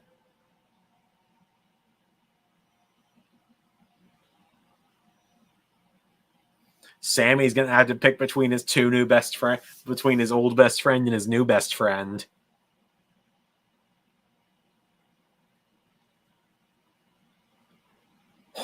Oh, WWE's booked Solo so much better than I did.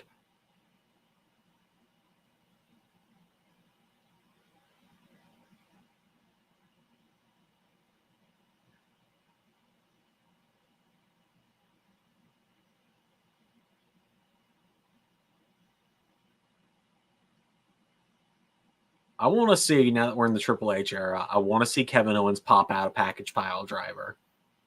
Just once.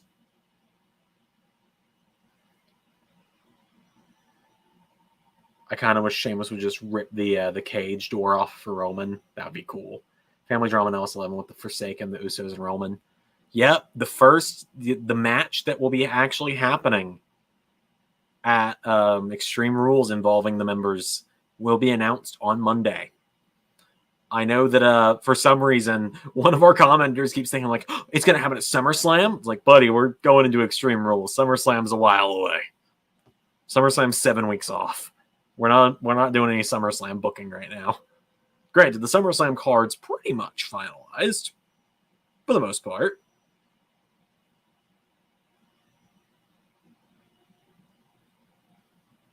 The pop a package pile driver would get.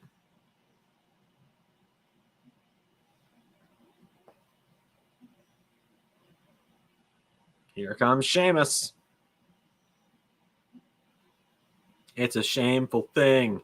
Lobster head.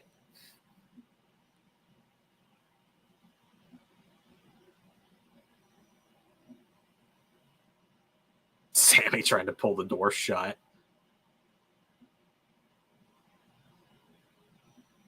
Oh, this is going to be bad for Sami Zayn. Oh, there it is. But the main event of SummerSlam, I think, is one of Ray's best book matches. I agree. It is, Ray. Fatu versus Roman, since that's been teased since Fatu debuted. Perhaps it is, perhaps it's not.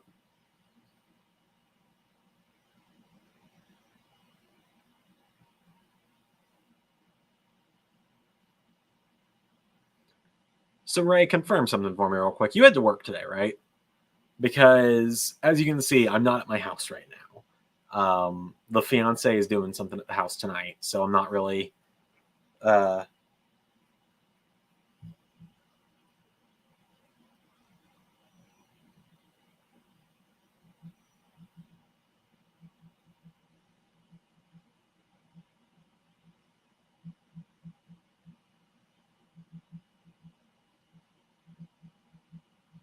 Hang on.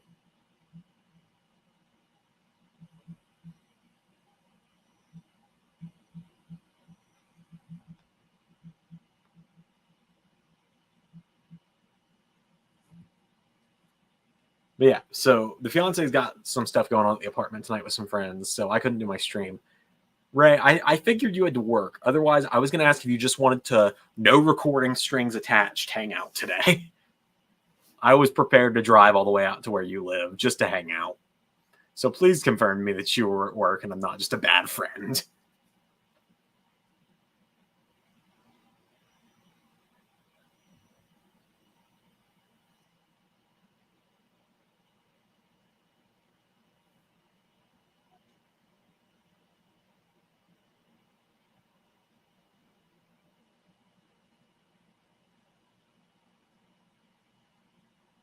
Fatu versus Roman at SummerSlam. Like I said, you never know. That could be exactly what we're doing. I won't confirm or deny, though.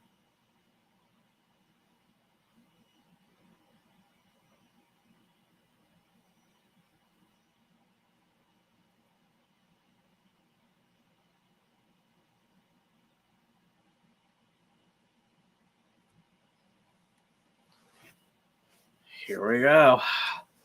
Only a few seconds from Roman entering.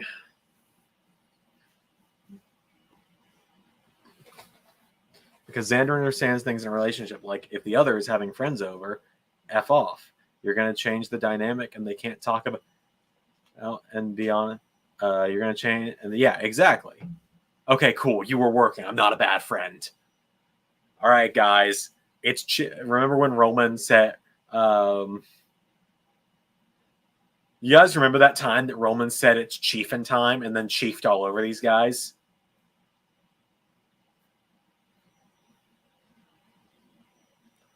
I don't know why I say the things I say.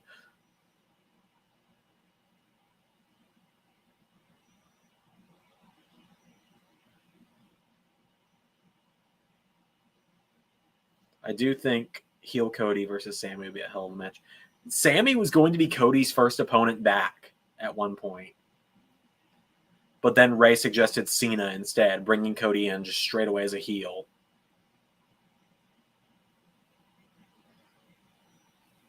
And so I was like, all right, I like it. Let's do it. I was a little hesitant at first, but then Ray talked me into it. And ultimately, it worked out. All right, it's War Games time. Hit the moving graphic. We find the moving graphic.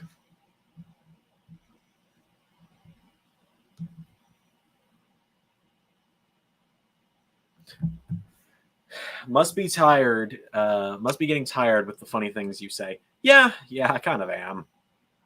It's exhausting being this hilarious all the time. If Kofi was pushed as a face now, as a top level baby face, it would work. I agree. And of course, War Games.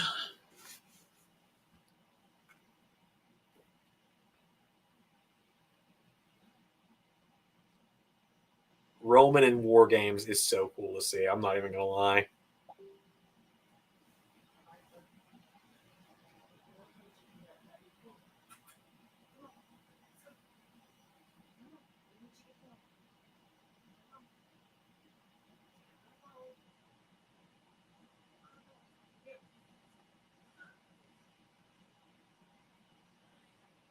Roman's not taking the pin in this, obviously. He will score the pin if they win, but he's not getting pinned.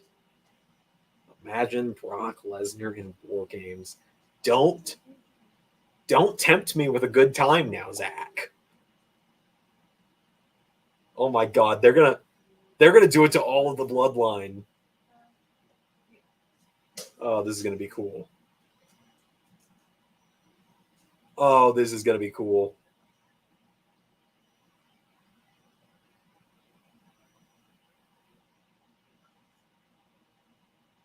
This is cool.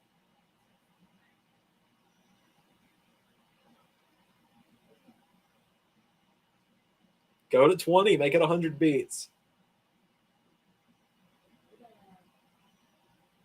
Oh, this is great.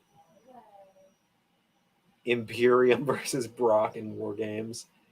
Yes, Brock versus all three of them. Let's just do it, man.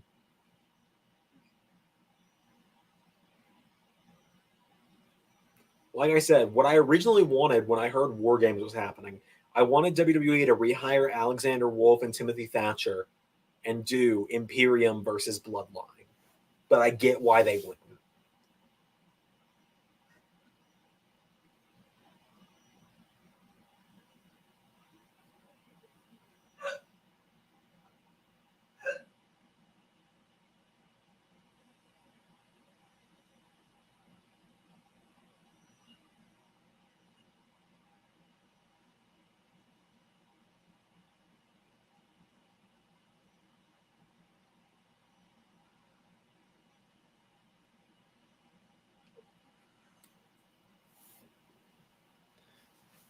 I mean, Ray, I think you and I can both agree.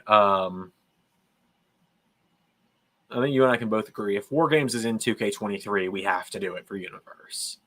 Because literally Survivor Series will be one of the first pay-per-views of 2K23 if it comes at the same time. Team Lesnar versus Team Lashley versus Team Imperium. Don't tempt me with a good time now. Belter versus Brock. Belter would win. It's almost like we did that.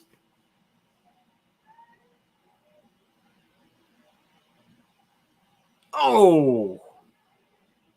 Oh, there it is. That's not it, right? Whew. The 6 in War Games. I mean, it writes itself, man. Even if Cody replaces any of them by that point, if they did 3-on-3 or 4-on-4 as War Games,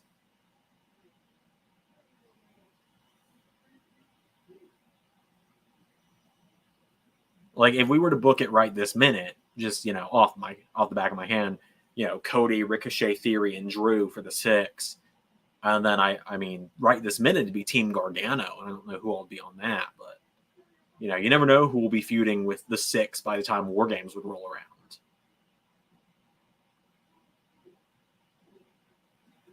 Oh no. Oh no. Now the Usos are arguing.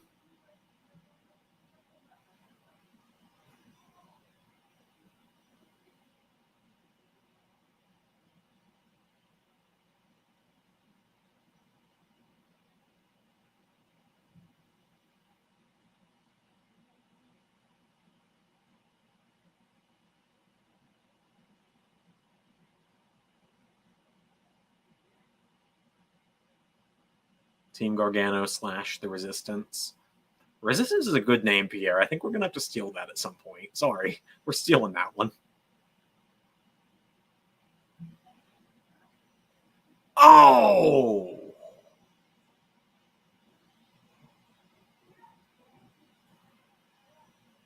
Ouch! You don't expect Roman to take bumps like that these days.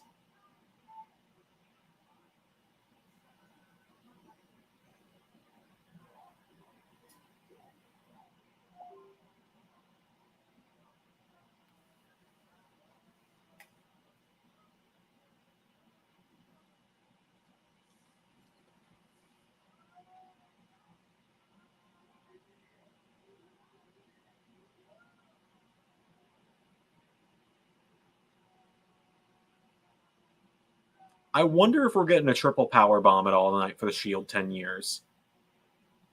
Then Gargano tries to recruit Rollins. Rollins doesn't trust Gargano, but he also wants to get revenge on Cody. Well, Rollins is on Raw is the issue there.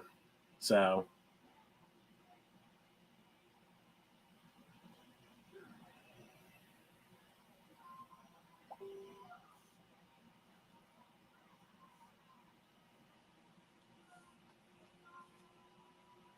Oh, Reigns and Owens. Here we go.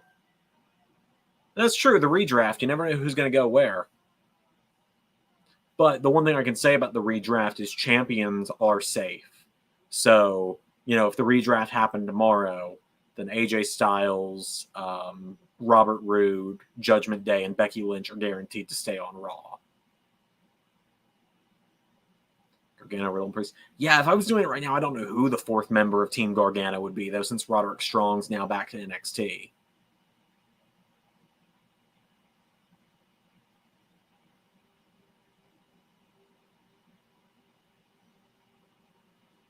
It's really tough. And I can't even tell you who's on the current SmackDown roster because I've done my redraft at this point. I've got it all set up.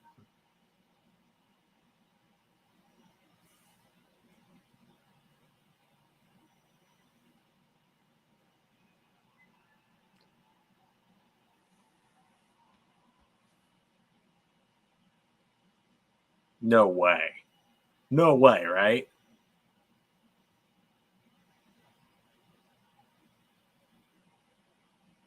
Owen's got a visual pin on Roman.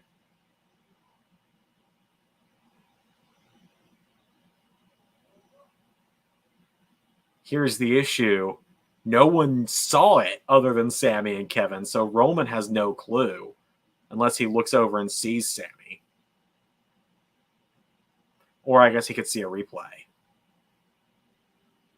Because I guess it's supposed to be like the wrestlers can see replays of what happened in the ring, but they can't see replays of what happened backstage because it wasn't filmed.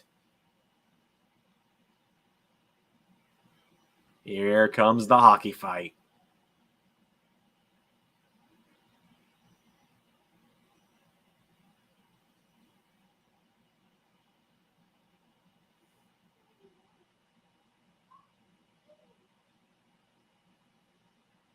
Oh!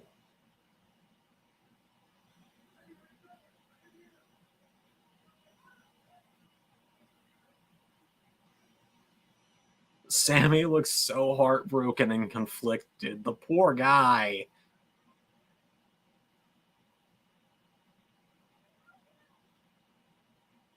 I just feel bad for him. Like, come here, you big teddy bear. Come here, Sammy.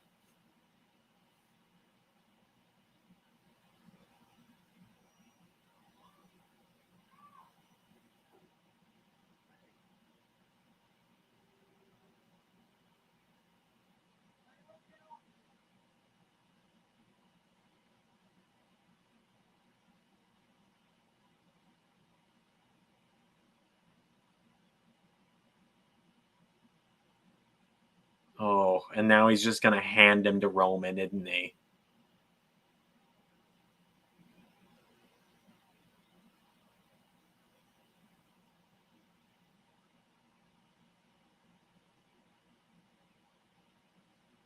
And Sammy's giving it to Jay.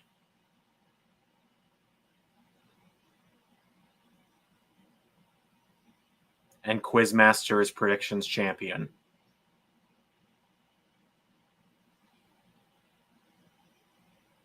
Wow.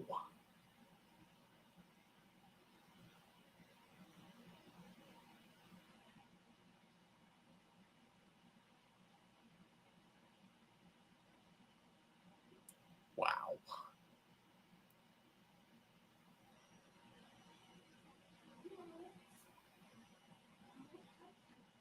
First defense, and I lost. I'll hand that over to Quizmaster later tonight.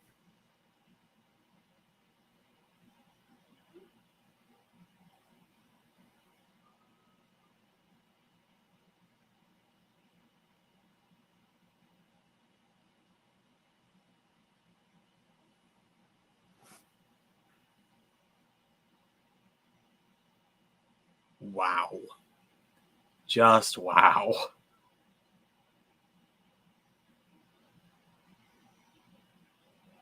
Is this where Jay is going to finally accept Sammy, too?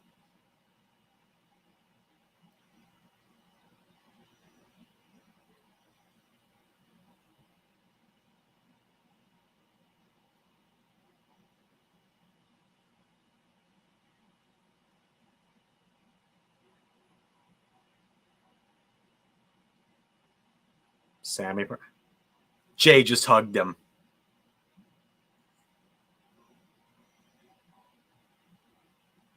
Look at that.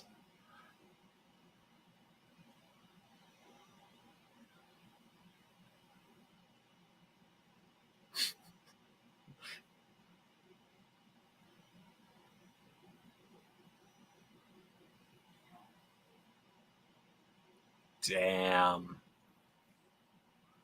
Jay didn't just hug him. Jay ran around with him in a hug.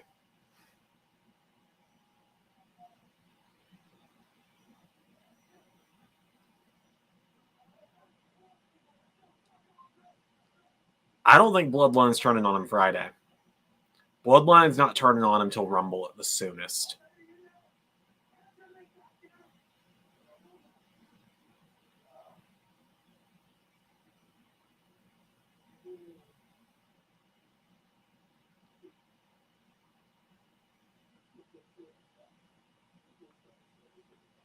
Wow.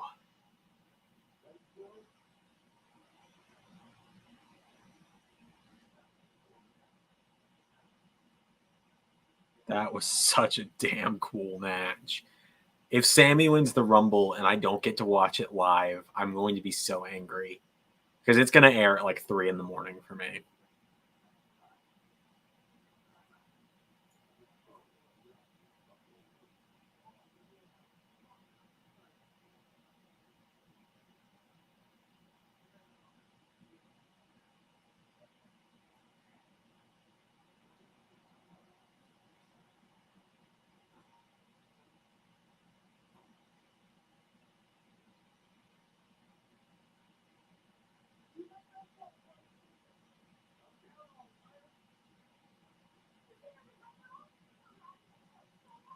Wow. What a show. Quizmaster is officially predictions champion. First time that someone that's not me or Ray has held the title.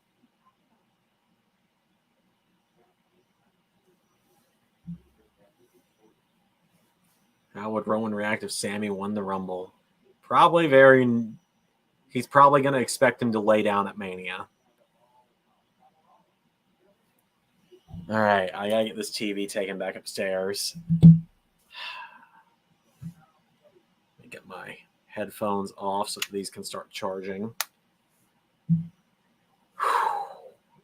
That was an intense show. That was a lot of fun.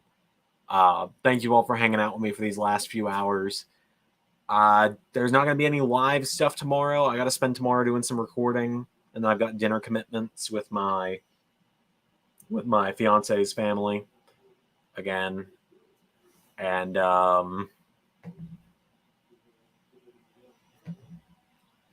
yeah, and then I got college all week, and then I'm done with college. So maybe a stream, not this coming up week, but maybe a stream in about 2 weeks when I'm done with college. If I don't have any substitute teaching work to do, I'll do some streams or something. If I get like a month ahead in recording or something, I don't know. We'll see. But yeah, thanks for hanging out with me tonight, everybody. It's been a fun time. What's the temperature outside? 57. I'm not too worried about putting on. I brought my track pants with me just in case it got a little too cold outside because you can see I'm wearing shorts. I'm gonna end it here though, and I'm gonna play us off with the Survivor Series moving graphic one last time because it's really cool. Night, everybody.